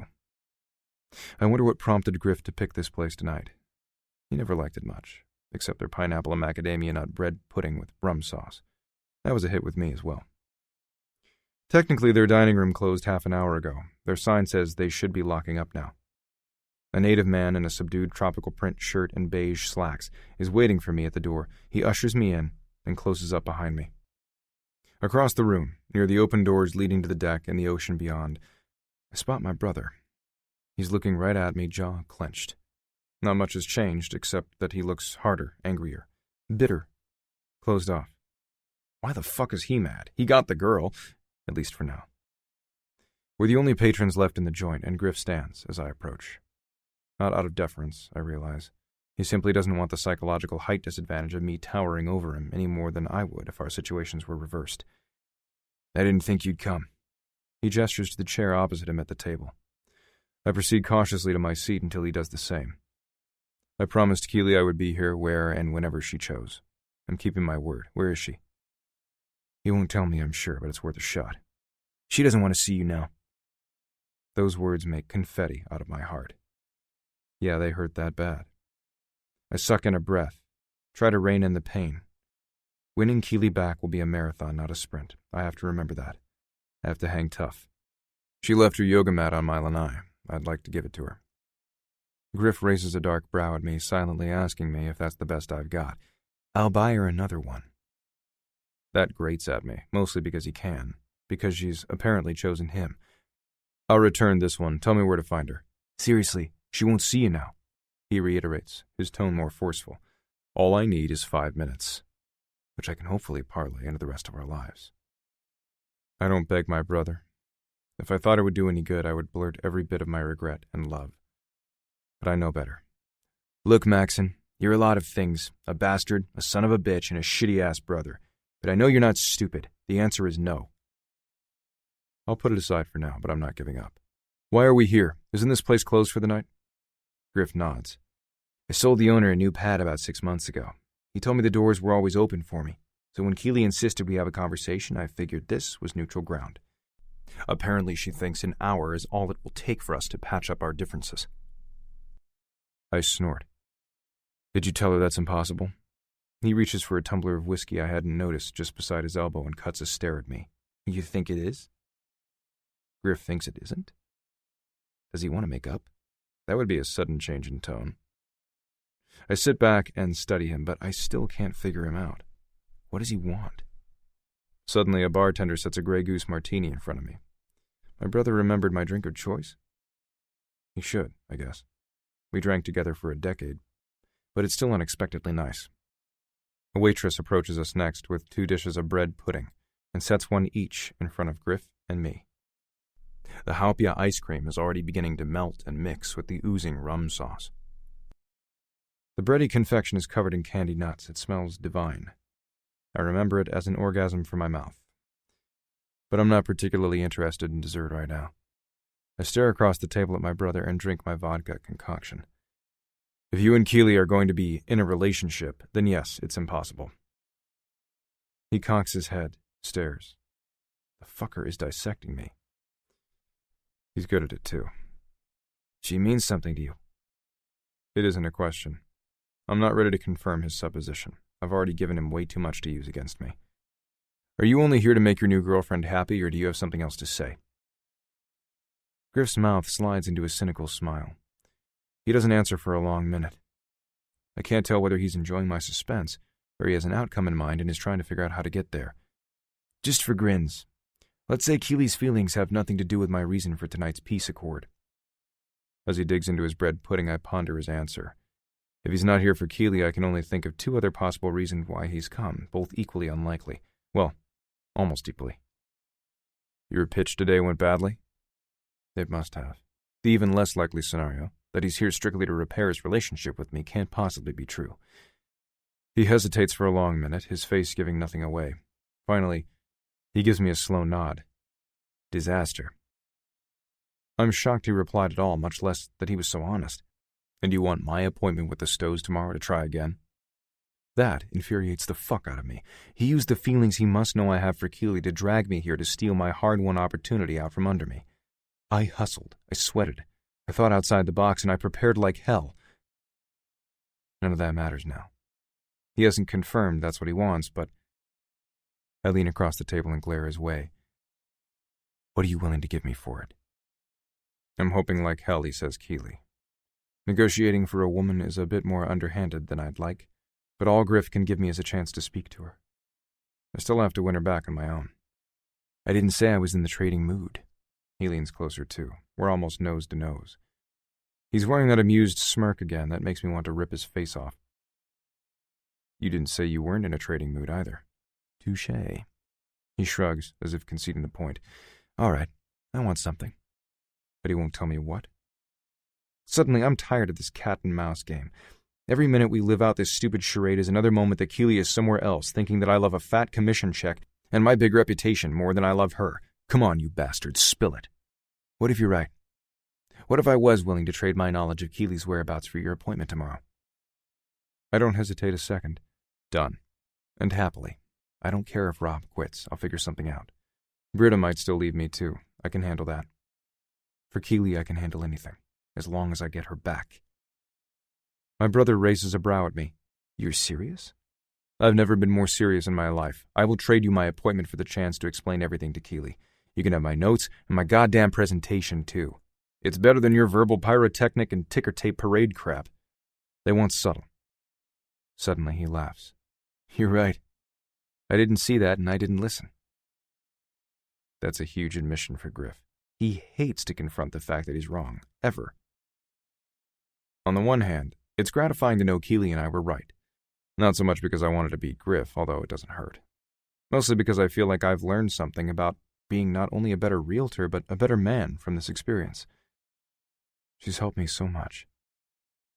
If you'll arrange for me to meet her tonight, I'll hand everything over to you, every note, every idea, every slide, it's yours. In return, I expect you to end whatever you've got with her and to fuck off. You don't get to see her again. She's mine. And she's going to stay that way.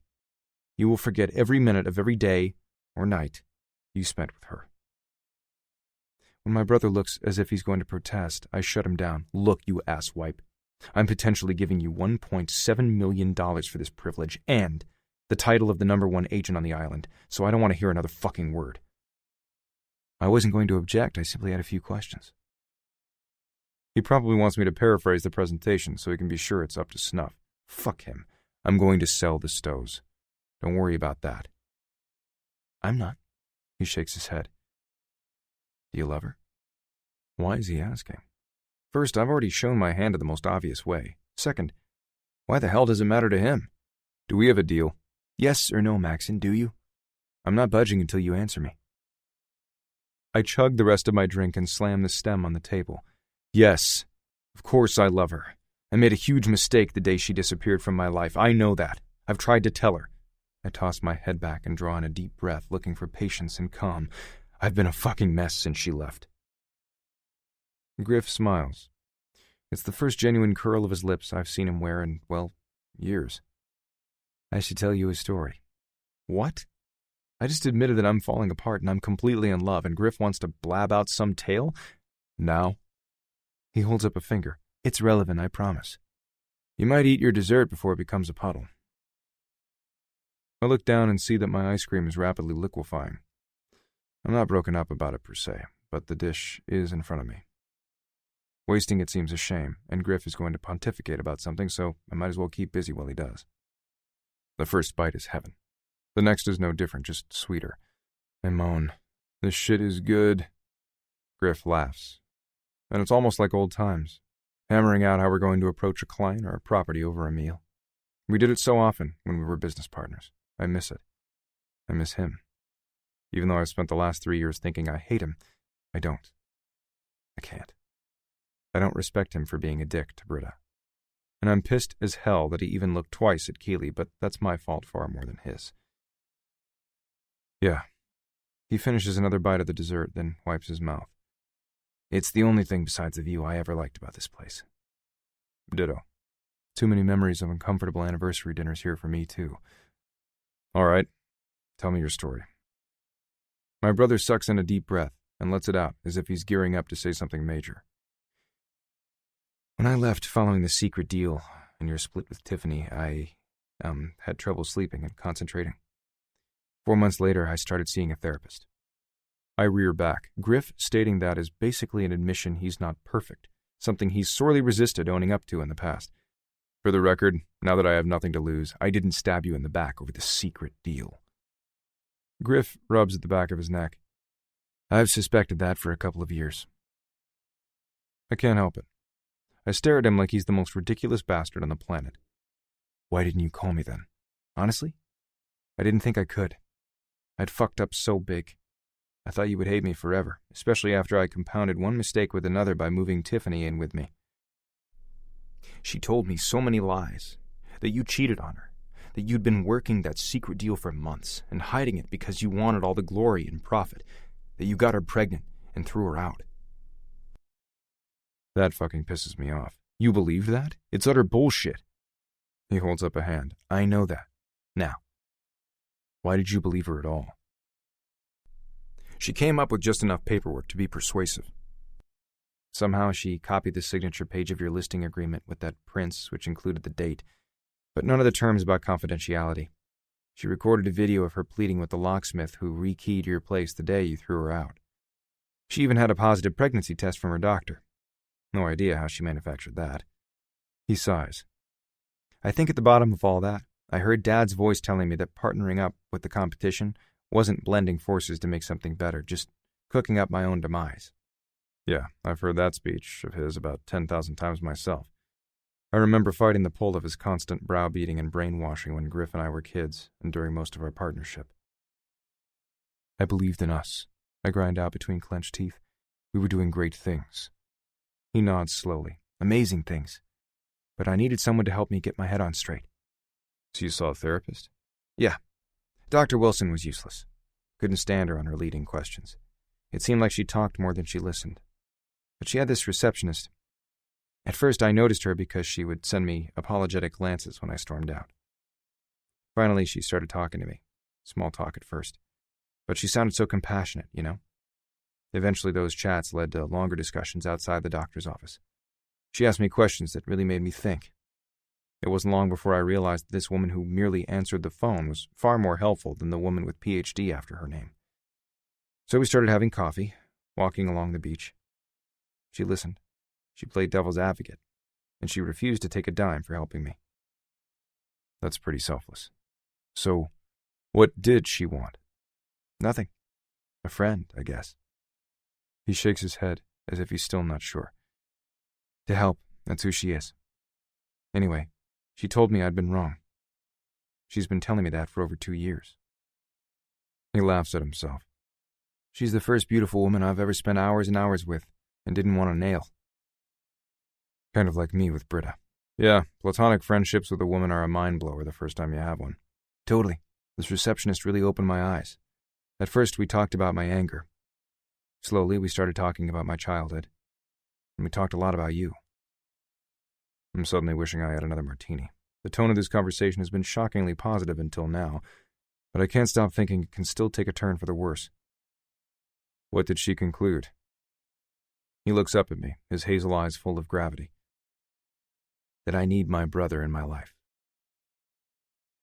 When Griff looks like he's working hard to tamp down emotion, it grips me in the chest, squeezing everything between my ribs until I can't breathe. My brother has never been emotional. Hell, I never have either. But his words hit me in the middle like a 2x4, knocking the breath out of me. What do you think? He shrugs, dragging his fork through the remnants of his dessert, as if looking at me is too much to take. She's been right about so many other things. She knows people, really gets them. He finally looks my way, and I see more stark emotion he's barely managing to hold back. I suspect she's right about this, too. She sure reamed me a new one after I called you the other night about Dad. She told me I was looking at the situation all wrong. In retrospect, I was a stupid hothead. She was right about that, too. She's really helped me get my head screwed on straight in about every facet of my life. She introduced me to healthy food, yoga, and meditation. He looks up at me, brow raised. Sound familiar? It takes me about half a second to make the connection. Once I do, I swear I can barely breathe. Keeley? Yeah. His confirmation is a complete bombshell. She's been your friend for more than 2 years? He nods. The best. So, She was a plant? A spy? What? Was any of her relationship with me real? Let me finish explaining, then everything will make sense. When I nod numbly, I have to resist the urge to hurry him up and put me out of my misery. I can't stand the thought that Keely doesn't love me a fraction as much as my heart beats for her. Thankfully, Griff doesn't drag it out. I just want you to know that I never have touched Keely, not even once. She said you kissed her the other night. On the cheek, like I always do, that's it. I probably would have come apart a long time ago if she wasn't one of the best friends I've ever had. I was never going to muddy that with sex. And she's wanted to meet you forever. I think through what he's really saying, and the truth whacks me in the face. It wasn't a coincidence that she was in that bar the night we met, or that she zeroed in on me. He shakes his head. She's been insisting for some time that I wasn't going to be whole until you and I cleared the air. Well, she also thinks I need to resolve things with... He stops himself, shakes his head. I see agony on his face. The important thing is, the day you called the Stows to drum up business, I got fucking furious. I was ready to unleash a shitstorm on you. Keely took me aside, again, to remind me about love and tolerance. Forgiveness. I was trying. But that afternoon I told her I was going to go to that shitty bar and beat the crap out of you. She tisked at me. I can actually picture the moment. She does that a lot. Yeah, but she's usually right. She suggested that she should meet you at the Little Dive instead. I called Gus, the guy who owns the place, and paid him $100 to let her sing. He drags in a breath. She wanted us back together, but she wanted to meet you first, get the lay of your land, and see the best way to approach you. When you propositioned her about distracting me, she was worried that you extracting revenge would undo all the progress I'd managed, and that if she didn't play along, you'd just find someone else to help you. What she didn't expect was to fall in love with you. He taps his fork against his plate. Her relationship with you was totally real. You broke her fucking heart, Maxon. I close my eyes. I'm still reeling from Griff's confession that he and Keely are friends when he stabs me with the sharpest of his words. I doubt he means to, but that's how it feels. I can only blame myself. I know I'm a fucking wretch, but I'm still not giving up. Hell, I broke my own heart with that stupid shit. But when Dad came by, then you called. It's no excuse for putting the Stowe listing over her. I just fell into old hatred. That's what I told her when she showed up at my place in tears. Normally, I would suggest that two people in conflict work it out. That's what she's taught me. But before I let you see her again, I needed to know that you really love her. I frown. That's what tonight's meeting is about? Me proving that? Yeah, I, used your Facebook status as a litmus test to see if it would matter to you. You never lifted a finger to get Tiff back, so I had to gauge you somehow. I gripped the table. Tiff was never important. Keely is everything. My brother murmurs his agreement. After everything she's done for me, I put aside my pride, my past, my inability to apologize. He laughs at himself. I had to know if you'd changed enough to be worthy of her. I have, I swear. I see. He nods. My head is still spinning with everything Griff has told me, but my goal is still completely clear and top of my list. Good. I want to see her now. A look of regret passes over his face. She won't see me, period? It's my first concern. I panic. She can't do this. Can't leave me. Well, she can, but no. We can't stay apart. I'll die if I can't see her again, at least one last time. If she can't forgive me, that's on me. But I have to at least tell her how damn sorry I am. I'm already gathering arguments when Griff holds up his hands. I'm not saying no, I'm just telling you that she's gone to Phoenix. The bottom drops out of my stomach before logic sets in again. Okay, I need to get on the first flight out. I won't bother with a suitcase. I can buy shit there. I refuse to have her wondering even an hour longer than necessary how I feel about her and if I value her above all else. I'm going now. Where can I find her? He's already shaking his head before I finish speaking. She's gone home to think. Left this morning. She wanted to see her mother and clear her head. She couldn't afford the ticket, and she's never asked me for anything, so I surprised her. She'll be back in a week, unless she decides to stay. What? She might not come back? After all, she's been trying to return to the mainland for years. I can't leave her hurting and miserable. She can't make a decision without knowing how I feel. She needs this time, he warns. You can't rush her, man. I've learned that about her. She sometimes gets upset or has her feelings hurt. You can talk to her about what's happened or how that makes you feel until she's sorted through her stuff. In some ways, I hate how much my brother seems to know about my woman that I don't. The old me would have thought he was lying his ass off to spitefully keep us apart. Now, I get the feeling he's straight up right. Getting up in her face would be the worst mistake I could make. Fuck. You put her through a lot. She already knows you're sorry. I'll tell her you gave up the deal. After that, she's got to want to come back, Maxon. I really despise how much he's right. So I just have to sit here for a week with my dick in my hand? Come on. If you do, I don't want the details, Griff drawls, then turns serious again.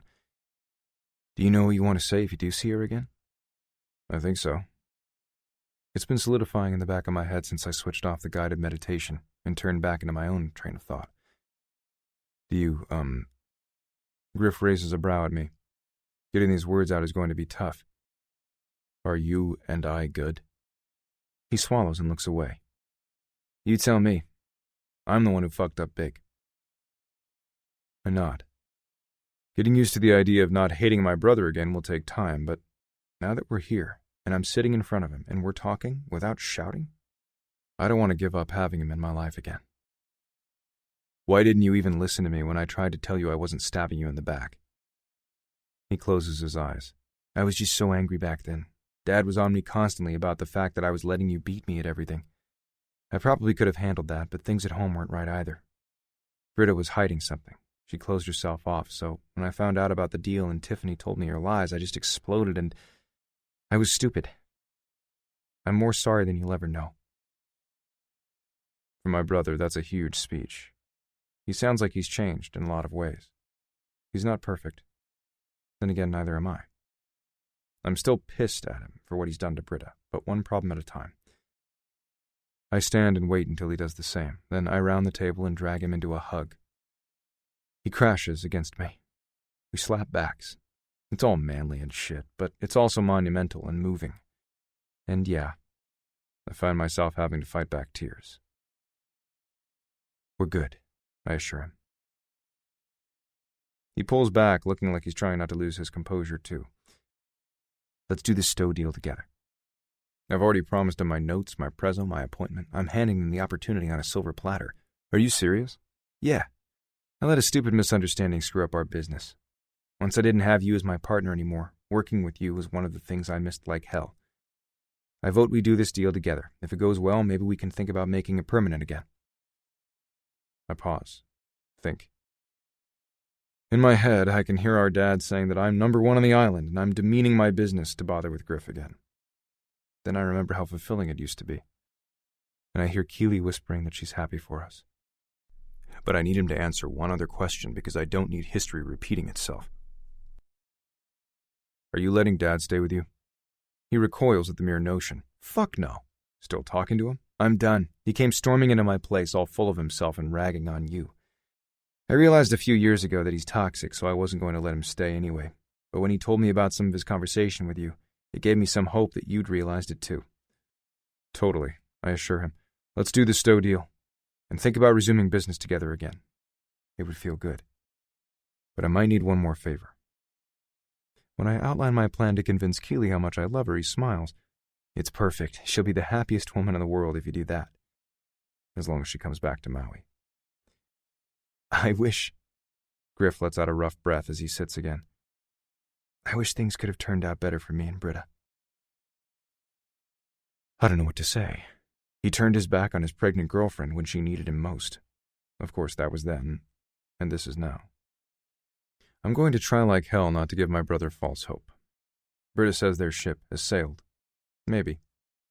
I know she still has feelings for him, but I don't know if that's enough. It's not hopeless, but you've ignored Jamie for almost 3 years. I don't know if she can forgive that. He frowns. Who's Jamie? Is he for real? I'm trying to figure out if he's being sarcastic, or if there's a chance he really has no idea what his own son's name is. I should answer, but I'm only managing to gape at him.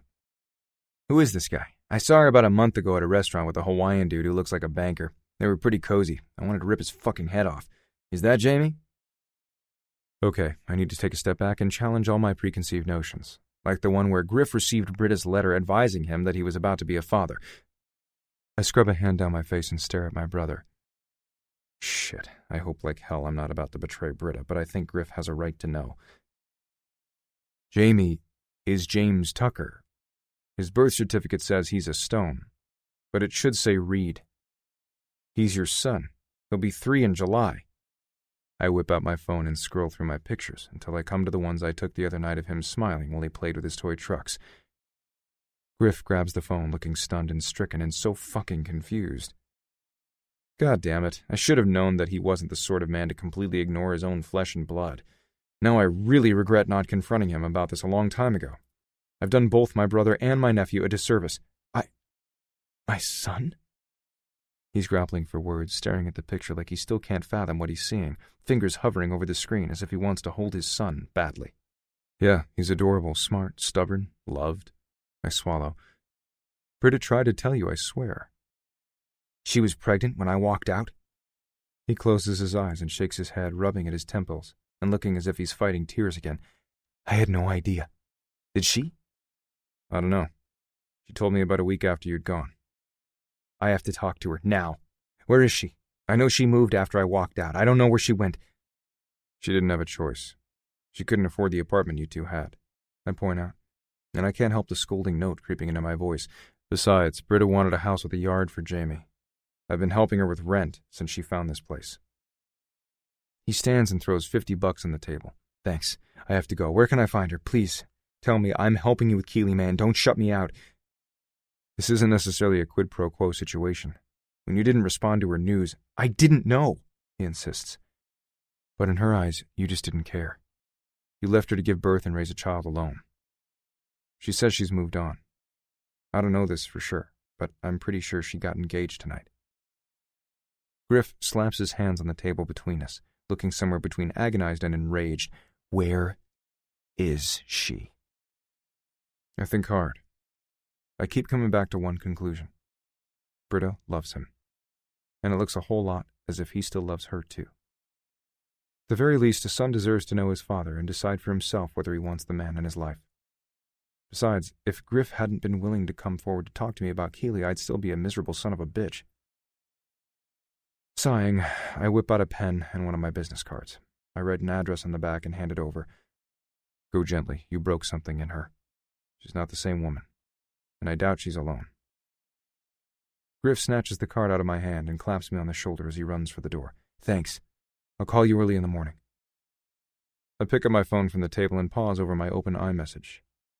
Tell Britta she's got incoming, or not. Give her time to put her defenses up, or let whatever is going to happen between my brother and my assistant unfold naturally. I slide the phone back into my pocket, head to my condo with a little smile. I have my brother in my life once more. Soon I'll be with Keeley too. And this time, I plan to make sure she never wants to be apart from me again. Chapter 16. Keeley. My head knows why I'm back in Maui. My heart still isn't sure. The weather in Phoenix was sunny, warm, and much less humid. I had amazing Mexican food there, a must for me. The visit I shared with my mother did me so much good. She's happy with my stepfather, Phil. She even stopped wearing the locket with my dad's picture. She kept it because she'll always love him, but she also said she had to give her current husband equal devotion. The sentimental part of me wanted to argue with that logic, but I can't. She also said she tucked the locket away for another simple reason. Living in the past isn't moving forward. She's right, and that best explains why I decided to leave Phoenix for good. Oh, I had options to stay.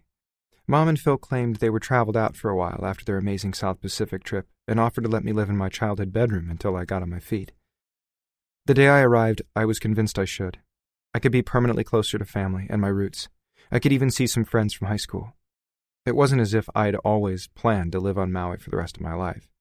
Since my existing professors were great about working with me during my absence, I could have easily transferred my credits to Arizona State University and finished my degree as a Sun Devil.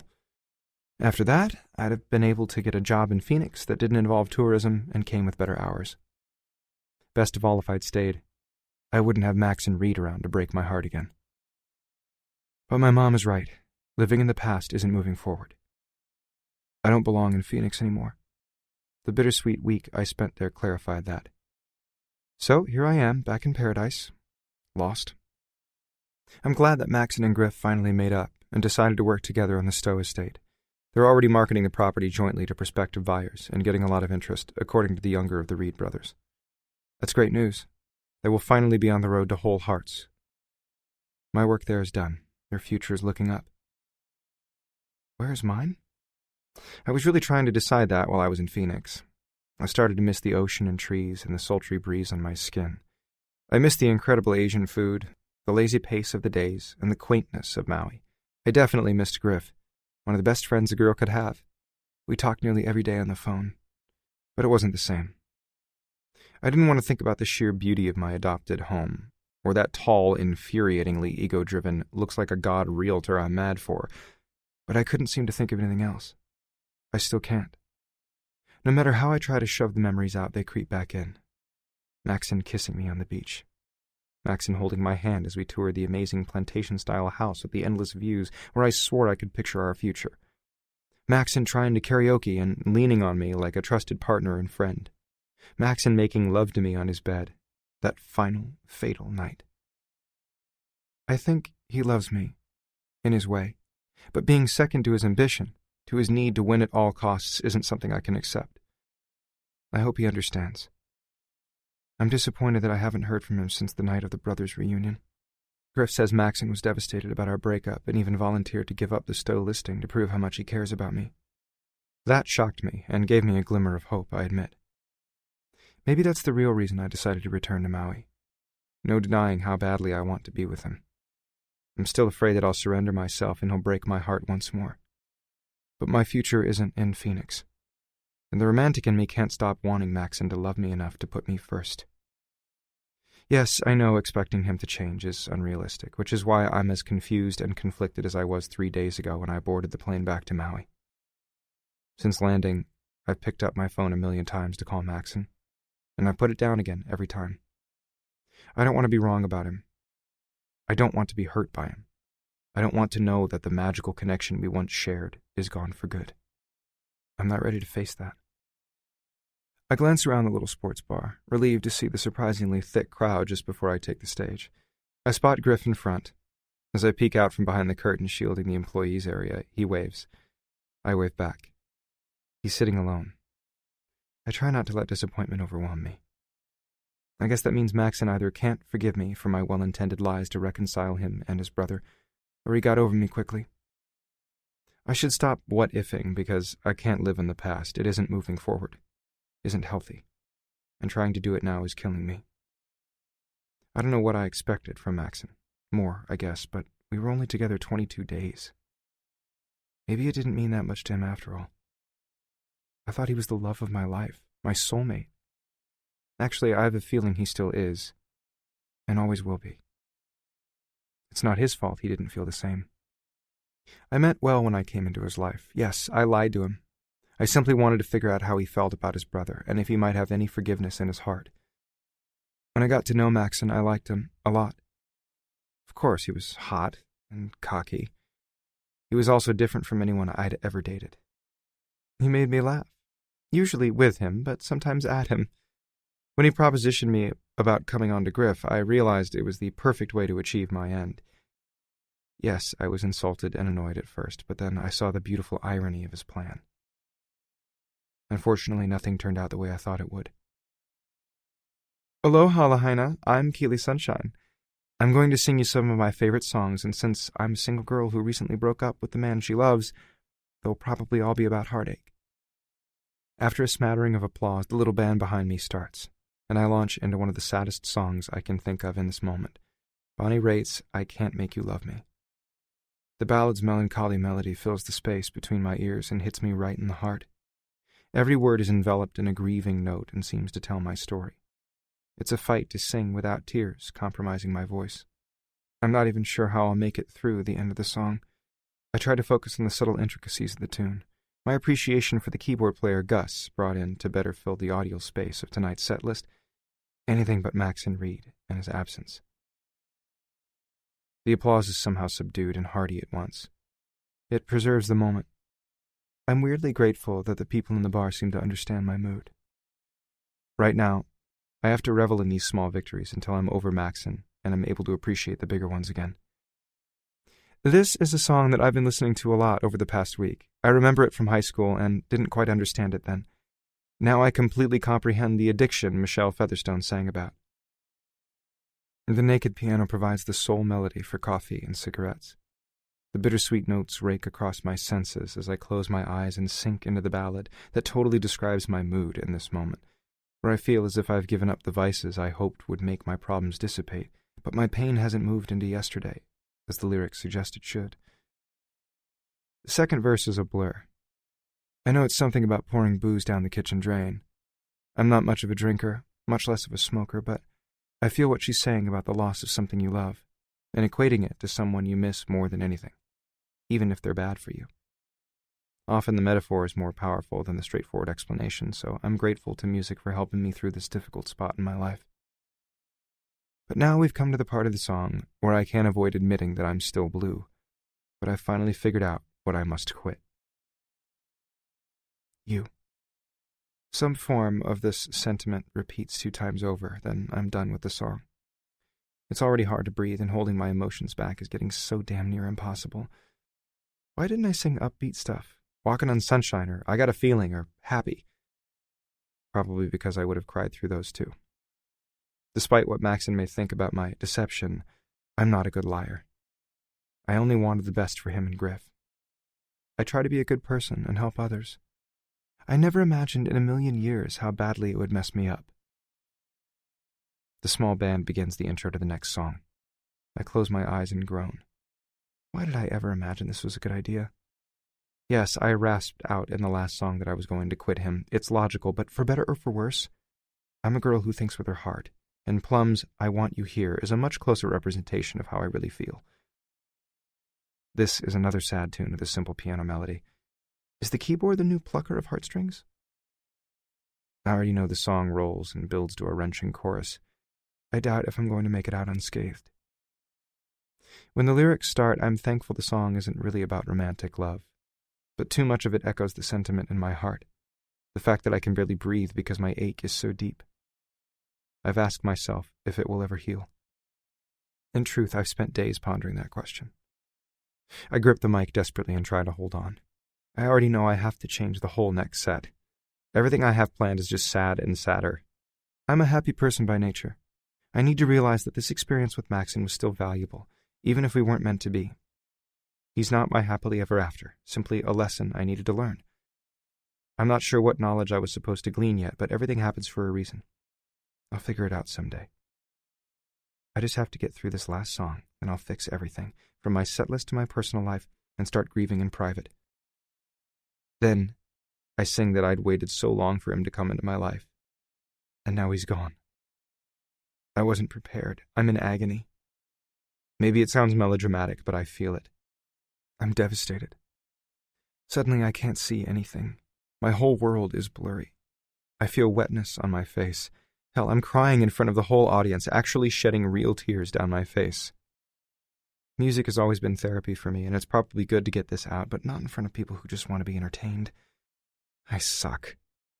I'll stick to karaoke in the future. Only songs that make people smile. Things I can breeze through and not have to feel all this drag down of pain that's taken root in my soul. I'm almost done. The end of the song is close. I just have to get through the part that rips me up the most. I close my eyes and imagine Maxon in front of me as I sing how desperately I want him here. My voice is a sorrowful cry. There's a little bookend to the song that mirrors the beginning and wraps the whole thing up. I can't sing it. I just can't finish these lyrics. I have to get off this stage right now. I'm sorry, folks. I'll be back in 30. I try to run to the employees section of the bar. Griff is waiting for me by the back curtain with a hug. I tumble into his solace and hear deafening applause from the audience. They liked it? I choke. Yeah, it was real and raw. It was you, he assures with a smile as he drags me into a darker corner. Even I felt it. I'm grateful for the semi-privacy. Since the kitchen is right behind my escape drape, there really isn't any way of being alone, so I stay with Griff. You? But you never feel anything. That makes him laugh a little. I know, right? Wrong. Just the way he says it tells me he's feeling something far more than nothing these days. Where are you with Britta? I changed the subject. I'd rather talk about anyone's problems, as long as they aren't mine. His face shudders up quickly. The smile he wore becomes a grim press of lips. She and I are going to come to an understanding. We're not there yet, but I intend to make sure we do. What Griff means is that he has some outcome in mind, that Britta isn't cooperating, and that he's looking for some bargaining chip to ensure that she does. She ought to know that nothing and no one can stop the Reed men once they've set their sights. On the other hand, Britta doesn't seem like a pushover. Maybe she'll put Griff in his place. God knows he needs it. I hope you guys can work it out for the best, I say diplomatically. Me too. He drags me against his chest and hands me a tissue. I'm sorry again that I didn't tell you about Jamie when I first found out. I really do feel awful about that. You made the right decision. If you told me the night Maxon dropped the bomb on you, I would have hunted Britta down and made all sorts of demands. Maxon would have rushed to her defense. He and I would have never patched things up. Waiting another few weeks sucked, but it's better for the long-term big picture. Relief melts me. Griff wasn't quite so understanding when we first talked about this. Thanks for listening. I'm glad you understand. You've always had my back. Dry your eyes. It's going to be all right. Hey, I think Gus booked another act to liven the place up in between your sets. Want to see? I should go to the ladies' room and try to repair my makeup. I'm sure I'm a mess and... 3 minutes. Griff says in a tone that's somewhere between persuasive and implacable. I open my mouth to argue. Then I hear the strains of a song I haven't heard in exactly 2 weeks. Since the crazy night I dragged Maxon out for karaoke. I tense, freeze, look up at Griff. He's smiling, the expression between indulgent and superior. He knows what's up. This is for the beautiful woman I stupidly hurt. I could tell her that I love her, but those are just words, and she deserves more. My heart catches. I'd know that voice anywhere. In my sleep, 1,000,000 miles from civilization, moments from death. Maxon Reed. With a gasp, I turn around and see him standing on the stage, holding the mic, as the strains of the song continue to bloom in my ears. He's looking right at me, his face full of apology and adoration and something I've never seen there before. Love. My chest heaves. I put my hands over my heart, as if I'm afraid it will fall at his feet again. Fresh tears come. Is he really here for me? And is he going to sing? He is. He does. And his ability to carry a tune is just as terrible as it was the last time, only now he actually knows the words, and he doesn't seem to care what anyone else thinks. He's singing his heart out, literally. And he's looking right at me, and as he vows that he needs me more than he wants me, and that he will want me, and only me, for all time. My knees give out. I lose my composure completely. Griff supports me with strong hands and guides me gently toward his brother. Maxon comes off the stage to meet me and wraps a supportive arm around me before he brushes his thumb over my cheek and wipes away my tears. As the song's instrumental interlude begins, he relinquishes the mic to the stand.